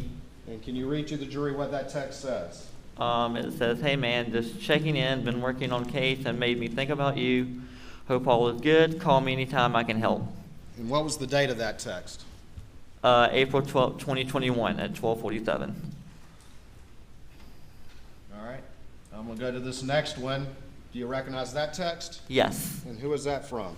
That is from me to Alex responding to his text. All right. And read that text to the jury once you sent. That text says, "Hey man, I'm doing good. By the way, how's the case going? Just curious. But how are you?" I'll show you this next text. Do you recognize that? Yes. And who is that from? That is from Alex to me. All right. And can you read that to the jury? "Finally getting some movement. Still a ways to go. Doing good. Was just thinking about and thought I'd check in. Hope to see you soon." Still a ways to go is what he said? Yes. At that point in time, did he tell you there had already been 2 recoveries in the case? No.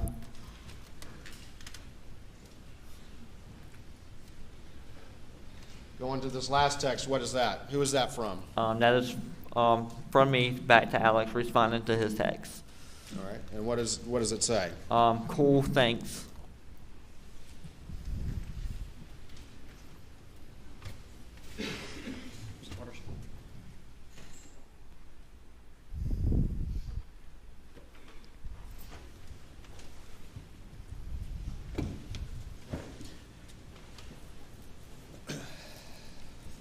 Hold on for me just one second. Your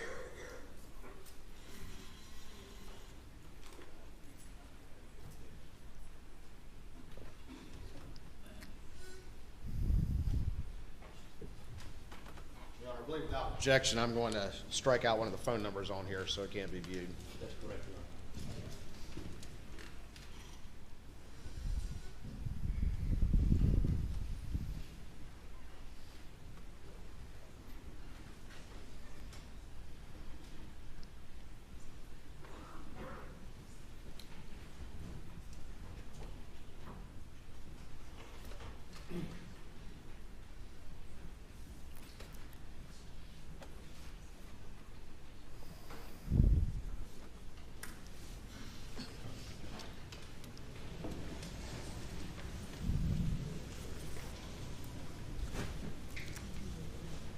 Around this point in time, as we're in the late spring of 2021, had you become aware of any media reporting about there actually being a settlement in your mother's case? Yes, somebody sent me a text or something saying a legal document, but I can't remember who sent it to me. All right. And you can't remember who sent it to you? Yes, that's correct. Did that cause you to reach out to the defendant and ask the status of the case? Yes. Do you remember roughly when that was? I believe in June. Okay. And do you remember if that was before or after the murders in this particular case? I believe that was after. Okay.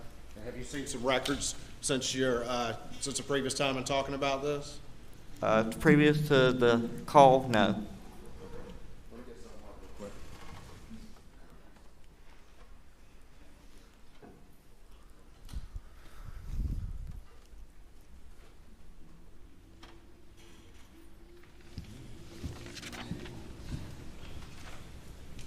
I'll show you what's been marked as 454 to your testimony.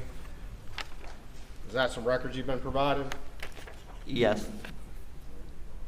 And those just some records of phone calls between you and Alec? Yes. On June 22nd? Yes.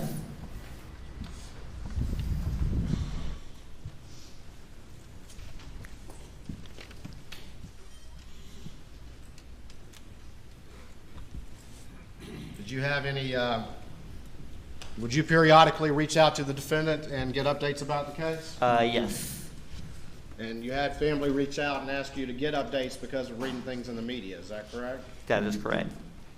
And you had conversations with him in June of 2021? Yes. You don't remember if those were before or after the murders? Answered the question after June 7th. I would object to the leading question. I would object to the suggestion that he hasn't already answered that this occurred after June 7th of 2021. He's impeaching his own witness. I'm trying to impeach this witness. I think I'm establishing a point that's not in dispute. These records say what they say. I'm talking, I think he was prefacing that question with, you don't remember when you learned about it sometime in early June. If he's conceding the witness said he didn't learn about it until after June 7th, we don't have an argument. He's already testified to that.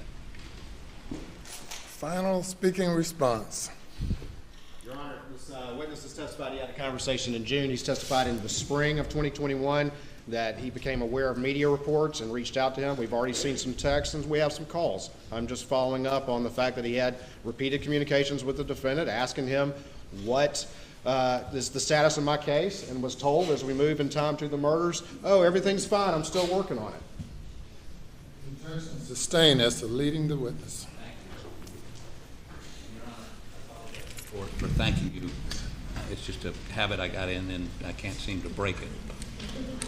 I apologize. And by the way, if you ruled against me, I would still say thank you. It's just what I've learned to do. I don't know whether it's an old-time thing or not. But I apologize. Thank you, Mr. Harper.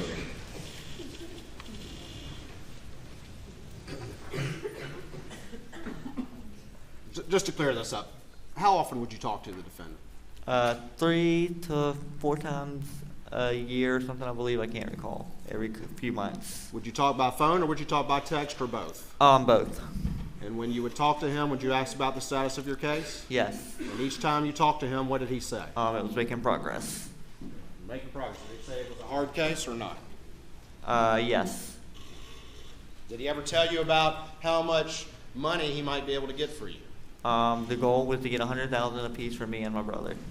At any time over the years, did he ever tell you that there had already been a recovery in the case? No. At any time over the years, did he mention anything about having a $5 million umbrella policy? No.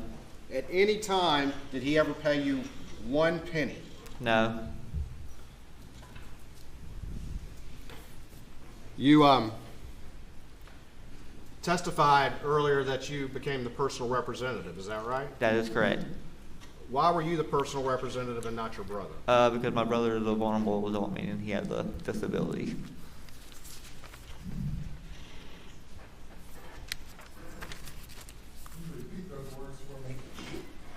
That my brother, he's a vulnerable adult, so he's not able to function as a normal human being to be doing stuff like that. He's a vulnerable adult? Yes.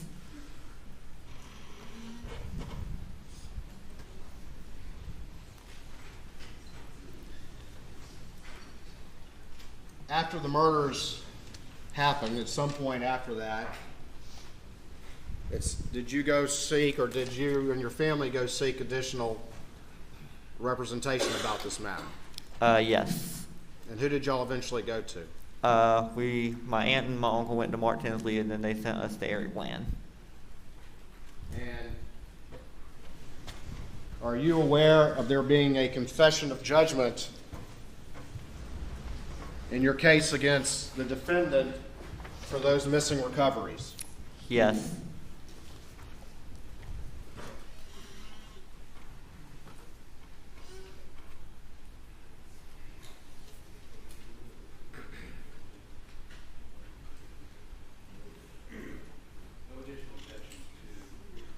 This document. Sir.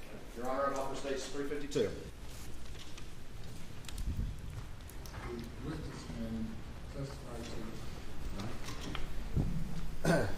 And you're aware there's a confession of judgment in that case? Yes. Did you have to file a claim against the defendant for those 2 recoveries you never got for your mom's case? Yes. And I'm going to show you 352. You're not a lawyer, are you?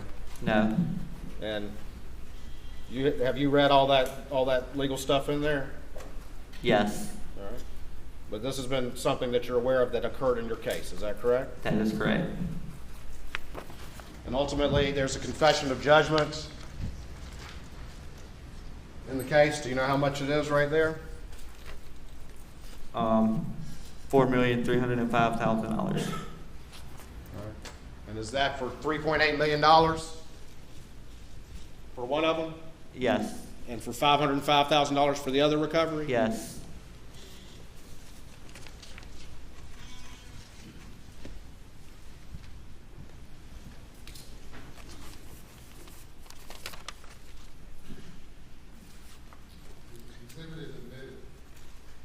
Thank you, Your Honor. Oh, I just did it.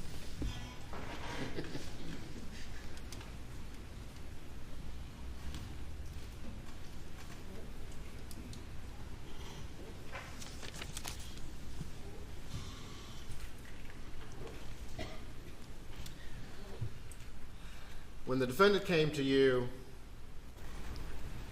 around the time of your mom's funeral and said he was going to help you and file a claim on your behalf, why did you agree to that? Because I trusted him. Thank you. Nothing further. Examination. Please report, Your Honor. Yes.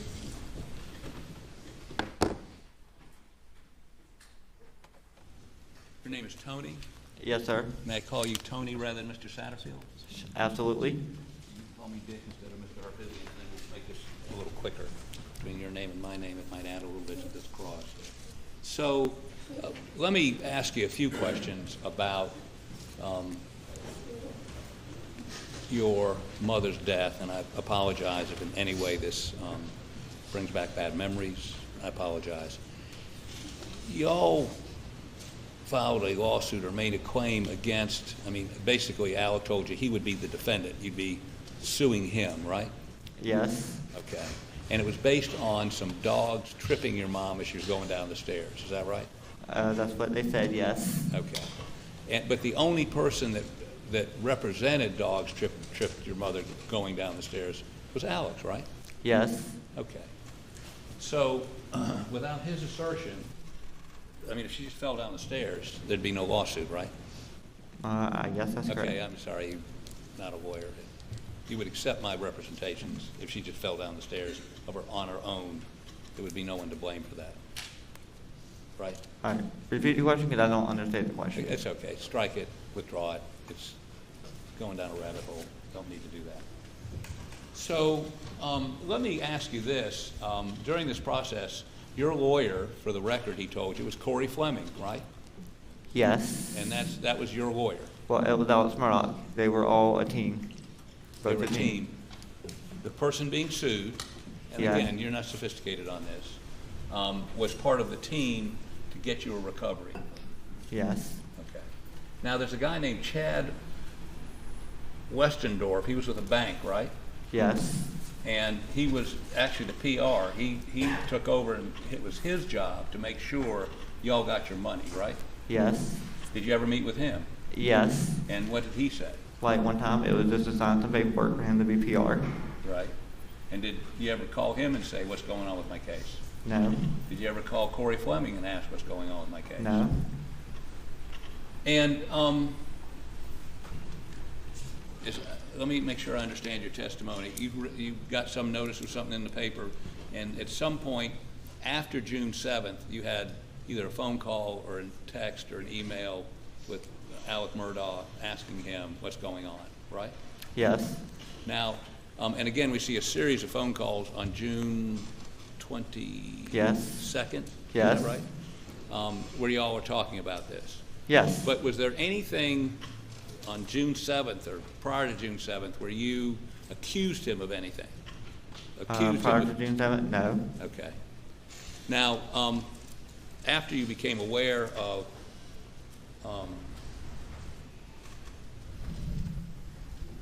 well, we saw just a moment ago a confession of judgment where Alec Murdaugh admitted that he owed you $3 million. Not get this wrong. Where's the confession of judgment? There it is. $4,305,000. Is that right? That's the judgment, yes. Okay. But you hired a lawyer, Eric Bland, very fine lawyer, and he actually sued Mr. Murdaugh's firm and some other folks and got you $6.5 million, right? Yes, or no, not that I'm aware of. Pardon me? Not that I'm aware of. The only thing I'm aware of is the judgment.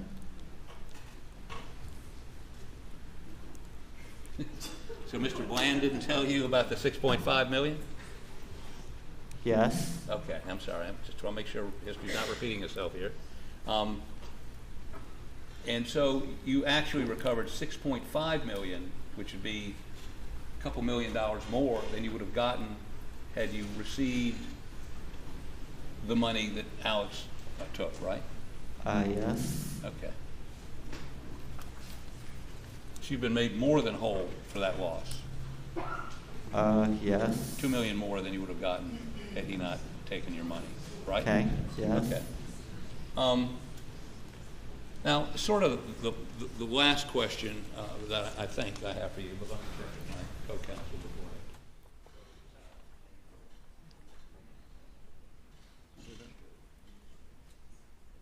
Well, one last question is this.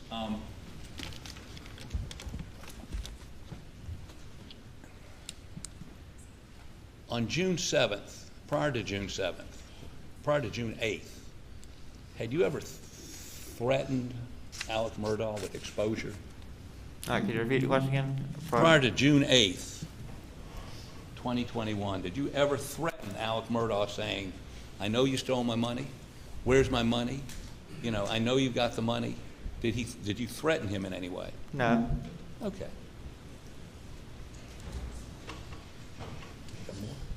Thank you. I have no further questions.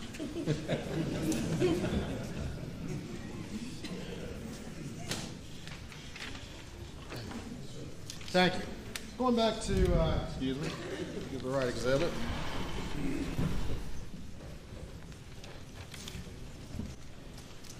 States 453. These were texts that you had about the case, is that right? Yes. And when did those occur? These occurred in the spring and April of 2021. April of 2021. And there had been media reporting about there being a settlement in this particular case, even though you hadn't received any money? Yes. Did you have periodic conversations with the defendant over the course of time? Yes. And would you ask him about the case? Yes. And he would tell you what? It's a hard case, but it's a work in progress. After all this happened, have you come to find out that the defendant took all of your money? Yes. And that's what led to that confession of judgment? Yes. Did he, though, ever pay you 1 cent? No. You were asked about Corey Fleming, and I think you said they were all a team. Is that right? Yes. At its core, who did you consider was your lawyer for your mom's case? Alex. Thank you, Mr. Sackler. Nothing further. He may have one more question. Anything further? No. Thank you. All right. You may step down. Thank you.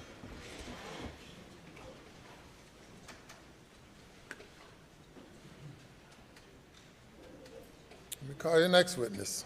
The state calls Jan Malinowski.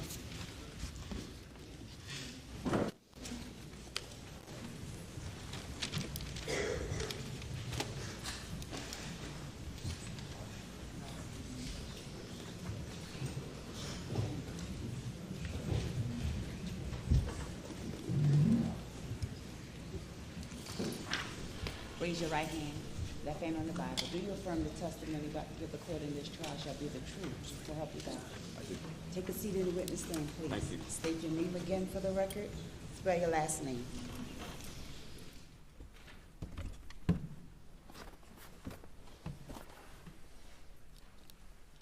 My name's Jan Malinowski, M-A-L-I-N-O-W-S-K-I. Mr. Malinowski, how are you doing today? Doing well, thank you. Good.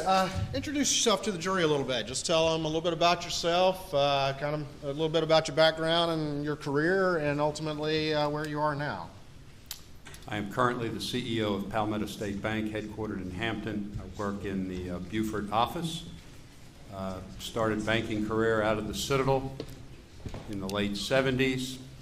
Went to graduate school at the University of South Carolina. Had a progression of jobs at larger banks, Wachovia Bank and Trust, Barnett Banks of Florida, First Union Bank, and then in February of 1991, I joined Palmetto State Bank. Okay. And Palmetto State Bank, so you've been there since 1991? Yes, sir. And what roles have you served at Palmetto State Bank over the years? Principally in charge of both of our branches. We have two branches in the Beaufort area, one on Ladies Island and one in the Burton, which is west of Beaufort. And that's been primarily my focus on a day-to-day basis, but I do have other responsibilities inside the company. Okay. And your primary focus has been on Beaufort. Here recently, has your duties or your role expanded? It has. And what is your current duty right now, or what your current I'm the title? Chief Executive Officer. The CEO. Okay. And when did you become the CEO of Palmetto State Bank? April of last year. April of last year? Yes. Would that be 2022? Excuse me, I mean August of last year. August of last year. 2022. Yes, sir. Who was the CEO prior to that? Russell Lafitte. We'll talk more about that in a bit. Tell me a little bit more about the governance of the bank. Is there a board of directors? There is. And how many people are on the board of directors? Currently 8. And is there a executive committee of board of directors and other senior leadership at the bank? There is. And can you describe that for the jury, please? The executive committee today consists of our chairman, Becky Lafitte, Norris Lafitte, Liz Malinowski. I'm on the executive committee, and Gray Henderson is on the executive committee. All right, but describe to me how that works. What's the purpose of the executive committee? The executive committee is charged with typically making the senior decisions, upper management decisions that affect the day-to-day operations of the bank. And let me ask you this. As far as giving loans, are there levels of authority for different officials in the bank, and does that sort of graduate depending on the amount? That's correct. Can you explain that to the jury? Throughout the bank, we have a number of loan officers, each of whom is granted a certain level of lending authority, which is approved annually by the board of directors. Any loans made, single loans above their lending authority or above their limits would then go to 2 executive officers, either myself or Ms. Henderson, to be approved or denied within our level of authority, which is up to $1 million. And then if for any loan, single loan or relationship from $1 million to $1.5 million, both she and I would have the approval authority, and anything above $1.5 million up to $8 million currently goes to the executive committee for approval. With those levels of authority, still if you have large loans with a particular customer or just typical client, are those the kind of things that might be discussed and updated in board meetings and executive committee meetings? Executive committee meetings first, and those would be minuted in the executive committee minutes, and then elevated to the board, and periodically there'd be board discussions, yes. Let's talk a little bit and going back to September 2021 and before. And just want to talk a little bit about the bank then. Your primary focus in the bank was where at that period of time? Beaufort. All right. And was there another sort of hub of focus in the institution? Well, Hampton is our main office. Okay. It's the largest branch among the 7 branches. Back at that period of time, September 2021 and prior, explain to me how those 2 hubs work and just generally how the bank operated in practice in that regard. Well, Hampton being the largest office had the most business. It was also a location where Russell Lafitte had his office, his father Charlie had his office, and Sister Gray Henderson had her office. Largely I was focused on the activities in Beaufort, as I said earlier. Did the bank have kind of a decentralized functioning that Hampton kind of did its thing and Beaufort did its thing to some extent? Yes, sir, to some extent. Okay. And was the defendant a customer of the bank? Yes, he was. And was he more in the Hampton side of things or the Beaufort side of things? Hampton.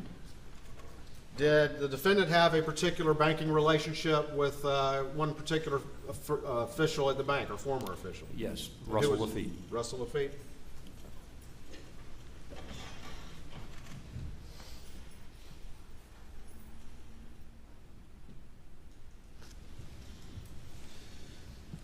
Moving into 2021,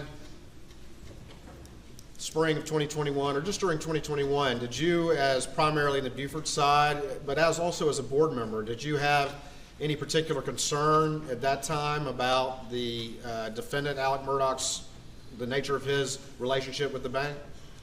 At that time, no.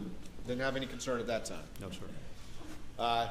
You were more focused on Buford, is that right? Correct. And you had no reason at that time to think that anything was going on, is that correct? No, sir.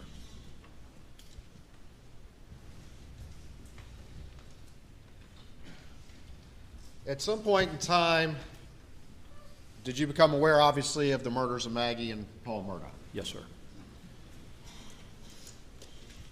After that happened, did you have any particular concern about the defendant and any loans he owed to the bank or anything like that at the time? He had significant loans with the bank. The murders were obviously traumatic and tragic. And the board and executive committee did bring up Mr. Murdaugh's relationship with the bank. Okay. Grab some exhibits real quick.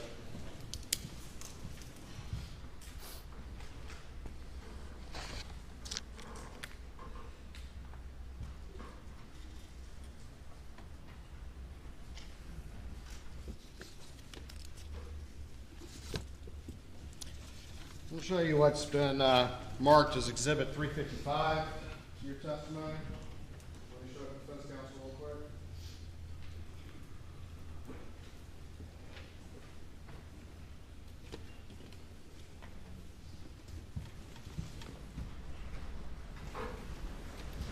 And we'll see if you recognize this document. It's the minutes of a board of directors meeting of Palmetto State Bank, Tuesday, July 20th, 2021. All right. And who was the secretary for those minutes? Ray Henderson. All right. And just quickly tell the jury what minutes of a board of directors meeting are. What do those mean? The minutes should memorialize the discussions of the board members across any number of topics: loans, operations of the bank, any other topics of interest. Okay. And just look at that real quick. That's on what date? It's the meeting of July 20, 2021. July 20, 2021. And I looked through there real quick, and was there any discussion or any mention of any discussion of any loans with the defendant, Alec Murdaugh? No, sir, there are not. Okay. Your Honor, at this time I would move, I believe without any additional objections, State 355 into evidence. No other objections. It's admitted.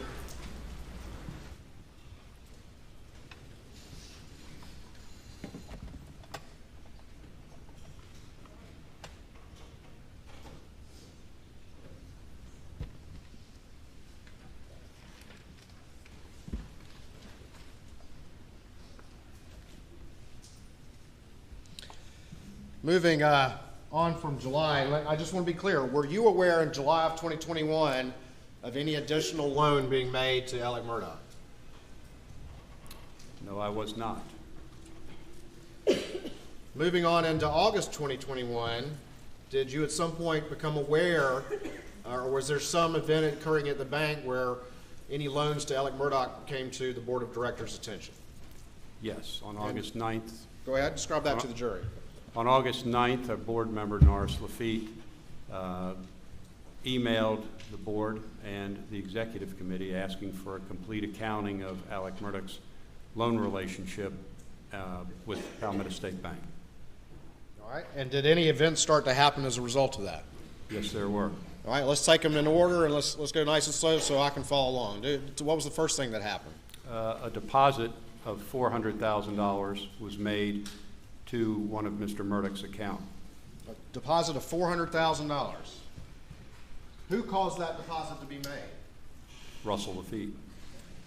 At that time, on August 9th, do you know what the balance was in that particular account that money was in?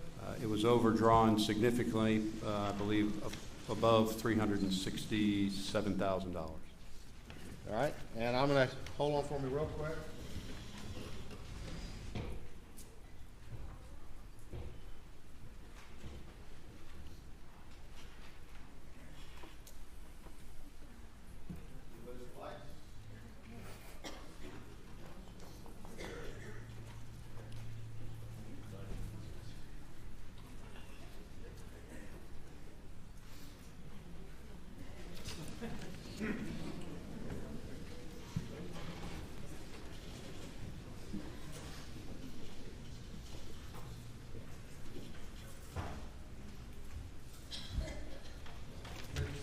Thank you, Judge. State 356, I'm going to show you this document, see if you recognize this. This is a copy of an account statement, page 2 of an account statement, of account number ending in the 4 digits 6092 of Richard Alexander Murdaugh. All right, and can you tell me on August 6, 2021, what the balance was in the defendant's account at Palmetto State Bank? On August 6, 2021, the balance was a negative $347,784.67. Had the bank continued paying expenses for Alec Murdaugh from June 7th to this date to the tune of $347,000 in money he did not have? Correct.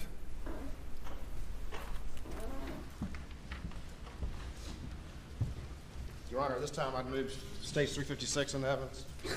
No additional objections, Your Honor. It's admitted. So right here, what date is that? August 6, 2021. We'll go up to the top. What's the name on this account? Richard Alexander Murdaugh.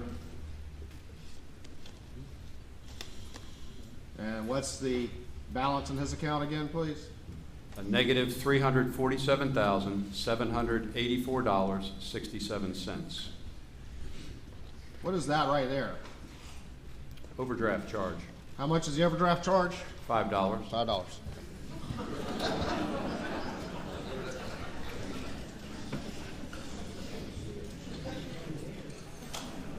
Is that typical policy for a bank to pay overdrafts over the course of a month for $347,000? No, sir.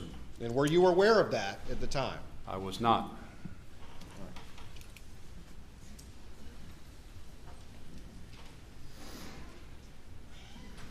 What is this right here? This transaction, what's the date on it? August 9th, 2021. And what is that right there? That's a deposit of $400,000.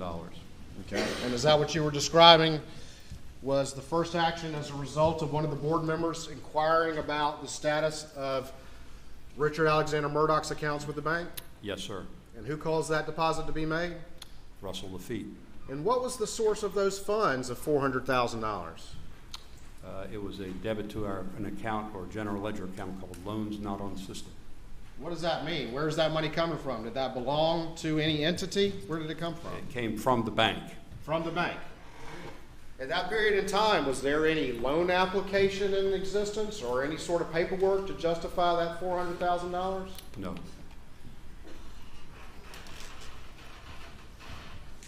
And after that $400,000 went in, what was the balance of the account?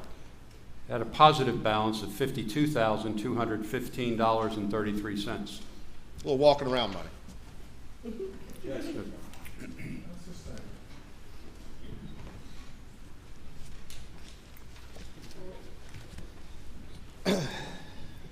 When that deposit went in, were you aware of a deposit of $400,000 going in at that time? At that time, no. And you're a board member, correct? Yes, sir. All right, that was the first action. What else occurred, if anything, as a result of an inquiry being made about the defendant's finances? There was a flurry of activity inside the Hampton office to create loan documents. All right. To create loan documents? Yes, sir. To create loan documents after the fact? Yes, sir.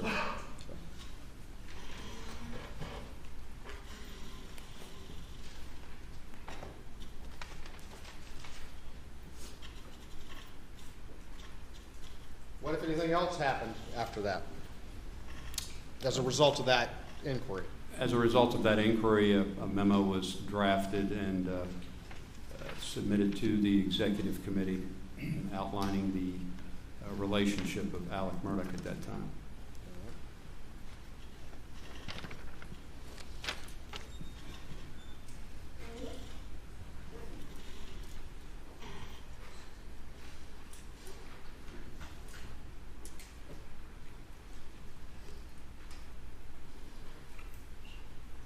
One second, I'm going to try to knock out two at once.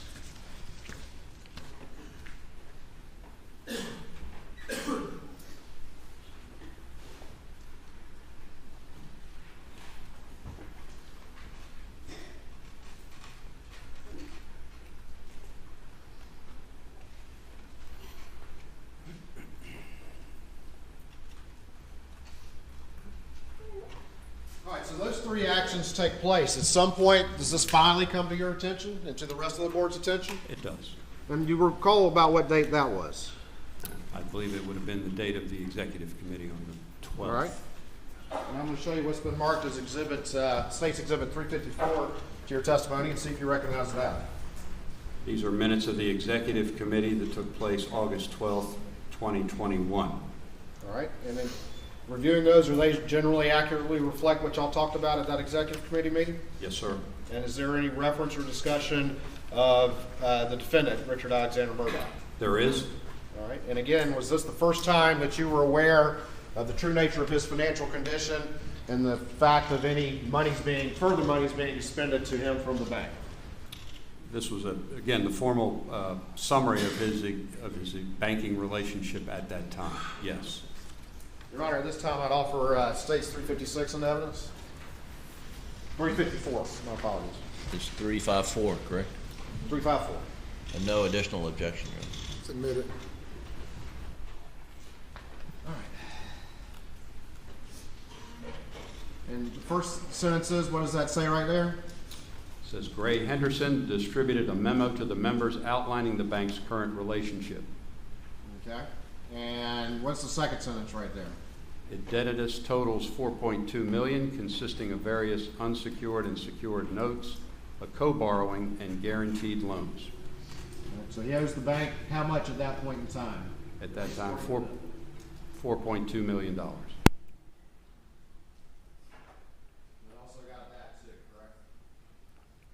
Yes, sir. I'll show you what's been marked as 365 to your testimony or to this trial and see if you recognize that. This is a copy of the memo that was presented to the executive committee on the 12th of August. All right. And Your Honor, this time I'd offer States 365 in evidence. No additional objection, Your Honor. Submitted.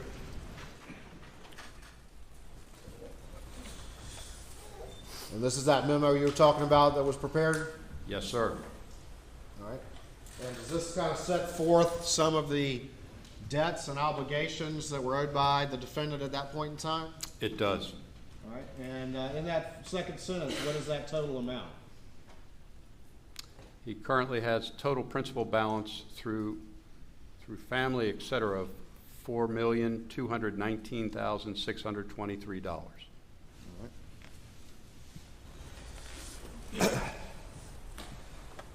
This list right here, what does that reflect? It lists all the loan numbers, the principal balances, and the collateral if they were secured.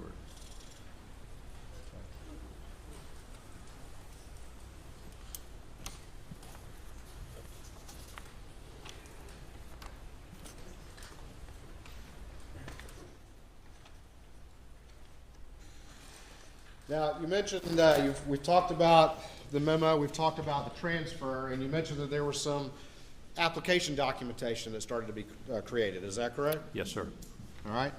And you're the CEO now, is that correct? That's correct. And you've had a chance to go back and to look into what's happened and review these various records, is that right? Yes, sir.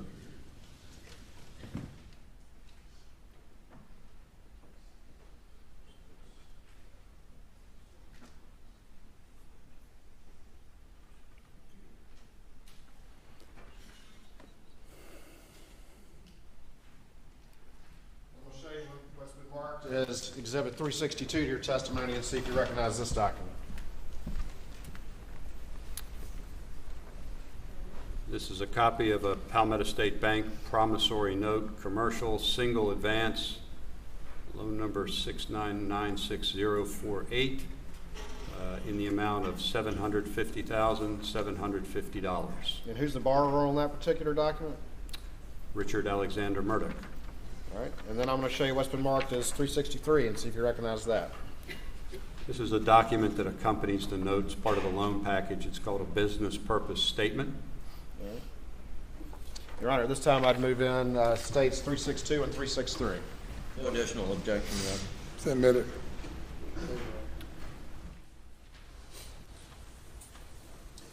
All right, let's take a look at this document real quick. This is 362.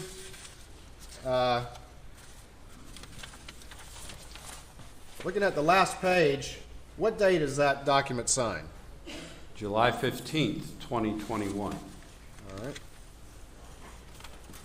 Going back and looking at the first page,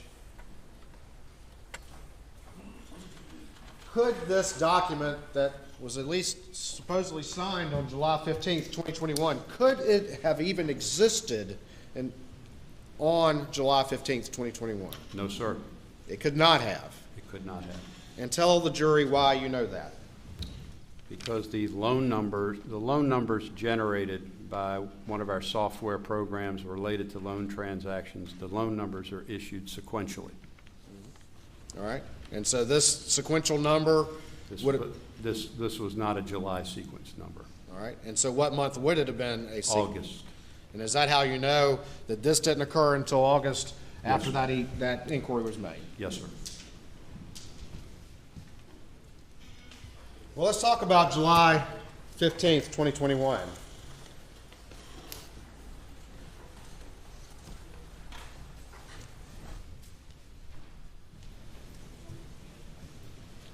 As things have come to light and you look more into this, did it come to your attention as to why these documents would have been backdated to July of 2021?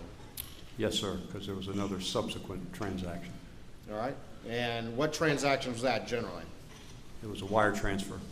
Okay.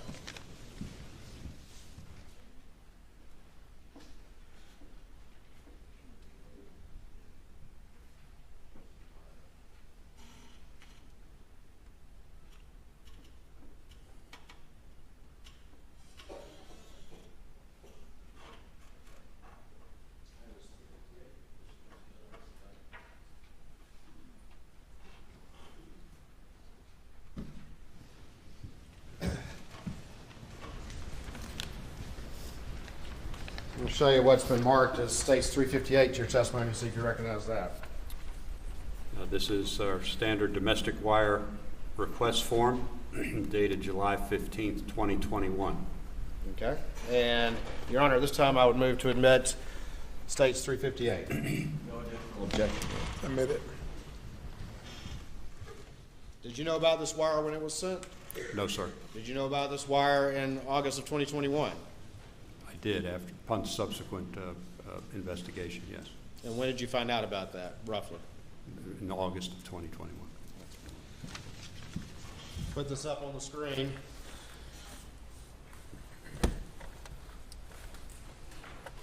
What's the date on this wire? July 15th, 2021. And where does this wire go? It goes to the Wilson Law Group LLC IOLTA account. IOLTA account? Are you familiar if that's a lawyer trust account? Yes, sir. And what's this page that's attached to it? Appears to be the wiring instructions. The account name, Wilson Law Group LLC IOLTA account. Bank is South State Bank in Bamberg, South Carolina, and South State's routing number. Contact information is Chris at wilsonlawgroupsc.com, Gail at wilsonlawgroupsc.com. And what is the source of funds for this $350,000? Again, it's the bank's internal account, general ledger account, loan not on system. Loan not on system. It's bank money. Yes, sir. And at this time, was there any documentation whatsoever justifying $350,000 of bank money being given to the defendant to send to Chris Wilson? No, sir.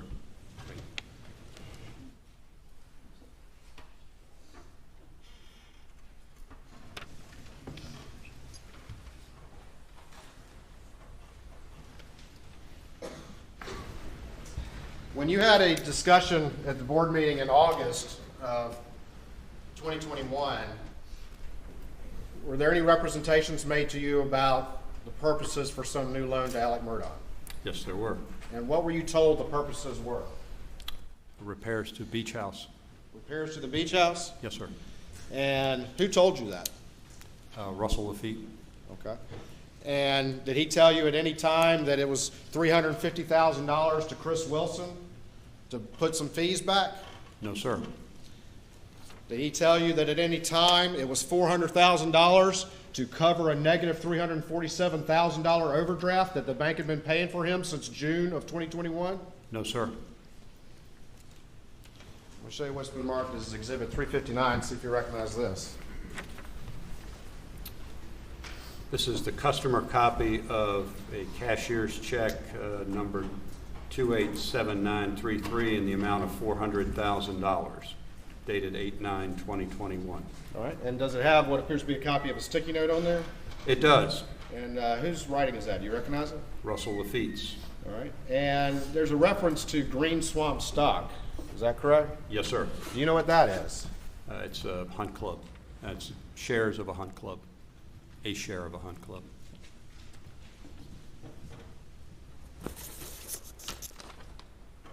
I'm going to show States 363 up on the screen, and I showed you this previously, but what is this document? That's the business purpose statement. All right. And what does it say? Is this for that loan in which the application is being drafted after the fact? Yes, sir. And what does it say the purposes are?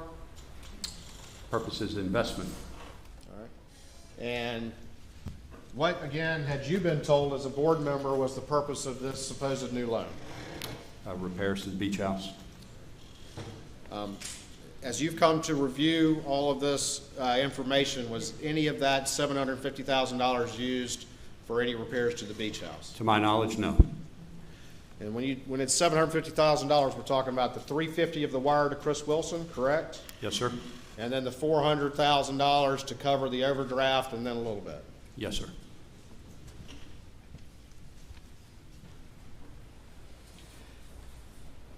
At some point in time, was there any discussion about collateral for this particular loan? Yes, there was.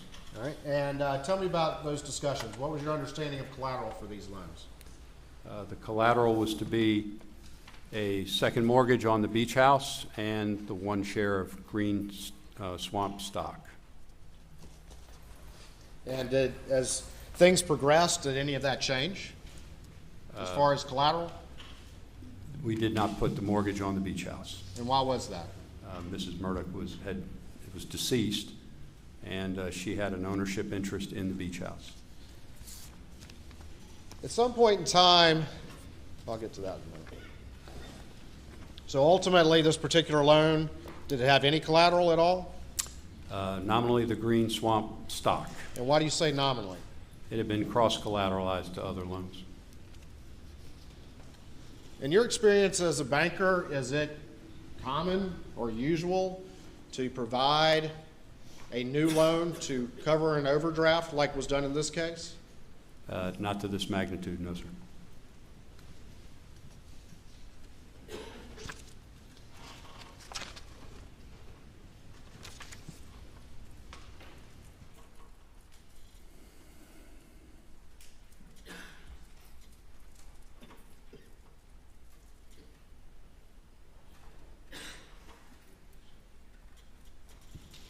Let me show you what's been marked as States 357 and see if you recognize this.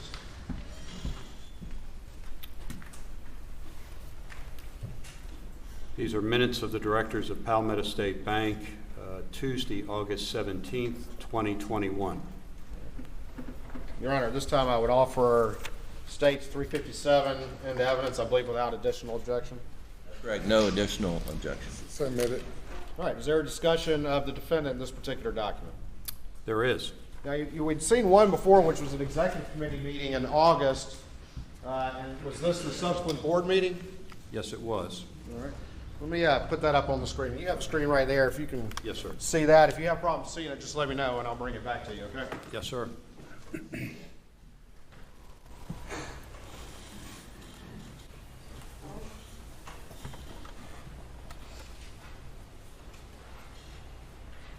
All right. And this is the discussion as it relates to the defendant right there? Yes, it does. All right. And real quick, what's the second sentence right there in this particular discussion? Russell L. Lafitte stated that his intention is to sell the farm. All right. And down here at the bottom, what does that sentence right there say? Starting with Elizabeth. Elizabeth Malinowski commented the $750,000 loan did not appear to have been approved by the executive committee. All All right, and then what's the next sentence? Russell Lafitte explained that 3 of the 5 members approved the loan. All right, and so with 3 of the 5 members approving the loan, were you on the executive committee at that time? I was, yes. But you were not informed of any of these monies being expended or this after-the-fact documentation or any of it, is that correct? No, sir.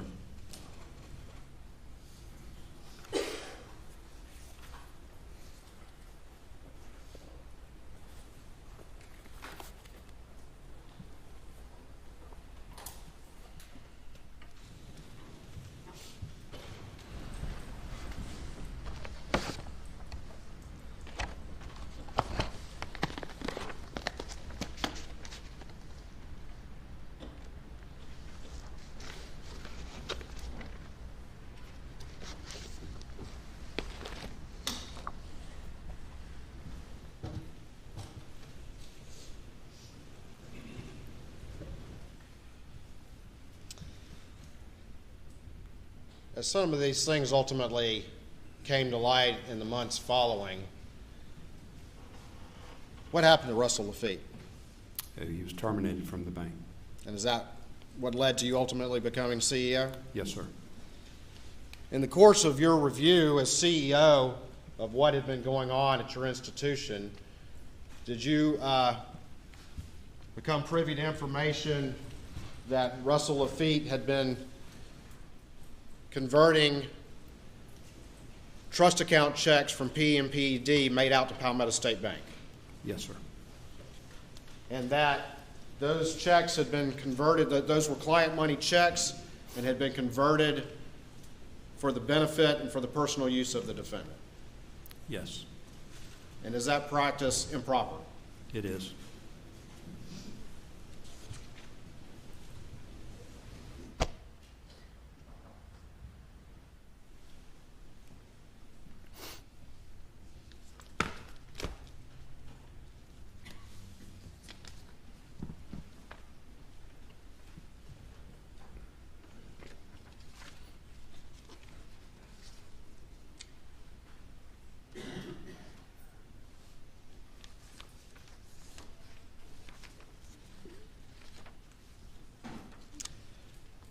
I'm going to show you what's been marked as States 366 to your testimony.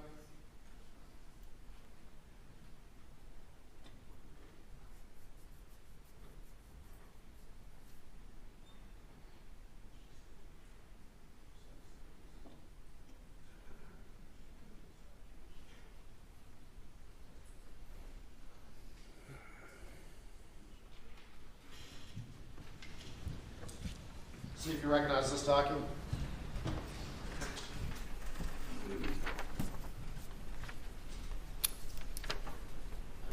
This document is a printout from our loan accounting system, which summarizes the loans outstanding to Mr. Richard Alexander Murdaugh As of a particular day?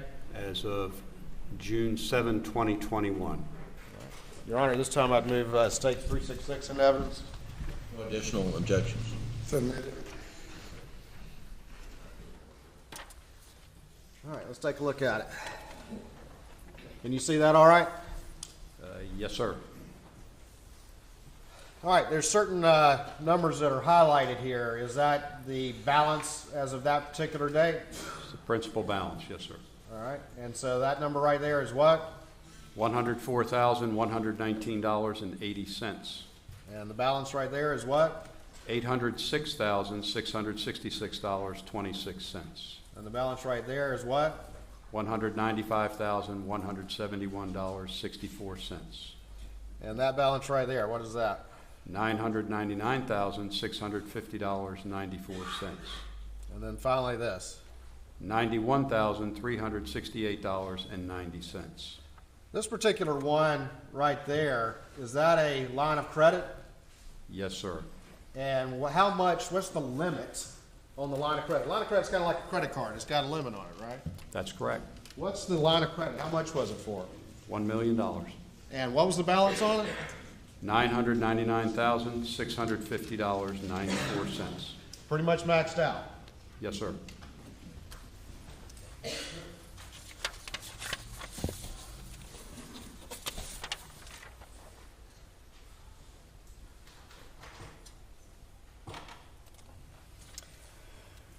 Going back to States 365, we've got this one right here. What was the balance on that one with this memo that was prepared around August of 2021? That loan balance is $599,400. And was that also a line of credit as well? It was. And what was the limit on that line of credit? I believe $600,000.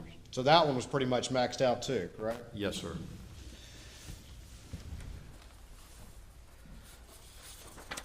Not listed on States 366 are two that are on this memo. One says Zero United and one says Redbeard. Are you familiar with what those are?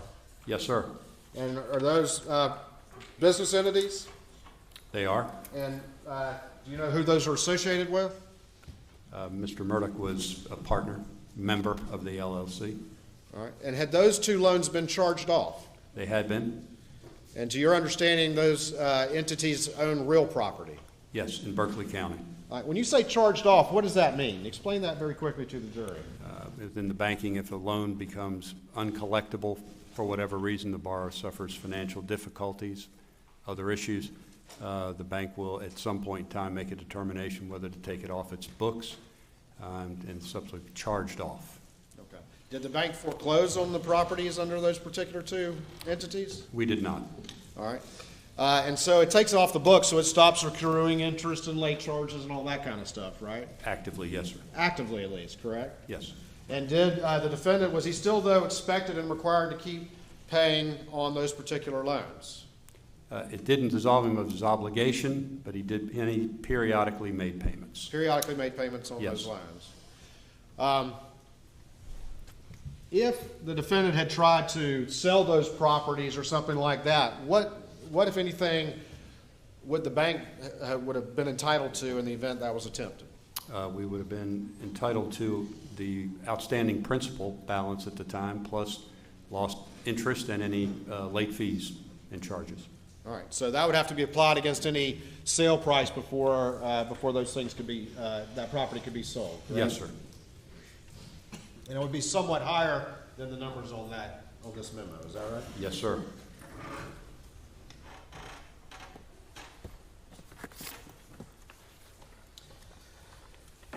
One of the things on here is this particular loan right here, and what is that for? A house in Edisto. And in April 2021, was there any sort of thing going on with that particular loan that needed to be addressed? The loan had matured. It had matured, and explain to the jury what that means. At that time, the balance of the loan, the note itself had reached its maturity date, and the borrower would be required to, the bank and the borrower were required to come together and determine what they wanted to do, either renew it, extend it, whatever. Right, and it had not been paid off, correct? It had not been paid off, no. Since it matured, it either had to be renewed or paid off, correct? Yes, sir. And because of that need for a renewal, had an appraisal been sought in April of 2021? Yes, that's my understanding. All right, let me show you the exhibit. You need to show it to the defense counsel.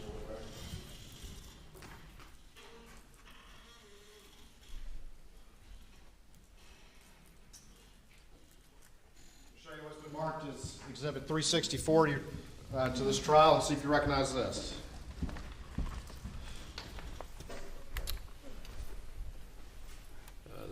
Top page is an email from Chastity Malfris to Charles Lafitte III, who is the bank's appraisal officer, regarding an appraisal request for 3606 Big Bay Drive, Edisto.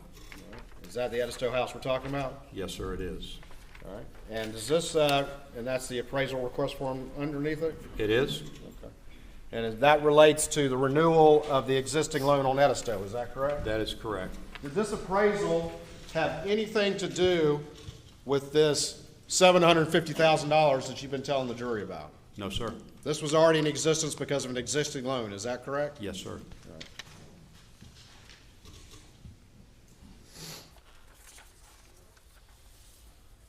And Your Honor, this time I would offer States 364 in evidence. No additional objection. Submit it.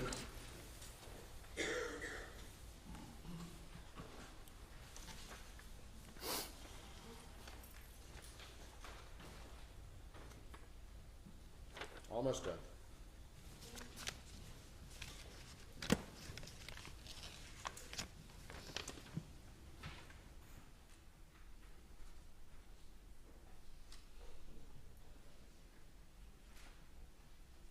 Real quick, one I forgot, states 360. We'll show this to you real quick, and then we'll get to the beginning of the end.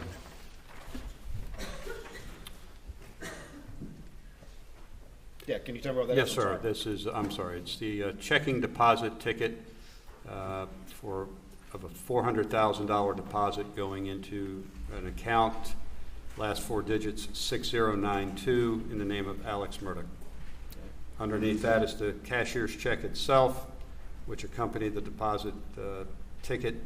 Cashier's check number 287933 in the amount of $400,000 dated August 9th, 2021. Your Honor, this time it offer states 360.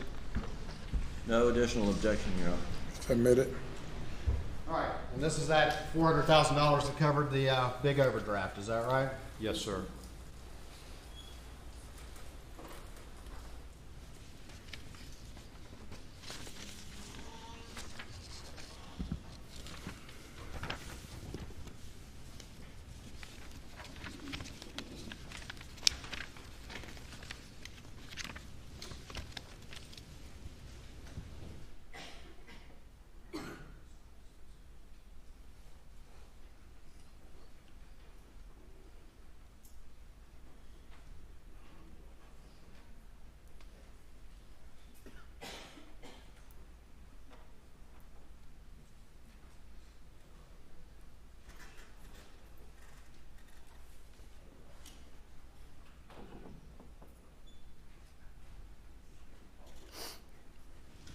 All right, I'm going to show you one last series of documents here,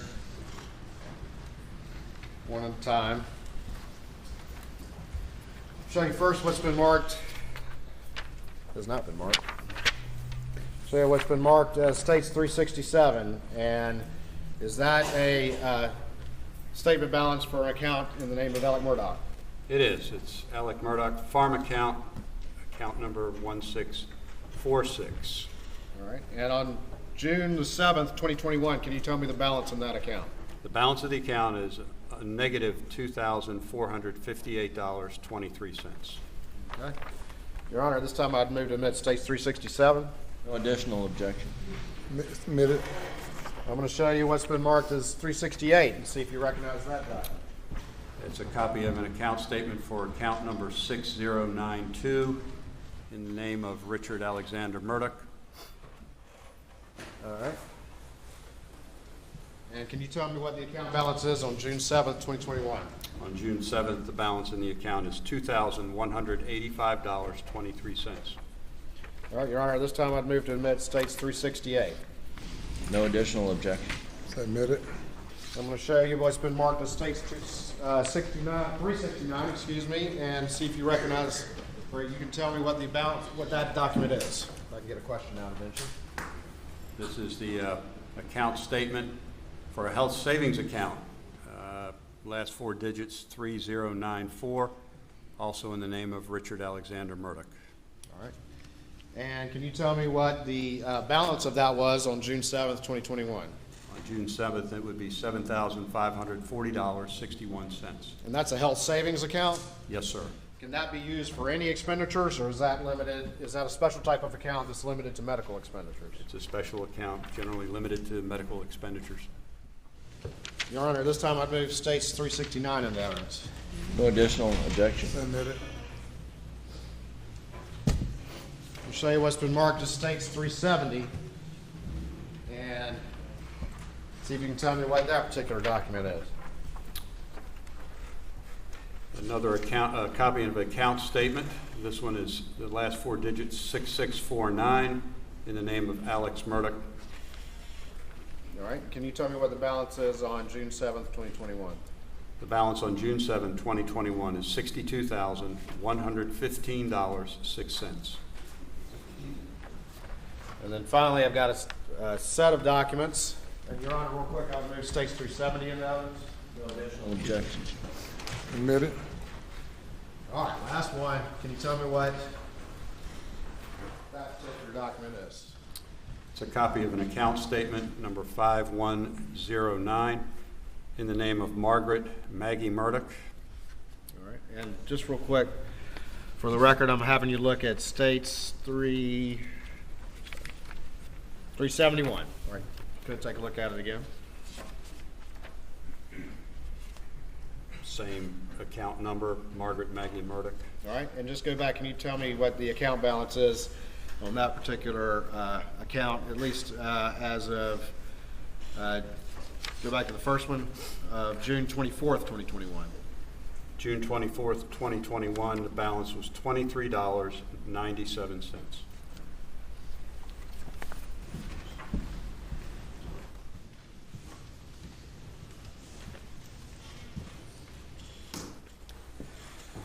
Your Honor, at this time I've moved States 371 into evidence. No additional objections. It's admitted.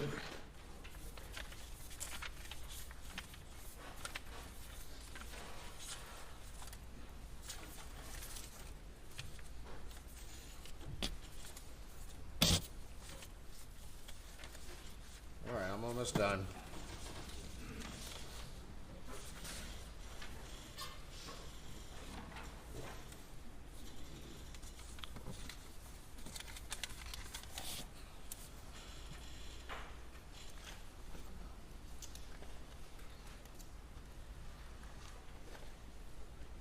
Mr. Malinowski, if at any point in time,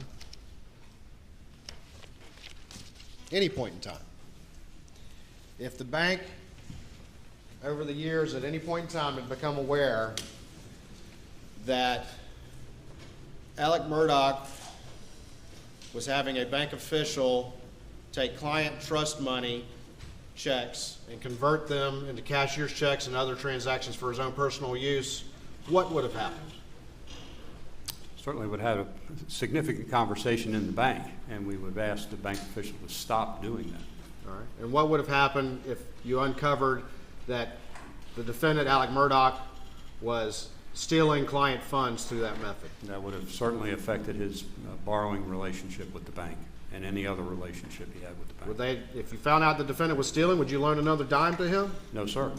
If you found out that the defendant had created a fake business account in the name of a legitimate entity and was routing and stealing client money through that account and converting it to his own personal use, at any point in time, what would have happened with his relationship at the bank? It would have ceased. Would the bank have loaned him any more money? No, sir. If the bank found out that the defendant had been forced to resign or been fired from his job, what would have happened with his banking relationship? Would the bank have loaned him any more money after that? No, sir. If the bank had found out at any point in time that he had been disbarred, what would have happened to that banking relationship with that defendant? It would have ceased.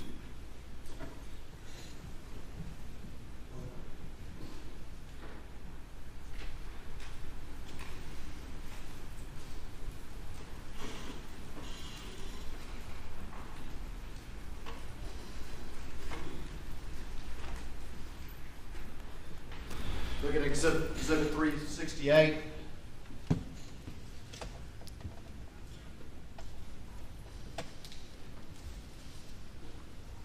What account number is that? What's the last four digits of that account number? 6092. And on June 7th, what's the balance? $2,185.23. Looking at Exhibit 356. What's the account number? 6092. And by the time that applied for deposit comes in, what's the balance on August 6th, 2021? On August 6, 2021, the balance is a negative $347,784.67. Hold on for me 1 second.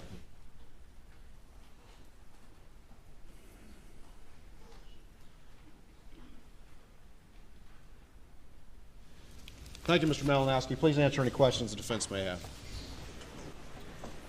Ladies and gentlemen, we have you go to the jury room for a break. Please do not discuss the case.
Yes.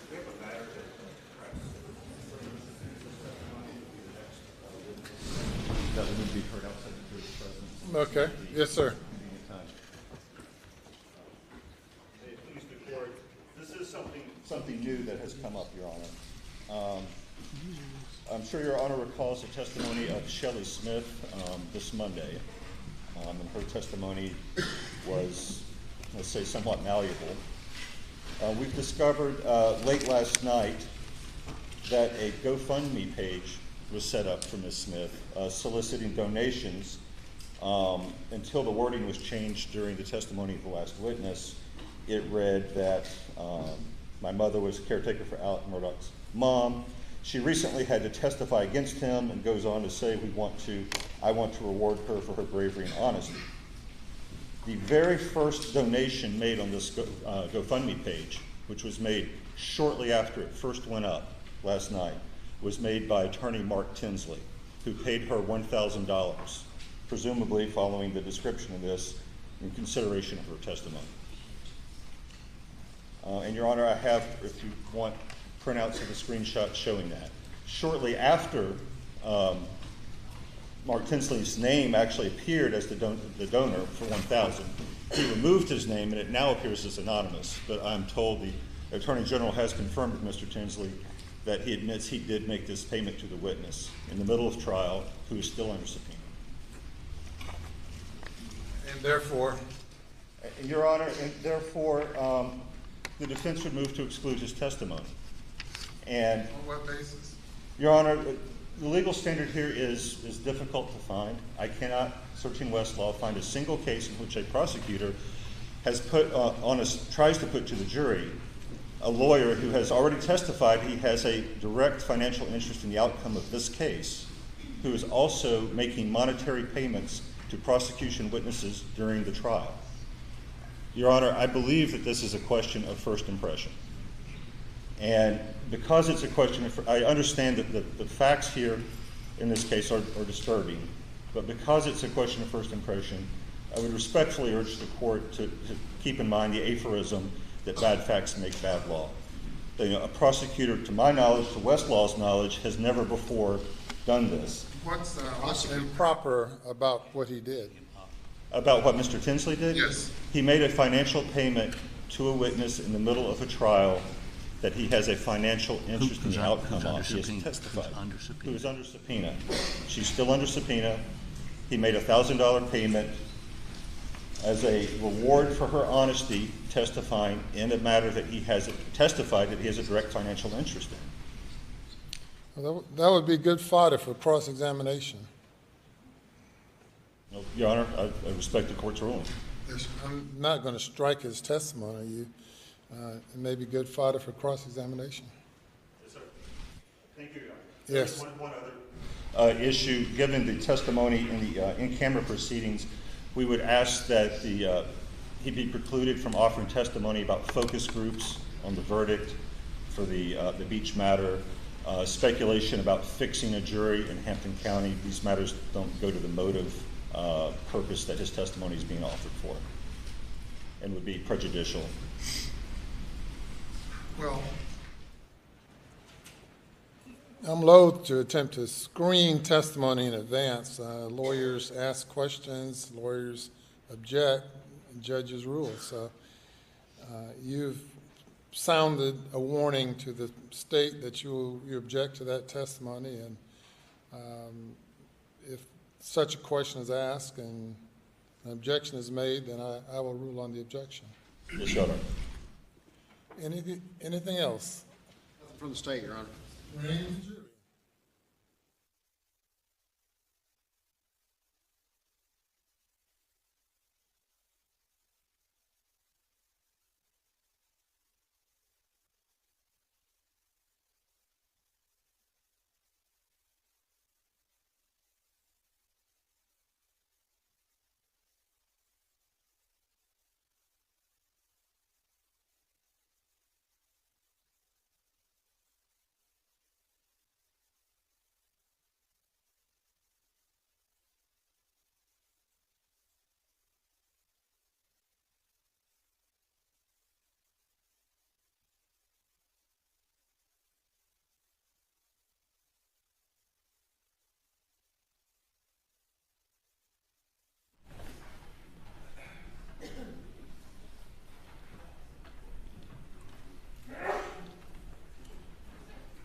Hey, cross-examination. Please record. Yes, sir.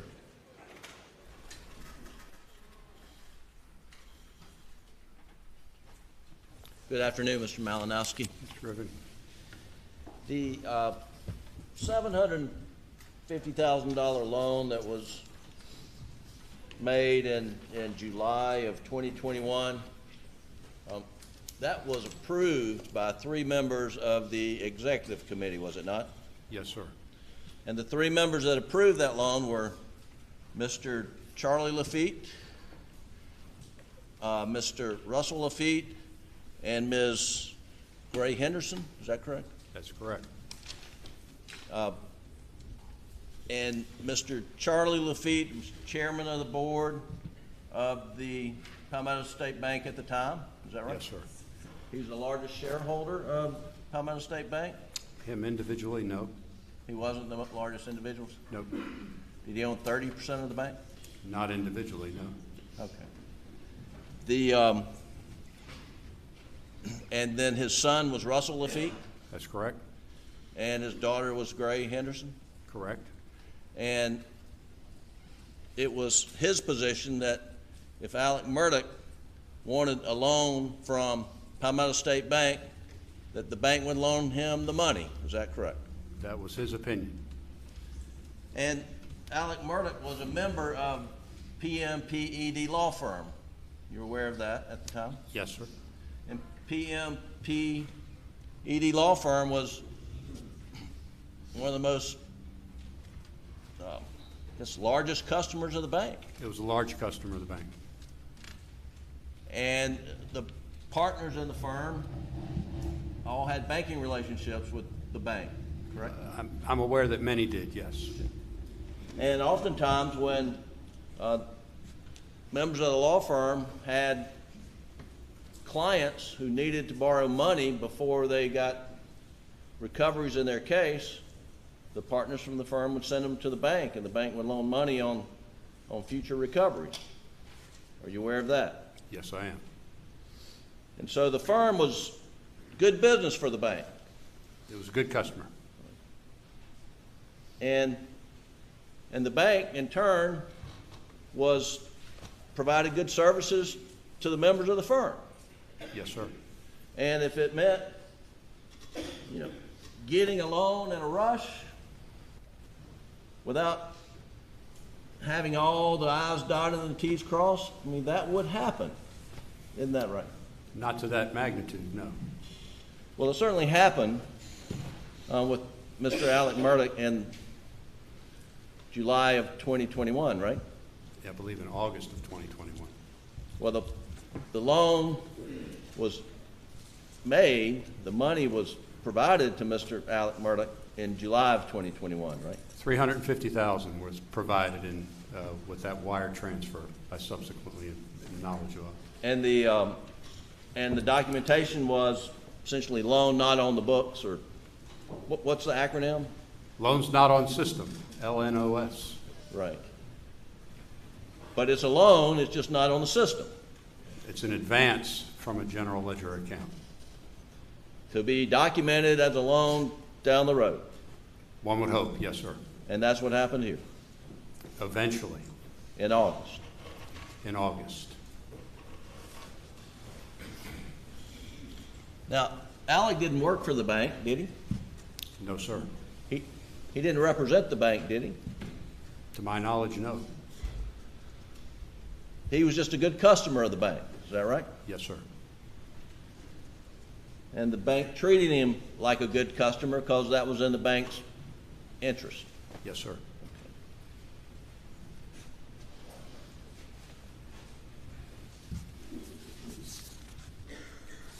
Now, you said something on direct that I want to follow up on. And my notes say that after the tragic murder of Maggie and Paul, that the bank undertook a loan review of Alec's loans. Is that right? In response to the August 9th email, yes, sir. Well, the August 9th email was triggered because of Maggie and Paul's murders? That and other information, yes, sir. Okay, and what other information? I think Mr. Norris Lafitte had asked some questions or had conversations with individuals and wanted to know the full accounting of the bank's relationship. Okay. And one of the factors that Mr. Norris Lafitte included was he had just lost his wife and son, and let's take a look at his standing with the bank, loans outstanding, et cetera. I think that's a fair statement, yes, sir. Okay.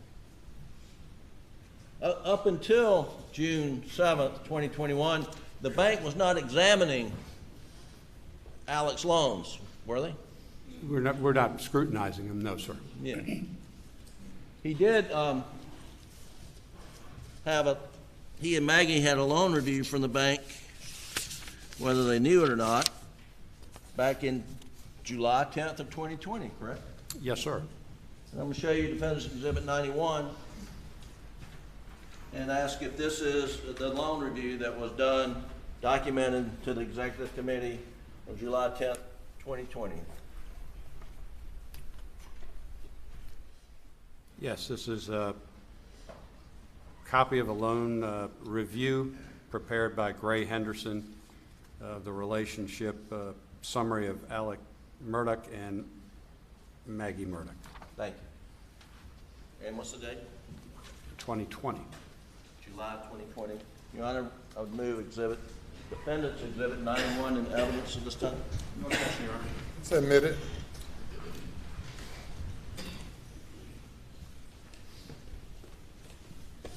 Just put the front page up there. And so, Doug, go down so we can see keep going, there you go. So to the Executive Committee, on July 10th, 2020, who was on the Executive Committee with the bank? At that time, Charlie Lafitte, Russell Lafitte, Gray Henderson, myself, I believe Scott Swain was on it at that time. And it's a 5-member Executive Committee? Yes, sir. And I think you mentioned earlier that does it take the majority of the committee to approve loans over a certain amount? Sitting in a meeting, yes, sir. Excuse me? In a meeting, yes, sir. Okay. And Gray Henderson is preparing this loan review for Alec Murdaugh, right? Yes, sir. It says Richard Alexander Alec Murdaugh is a lifetime resident of Hampton County. He and his wife, Margaret B. Maggie, recently sold their home in Hampton and moved their permanent residence to their farm in Islandton. Alec is a respected partner with Peters, Murdaugh, Parker, Ellsroth, and Dietrich law firm. They are currently involved in a wrongful death suit involving their youngest son, Paul, in a boating accident. Civil case is still pending. So that was the background on this. That was a general summary of current situation. And then the reviewed financials related to their tax returns and whatnot. Is that correct? She's just stating in there that what financial information we have on file. Okay. And then you go through each outstanding loan. Is that right? It's a summary of the loan, yes, sir. Okay, and the first loan is can you tell us what that is? Williams Island on St. Helena? We had a loan, I believe that loan was a joint loan with a gentleman by the name of Barrett Bowler, secured by 2 or 3 little islands off St. Helena. And that loan's in good standing?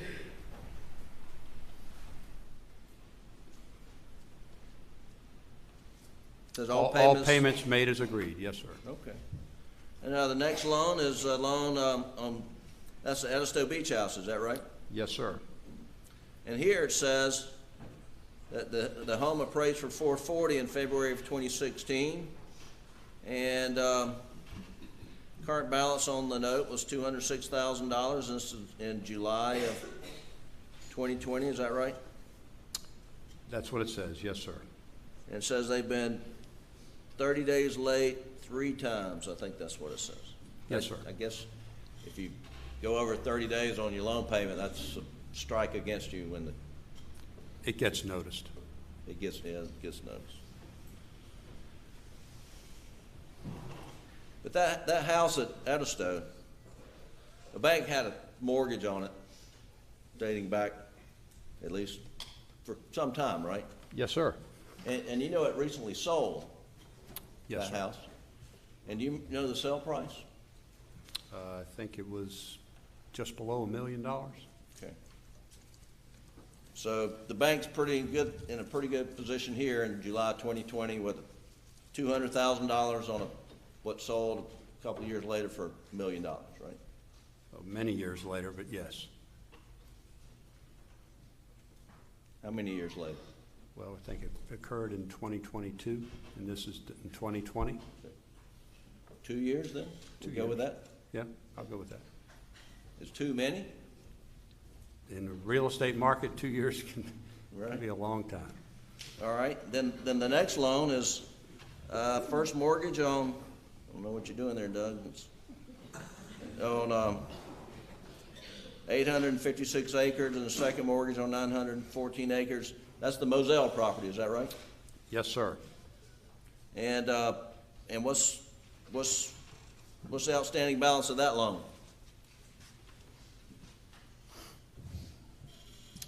$719,769.16. And what kind of value do you have there? Good value in it. If the appraisal is $3.3 million. Now, you know there's a contract on that property today? I understand there is, yes. You know what it is? No, sir, I don't. Okay. You know it's more than 3.3? I don't know that. Okay. Bank still has a mortgage on it? We do. Okay. You turn the page, Doug? If that's the last one on there.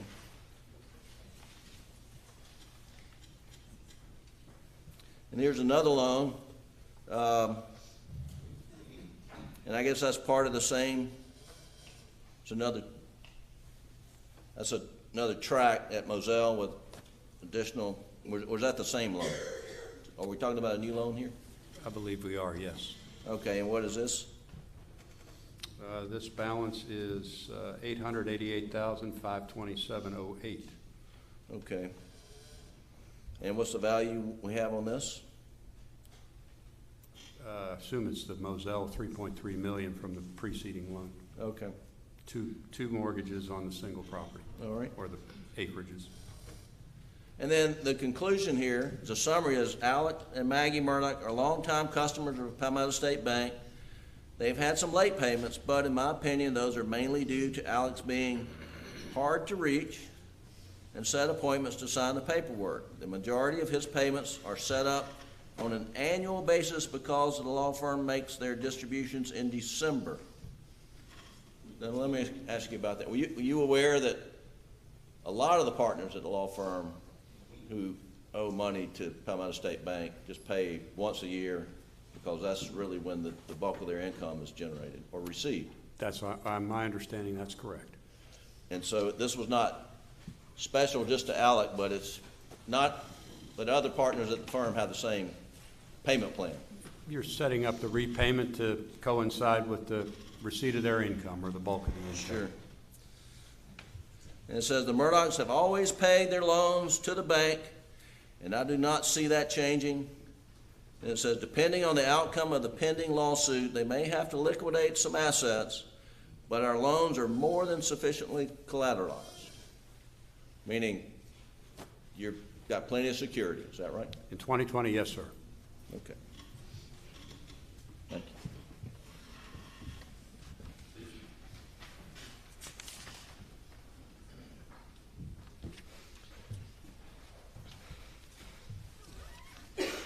Alec and Maggie have, to your knowledge, never been turned down for a loan at Palmetto State Bank.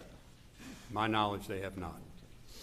Now, there were some loans that were, I guess, written off, as you said, or charged off, where Alec was a member of a partnership, LLC, some sort of structure where there were other partners involved, and that those loans went in default. Is that right?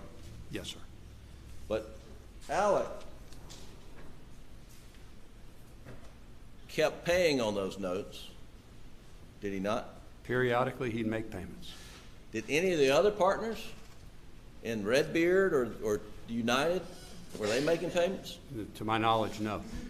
To your knowledge, it was only Alec that was making the payments? Yes. To your knowledge, was there any reason in the world for Alec to believe that in June of 2021, if he needed additional money from Palmetto State Bank, that he couldn't just go down there and talk to Russell Lafitte or Charlie Lafitte and ask for a loan? In June of 2021? Yes, sir. I don't see any reason why he couldn't have that conversation with Charlie and Russell. And he had, to your knowledge, never put on any notice that your business is not welcome here at Palmetto State Bank in June of 2021, is that right? In June of 2021, that's correct. In June of 2021, the bank is fully collateralized on the outstanding notes. With the exception of the one where he was a co-borrower, I believe, with his father. I think that was an unsecured loan. And his father being Randolph Murdaugh. The third, yes, sir. The third, yes. One second, Your Honor.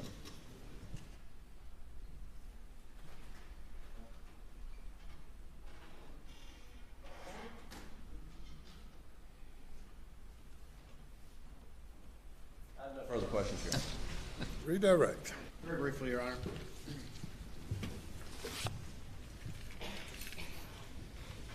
You're asking about whether Alec made some year-end payments on some of those charged-off loans, correct? Yes, sir.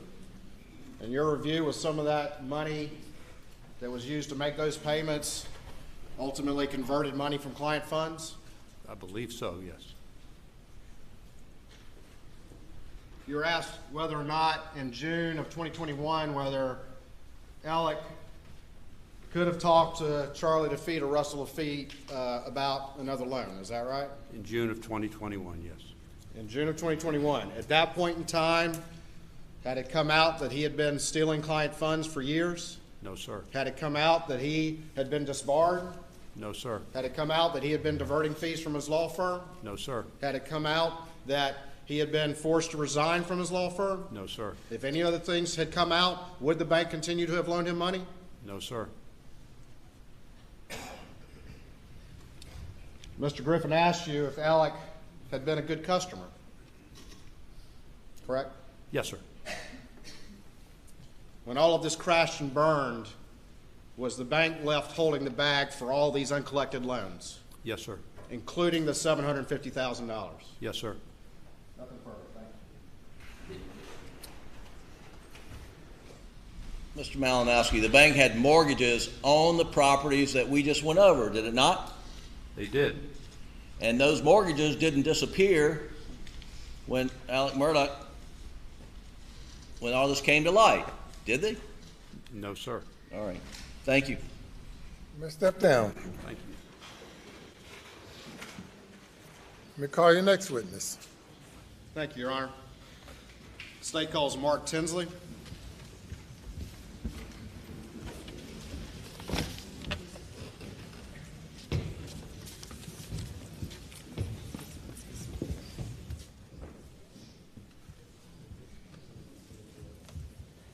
Raise your right hand, left hand on the Bible. Do you affirm the testimony about to give this court of this trial shall be the truth, so help you God?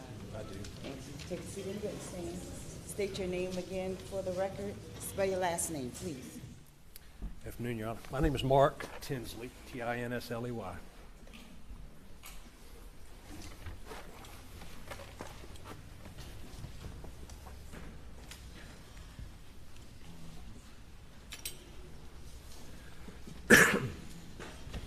Mr. Tinsley, how you doing today? Good.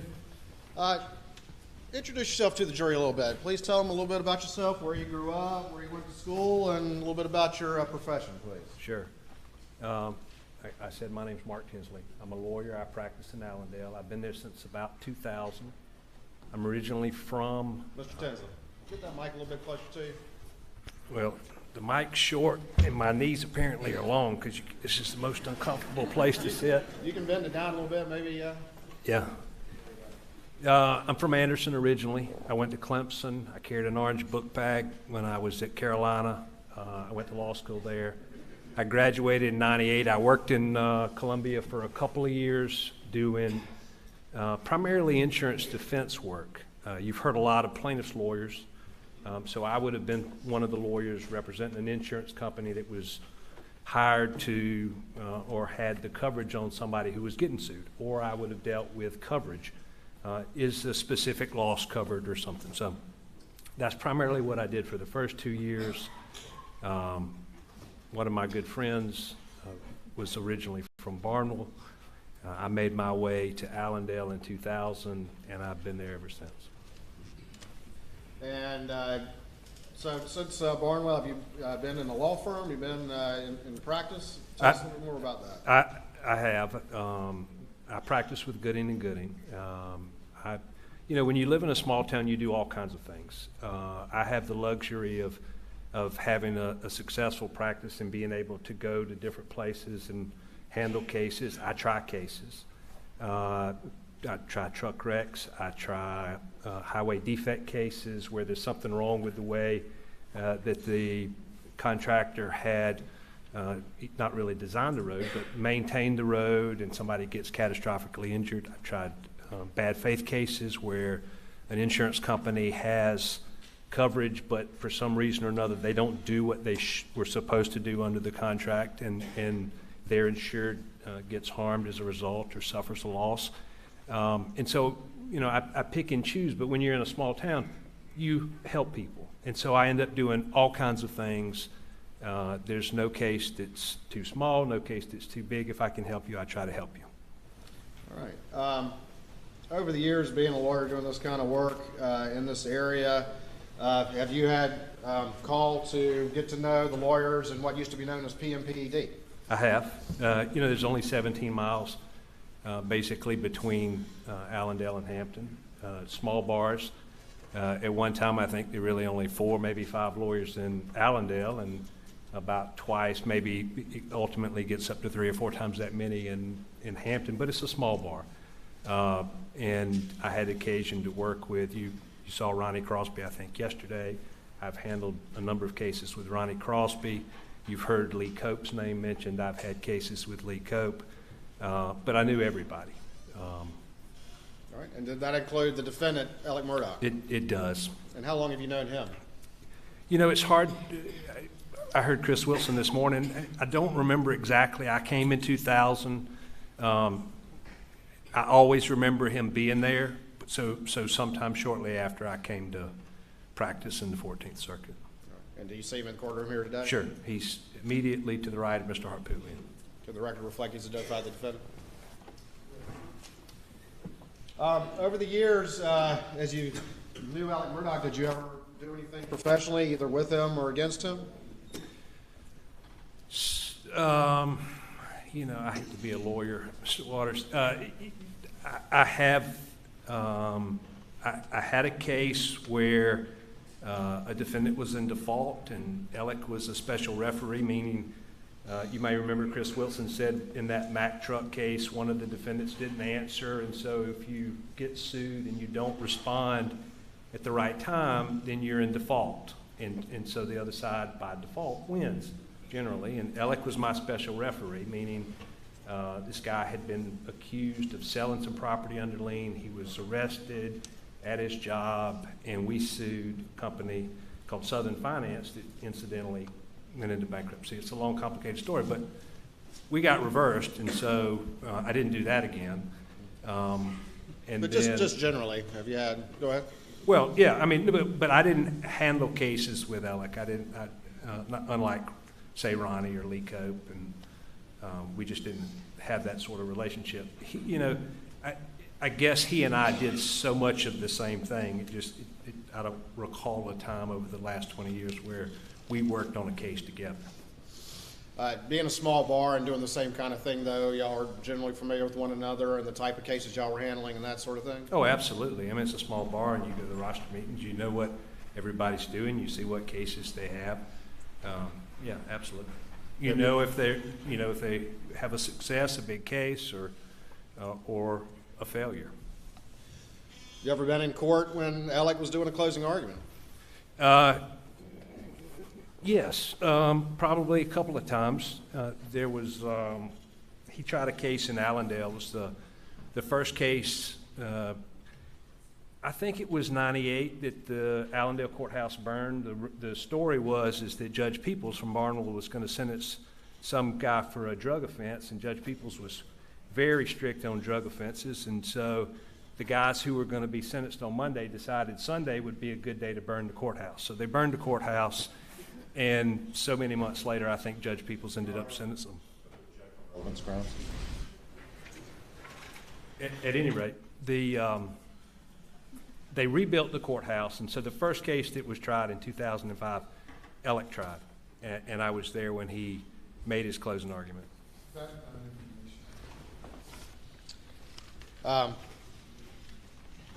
You were present when he did the closing on that? I was. Did he get emotional during that closing? He cried. Relevance? Response. Your Honor, I think this is just relevant to the defendant and his practice as a lawyer, background information, and I think there's been a lot put in issue about the defense about that as well, and I think this is fair from this witness. We're in the year 2000. 2005. It's March of 2005. It was. Stand the objection. Let me ask you just a little bit about, though, being in this kind of type of work in a sort of small bar in a small area. You said y'all are generally familiar with what each other are doing who do similar work? I think so. All right. And when you're, are there any sort of documentation at the court, jury rosters, anything like that, or rosters that you can pay attention to and have an idea of what each other's doing? Well, I mean, it is a roster. It is a list of cases. Generally, a case comes up for trial, not in civil cases I'm talking about. Supposed to be about a year old. It's usually longer than that, but they go on this list. And so come Monday morning, all the lawyers would show up. There's 100 cases, and so you see what's coming up, who has what cases. And in Hampton in particular, Alec usually seemed like a majority of the cases on the Hampton roster. His name would be on them anyway. And being a small bar and being, part of that, kind of doing the similar work, is it not uncommon for you to have some knowledge of some of those cases and for others to have knowledge of the cases you're working on? Sure, lawyers are the biggest gossips in the world. I mean, everybody knew what everybody was doing. If you see a case that's on there and then it gets removed or disappears, does that indicate anything to you? No. I mean, it indicates they were settled. But oftentimes, when you go through the roster, there's actually a notation. The case is settled. The judge will sign what's called a form order, which just administratively disposes of it, takes it off the roster so that it doesn't stay on that list. And being as part of that small bar, and this is kind of work you do, that's something you generally pay attention to, as other lawyers part of that area do as well. Well, it's a lot like sitting in here. I mean, it's easier to pay attention than to just sit there bored. So, yeah, you pay attention to it. Are you familiar with what's been known as the boat case? I am very familiar. I represent the Beach family, so I filed the boat case. And you say the Beach family, are you talking about the family of Mallory Beach? The family of Mallory Beach, that's right. And is she the young woman who died in the boat accident? She did. And what was the date of that accident? It was the early morning hours of February 24th, 2019. At some point, you said you were representing the Beach family. At some point, you were approached by the Beach family? I was. Shortly after the wreck, there was an incident on the causeway. So this boat crash happens, there's a bridge called, you go over Archer's Creek. Archer's Creek is a creek that separates Paris Island, the marine installation, from, I guess that's Port Royal. And the boat crash happened at that bridge. There's a road, if you can imagine the causeway, there's an old road that goes down to the base of the bridge. And after the boat crash, the law enforcement had cordoned off, had a rope up or yellow flag, yellow taping up, and so Miss Beach wanted to go down to see where her daughter had died. And she wasn't allowed to. Objection. Relevance 403. Objection is overruled. Please continue. She wasn't allowed to go down to the bridge. She was told not? She was not. She was told it was a crime scene, and she couldn't go down there. All right. What else did she, and when she was hiring you, what else did she report? Almost immediately thereafter. Hearsay. For the truth of the matter, asserted the effect on the listener and the reasons for the actions he took, which has become relevant in the boat case. Only argue when requested by the court. My apologies. Objection is overruled. Almost immediately thereafter, a car pulled up driven by Alex's father. His wife was in the front seat. Alex's wife, Maggie, was in the front seat. They were waved down to the bridge, and that caused her a great amount of distress. Did she ultimately hire you to represent her? That day I got involved. At some point, as you get involved, do you start to investigate the occurrence?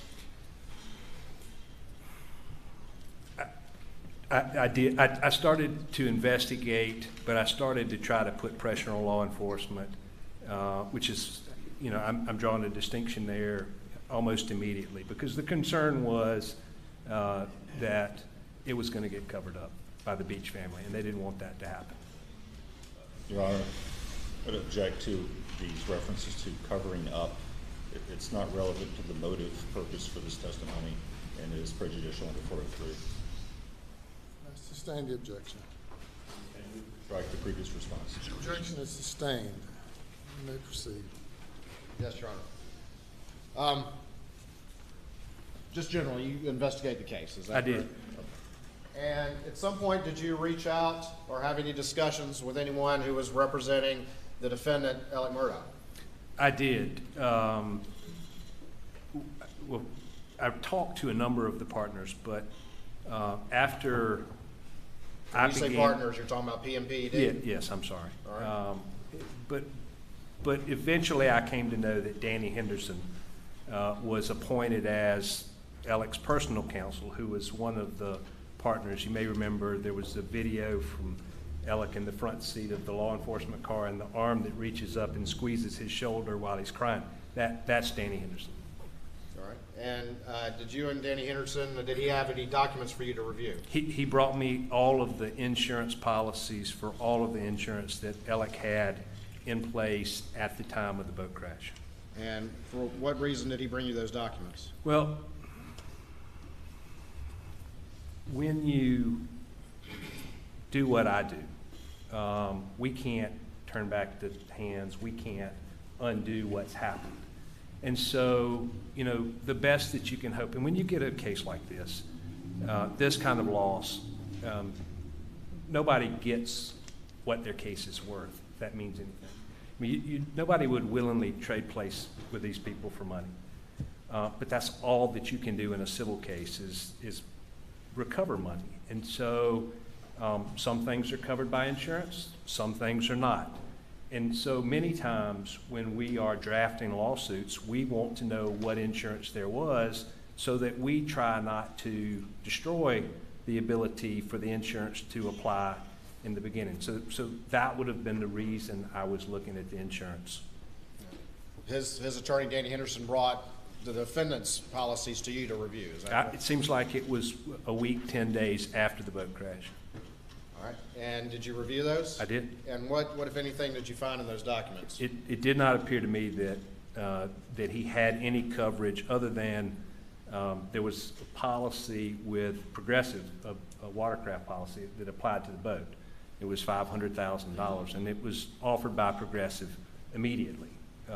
When you have a catastrophic loss, it's not unusual that an insurance company will say, here's our money, take it, please, because they have an obligation to protect their insured if they can. The other policies that he had didn't provide coverage except for a for-hire hunting operation, which this didn't arise out of. And so, what company was that with? Philadelphia Insurance. All right. And again, that policy was limited to what?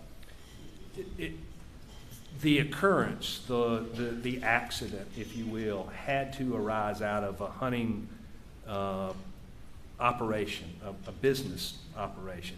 And even if there was some way to say that this boat ride this night did that, there were very specific watercraft exclusions that then excluded the coverage. So accidents are covered, but then you have all these exclusions that take the coverage away, and so there was no coverage.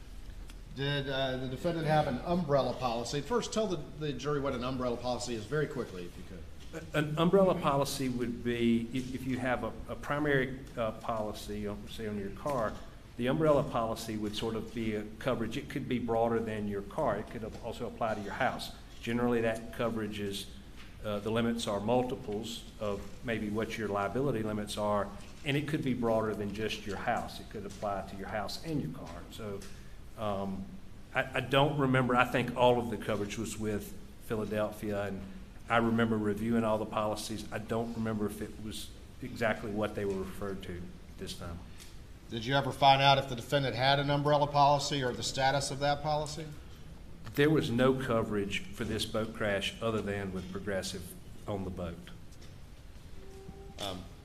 Did the defendant have an umbrella policy at one time, to your review? He had coverage. He had the coverage with Lloyd's of London and Nautilus immediately before, which was the coverage that was in effect when Gloria Satterfield fell at his house. And he had an umbrella policy there. All right. And what happened to that policy, that coverage? The policy came up for renewal. Normally they're a year. It comes up for renewal, and this claim's still open. And so when it came up for renewal, the insurance company wouldn't renew the policy, and they canceled it, which is why he then went and bought this hunting club operation or hunting for hire operation, whatever that policy was, but didn't really cover anything because he didn't have that kind of business. In your assessment and judgment, would that Philadelphia Hunting Lodge policy provide any coverage for the boating accident? It did not. I told Danny Henderson in November of 2019 that it did not. Philadelphia filed something called a declaratory judgment action where they go and ask the court to declare their rights, meaning we don't have any coverage. It's clear the policy doesn't apply. Judge, tell, in this case, the plaintiff, because they sued us, the Beach family, and they sued Alex Murdaugh for a declaration there was no coverage. I refused to participate. I said I would just be bound by whatever the result was because I knew what the result was going to be. Generally, at this point in time, what was your assessment of the defendant, how lucrative the defendant's practice was and his general wealth? Well, so I believe that he was making lots of money. I told you that he had most of the cases. So if that's 50% or 60% of the cases that are actively resolving, he's actively making money. Money's coming in. Now, whether I knew that how the law firm worked in terms of they would get their money at the end of the year, that's not uncommon, but it doesn't really change the fact that he's making lots of money. And that didn't really change in the time that I knew him. It certainly hadn't changed in the years immediately preceding the boat crash. So the last 3 to 5 years. All right. And ultimately, with your review of the insurance coverages, the only one that you thought was applicable was which one? The Progressive boat policy. And how much was that? $500,000. And from your assessment of the case, was that going to be enough? No, it wasn't. There were 6 people on the boat, including Alec's son, Paul. So there was one girl whose hand was pretty severely injured. She had about $130,000 in medical bills, a couple of surgeries. You had one boy who was thrown into the console and had a broken jaw. Object to this, 401, 403. Opinion. Objections overruled. And his medical bills exceeded $100,000. So, you know, you got a death, you've got 2 people with substantial medical bills, and there was just no way there was enough coverage at $500,000. As a result of that assessment and your assessment of the defendant's lucrative practice and wealth, what, if any, goals did you develop for this particular litigation?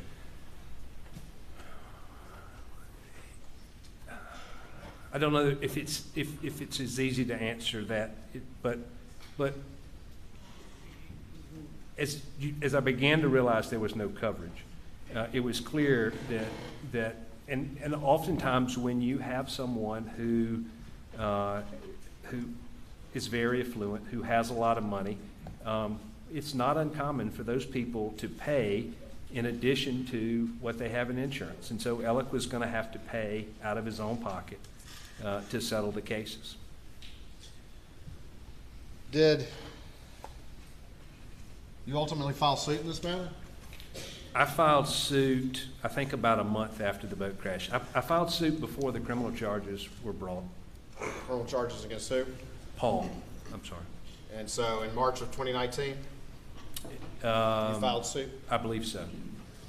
And did you sue the defendant?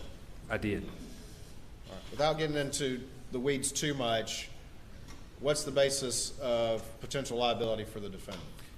So in the very beginning, if there was any chance at coverage, the allegations were that he knew that his son Buster, his older son Buster, who was 21 years old, had obtained a duplicate license, and that Paul was using that license to buy alcohol. And so it's sort of Alec's lawyers from time to time have characterized it as negligent parenting, but it's in the law you have this idea that there's this thing called negligent entrustment. You know that somebody drinks, you know that he has a propensity to drink in excess, get drunk. You give him your vehicle, you've created a hazardous situation, and so that's the liability against Alec. And so what I did in the very beginning, in the first lawsuit, was I drafted it to try to see if there could be coverage, even though I didn't think it was going to be successful. You testified that you'd made the assessment that the defendant was going to have to personally pay in this matter, correct? He was. Did you ultimately communicate that to his attorneys and to the defense in this case? Multiple times and very clearly. And in this case, I mean the boat case. Yes.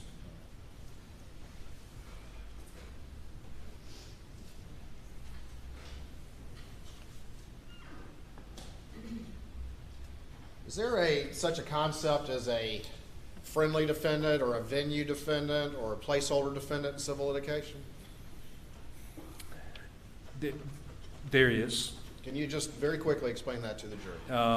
It started, you first see the references back in, I think it was the 40s and 50s, and it was a way that if you're from out of state and you get sued in South Carolina, you have a right, rather than be in state court like we are now, you could have it, that case against you taken to federal court.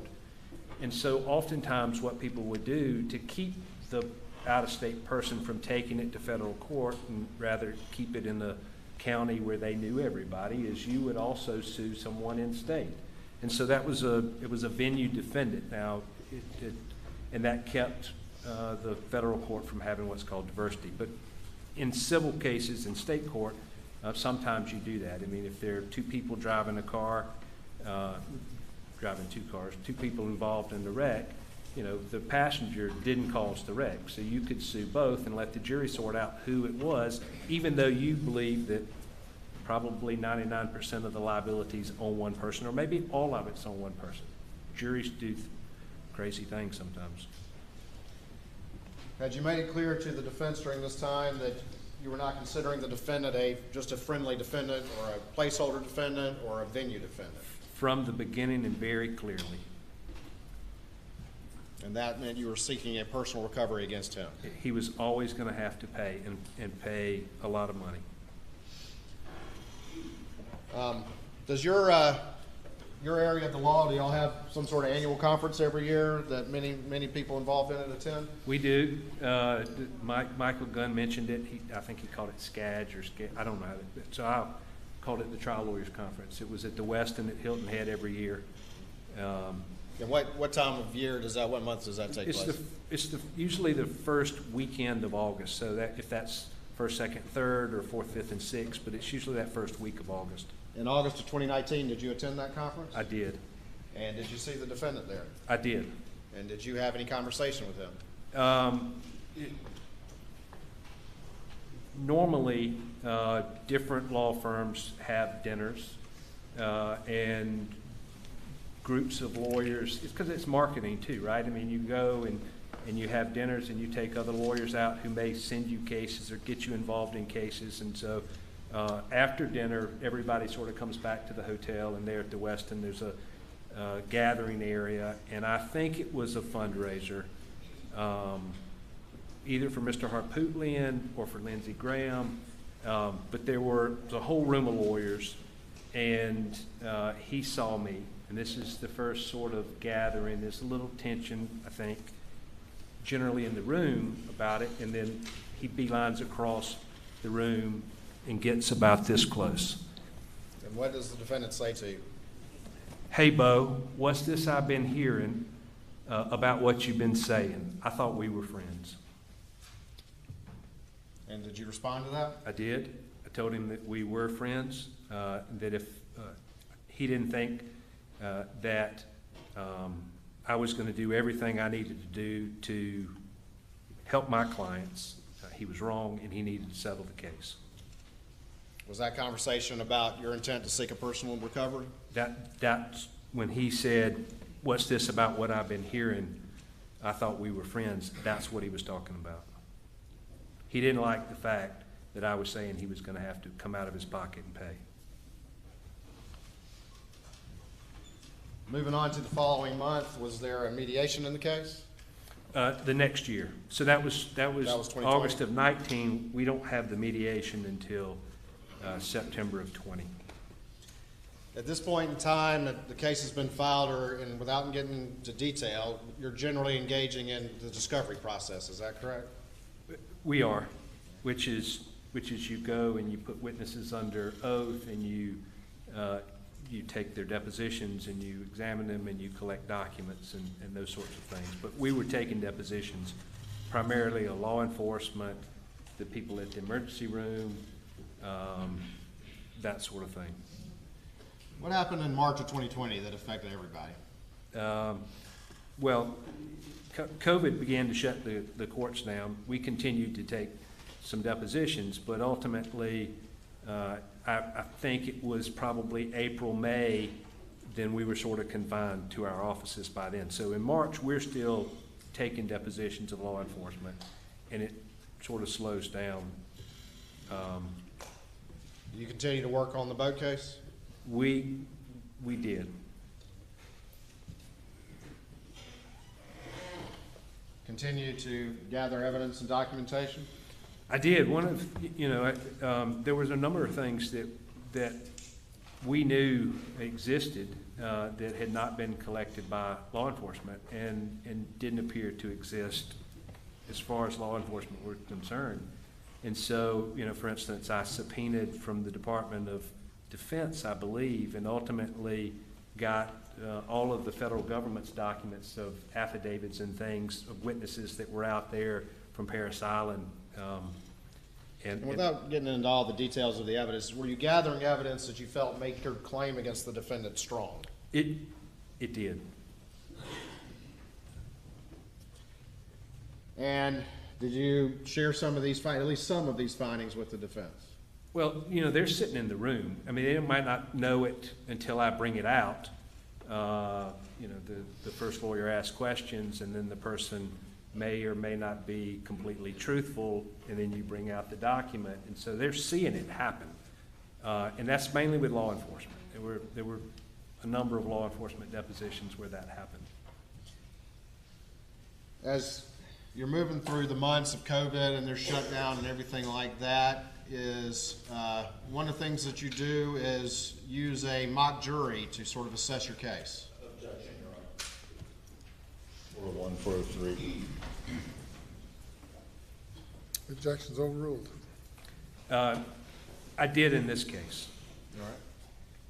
And some of this evidence that you felt was strong, did you sort of present that to this mock jury? It is just as a tool to help you assess how strong your case is and how likely it is of a recovery. Yes, and I was specifically interested in Beaufort County, and I can explain that if you want. Just very briefly. Let's try not to get into the weeds too much, but just yeah, if you can. So the alcohol was sold by a convenience store, Parker's convenience store. And the Parker's lawyer at times would seem to act like Paul wasn't the driver, and at other times,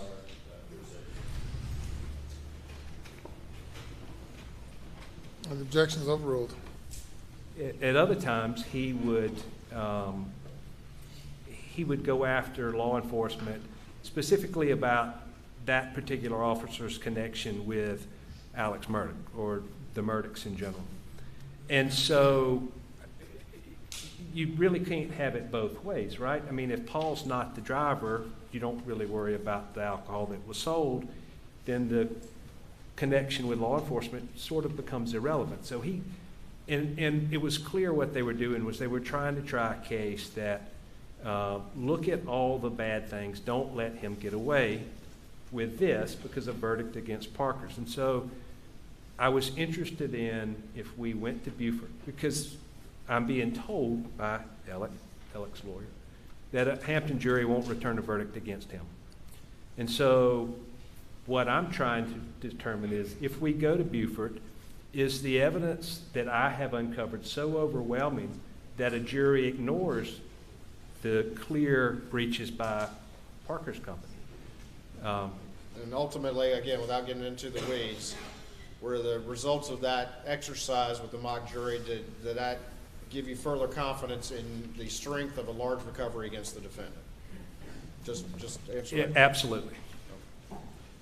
And ultimately, did you communicate that to the defendant's defense team? I did. I also, to Ronnie Crosby, who said that he would talk to Alec, and then they wanted copies of some of the statements by the people that wanted to take everything he had.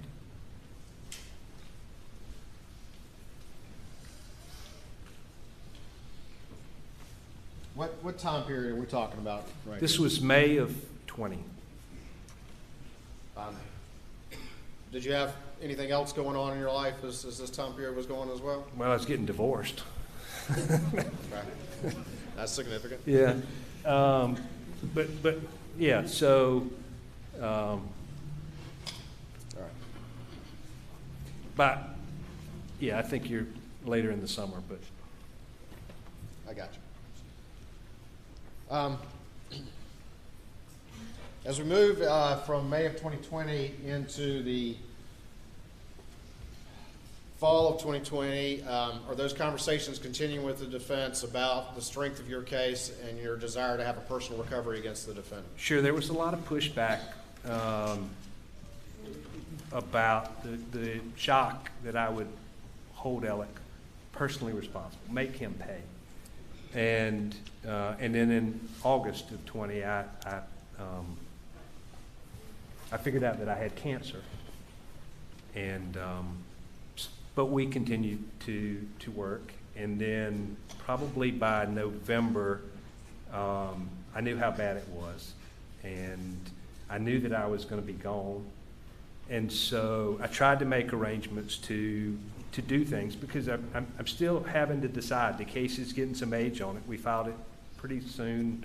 A case that gets about a year old ought to go on the trial roster. We have mandatory mediation. We're going to mediate it in September, and then immediately after that, it would be eligible for trial. We didn't settle the case, and in November, I sent some requests to admit, which is in the law, in civil cases, there's all this evidence. It's like in here, you've seen this. You have to bring somebody in here that says, I opened the car door, and then you bring the next guy in and says, well, I took the mats out. And if that's not disputed, then we can send something, it's a written question, say, admit that it was daylight when this happened. Okay, we'll admit that. So we don't have to call somebody in.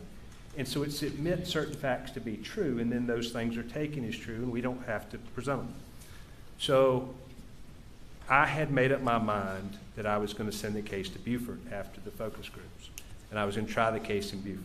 So I sent requests to admit in November of 19 before I was about to leave to go to Florida for my cancer treatment. In November of 19? I'm sorry, November of 20. I think it was November the 19th. But. All right, before we get there,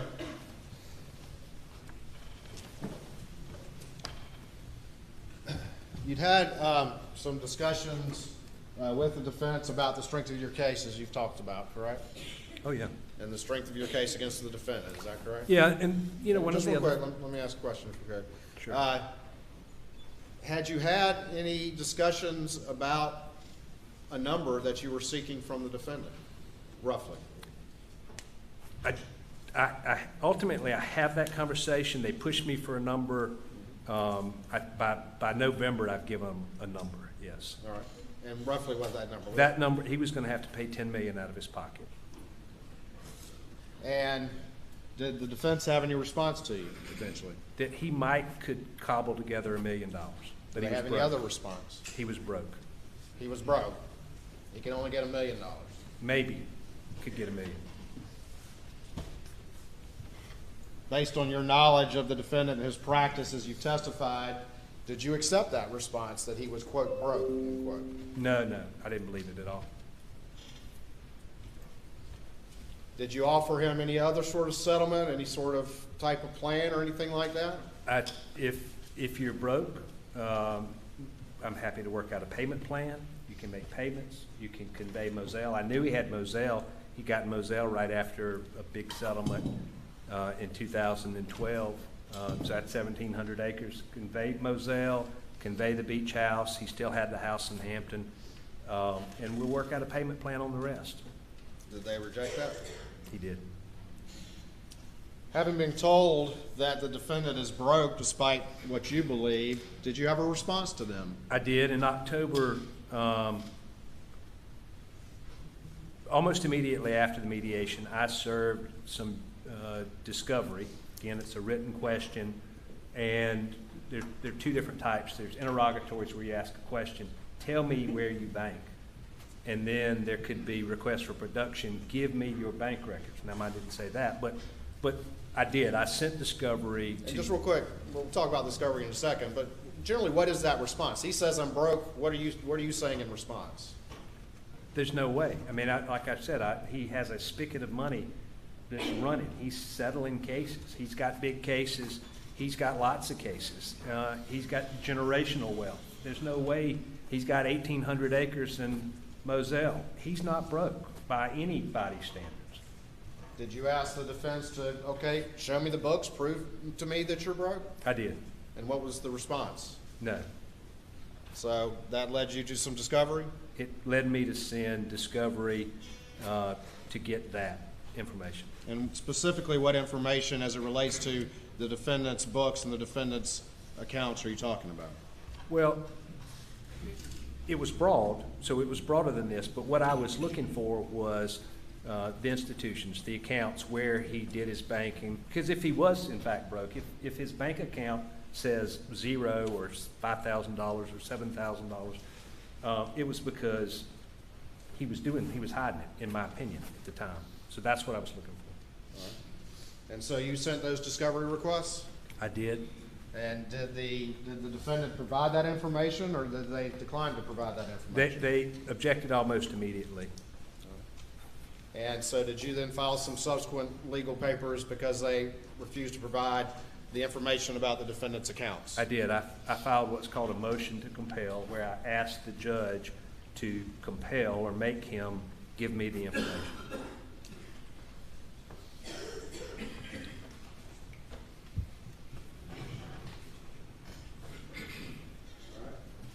I'm going to show you what's been marked as State's Exhibit 402, and just generally just see if you recognize this document. If you flip through it real quick.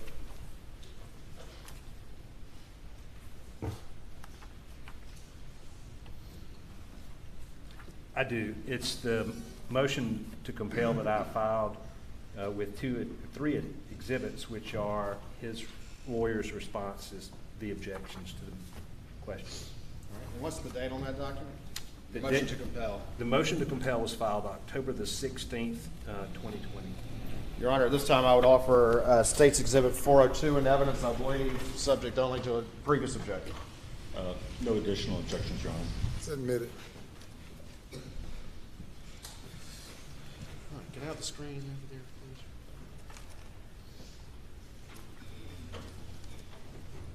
All right, this is State's 402, the one you just described, is that right? That's right. And that's the date on it right there? Correct.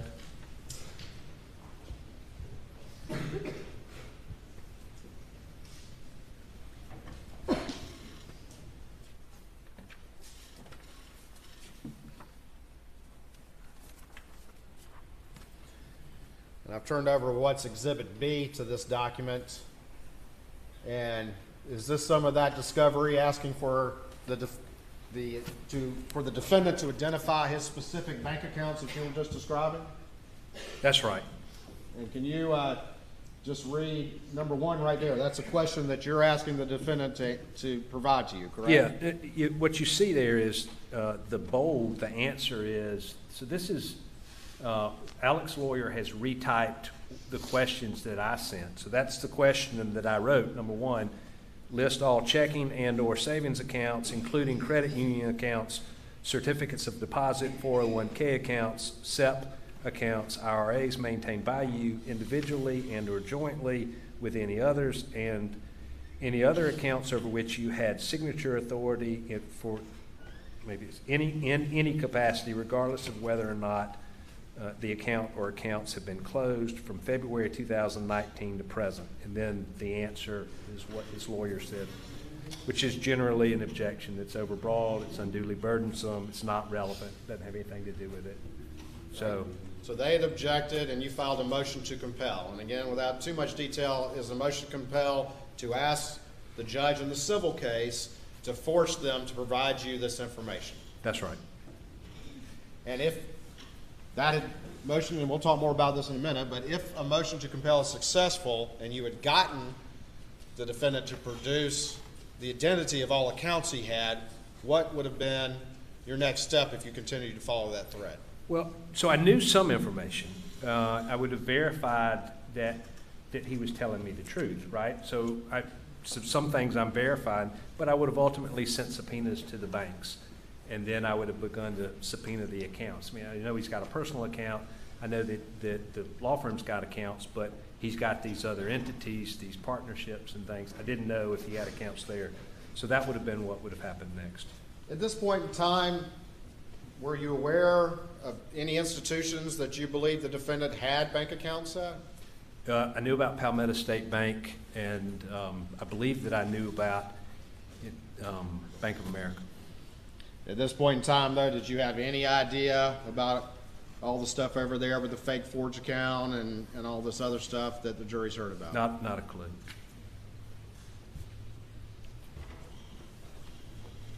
But had you been successful, you would have sought to identify all accounts in his name and then reviewed those accounts. Is that correct? Yeah, the subpoena to Bank of America wouldn't have said, give me the information for account 102 or whatever the number was. It would have been for all accounts that have his name on it, period, in any capacity. So it would have been very broad. And to be fair, they could continue to object to subpoenas and that sort of thing, but this was if you had had to follow this thread, that was the tack that you were taking by filing this document. Is that correct? That's exactly what it was, and I was doing it like you heard Chris Wilson talk about in that Mack truck case, that the defendant didn't want this to happen. Well, this is normal in a civil case. There's lots of times that defendants don't want certain things to happen, and so if they don't want it, that's what I want. And so I'm putting pressure where I can put pressure, and this is a place that I can put pressure. At the time, I think it's because he's making so much money, he doesn't really want us to know how much money he's making.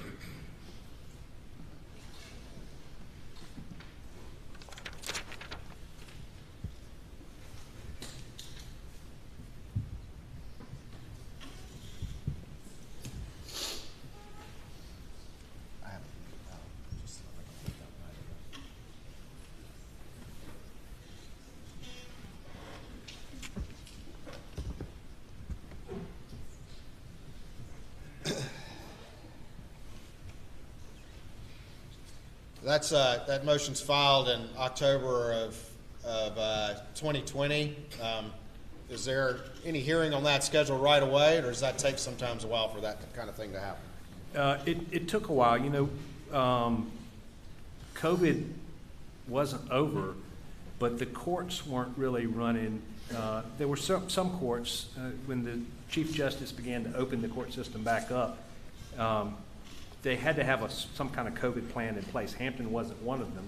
This case had been specially assigned to a judge from Lancaster, and so there weren't any real opportunities to get the motion heard at that time.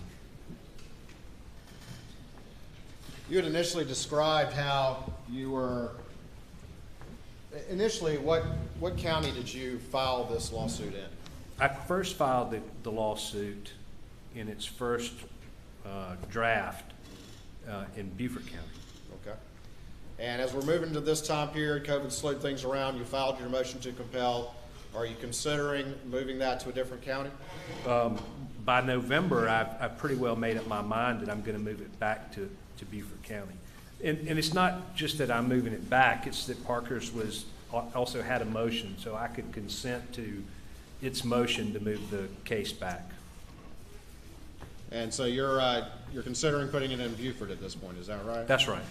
And was that in part because the defense, or the defendant over there, believed that couldn't get a verdict against him in Hampton County? He was insistent. As we move into early 2021, again, I don't want to get in for purposes of this trial for the specific discussion as it relates to other defendants, but had you started to reassess the decision to maybe take it to Beaufort County? Yes. While I was in Florida, beginning in January, Mr. Parker, who owned Parker's Convenience Store, began to do a number of things that I thought would weigh against me going to Beaufort County. And so did you communicate perhaps moving it or keeping it in Hampton County or moving it to Hampton County? Not until I got back from my treatment in mid-April. All right. Stand by for me real quick.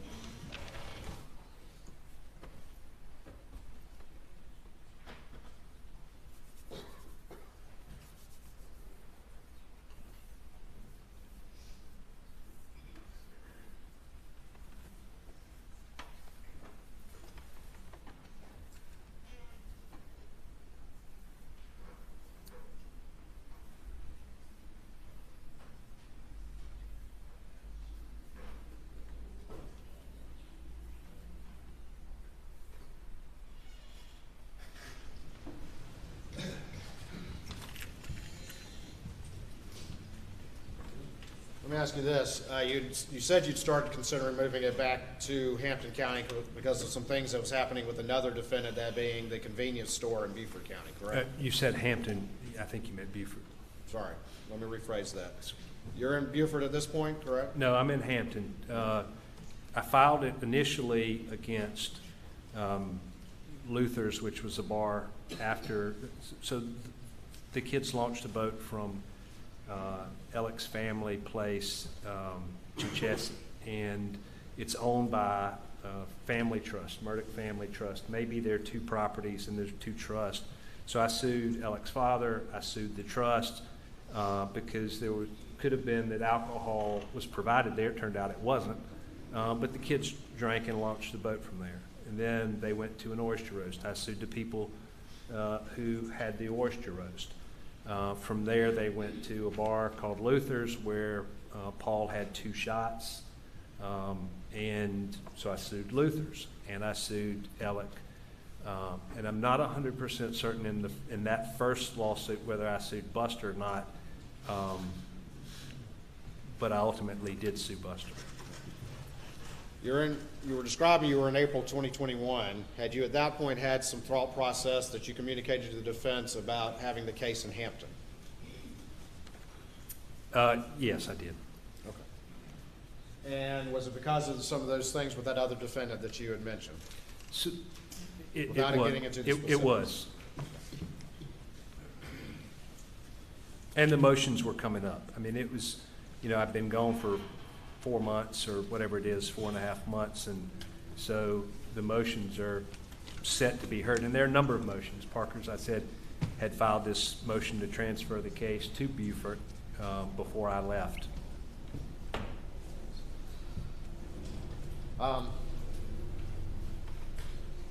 As you're thinking about, as we're in April of 2021 and you're thinking about putting it in Hampton, you were still concerned, though, about a case against the defendant in Hampton County, his home county, correct?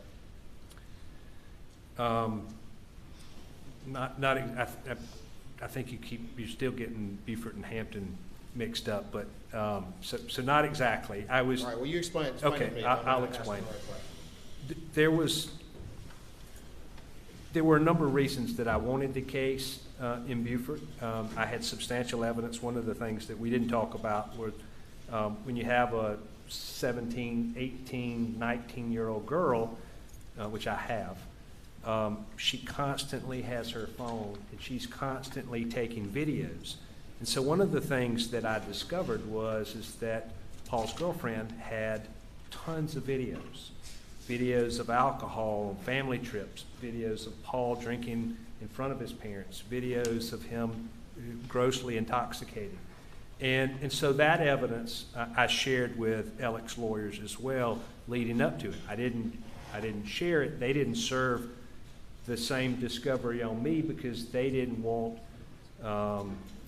the other defendant, Greg Parker, to have it at that time because they were so entrenched in that there was some sort of venue-friendly lawsuit going on between Alec and myself, but there wasn't.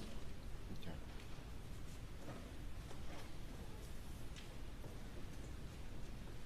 As you're considering all these issues, did you ever convey to the defense any issue about suing any other defendants in Beaufort County if you felt like your case was not getting a fair shake in Hampton County? So once I made the decision. Ladies and gentlemen, we're going to stop for the day. We're going to resume at 9:30 tomorrow morning. Please not discuss the case.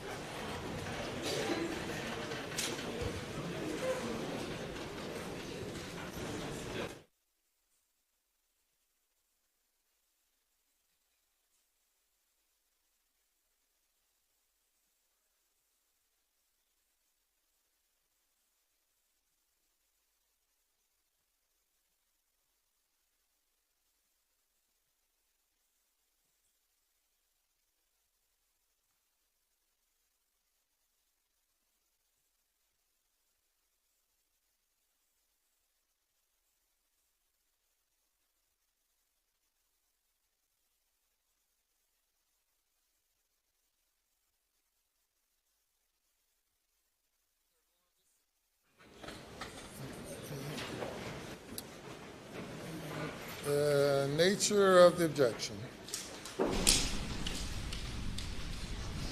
Your Honor, as I understand this, the relevance of this under the state's theory is financial pressure due to he said $10 million that he expected the defendant to pay. These details about interactions with other defendants, the relevance is just not apparent. And then there's giving. Your Honor, through my questions, I've been trying to minimize getting into the weeds on that. I believe the response that the witness, I'm happy to proffer an answer to that particular question, is communicating to the defense that he, intended to sue Maggie and Paul in Beaufort County if he detected anything that he thought in Hampton County that was untoward. And I think that that's specifically relevant to the specific pressures that were rising on this defendant in April of 2021. Well, I think you could have asked him that question, but I agree with the defense.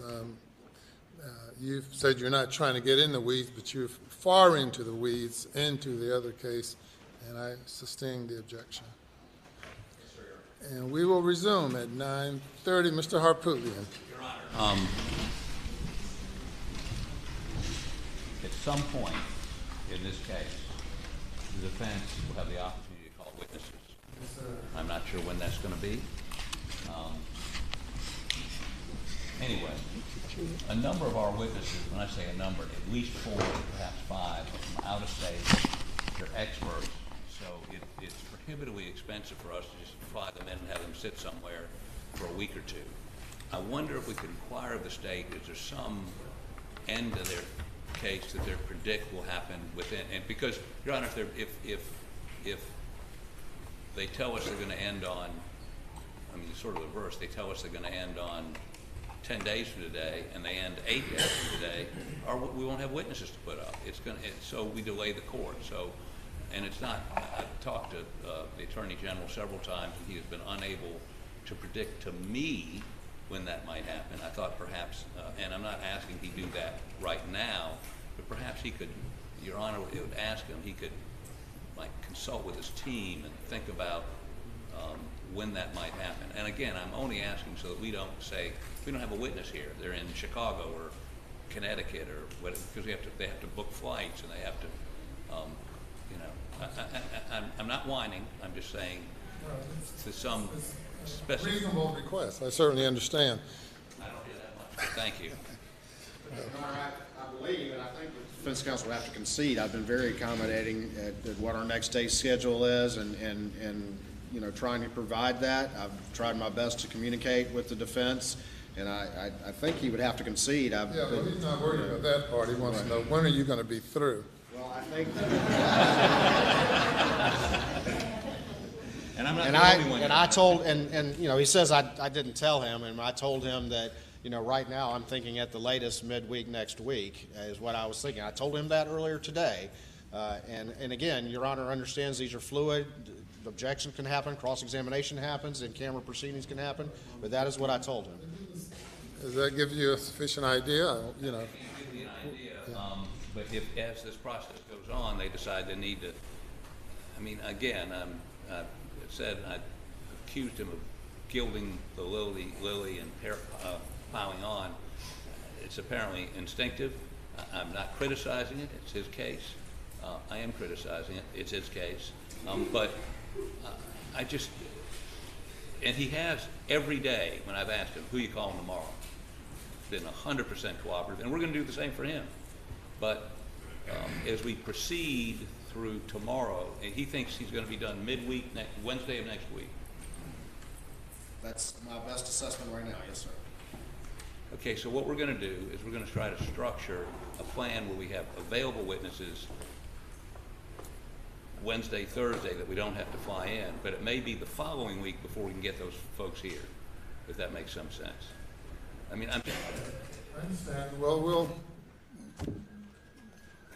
we'll need to address it as we go, and I think maybe reassess things and give you some lead time. I'm in no way criticizing Mr. Waters. I want to say that. I understand it's a fluid situation. I've been where he is. I spent 12 years as a prosecutor. I know how difficult it is to project these things. Having said that, we've been here a little bit longer than I thought we were going to be. We projected a 3-week trial. We're now 3 weeks, or tomorrow will be 3 weeks, and our case is going to take, we think, at least a week. So if you've rented or set aside hotel rooms for a 3 or 4 week trial, it's probably best to make provisions. And we're going to try to pare that back. We think the jury may not remember what they heard 3 weeks ago the further we go on. Okay, we'll just revisit the issue perhaps on a daily basis and see how we're going. Thank you. Thank you, Judge. All right.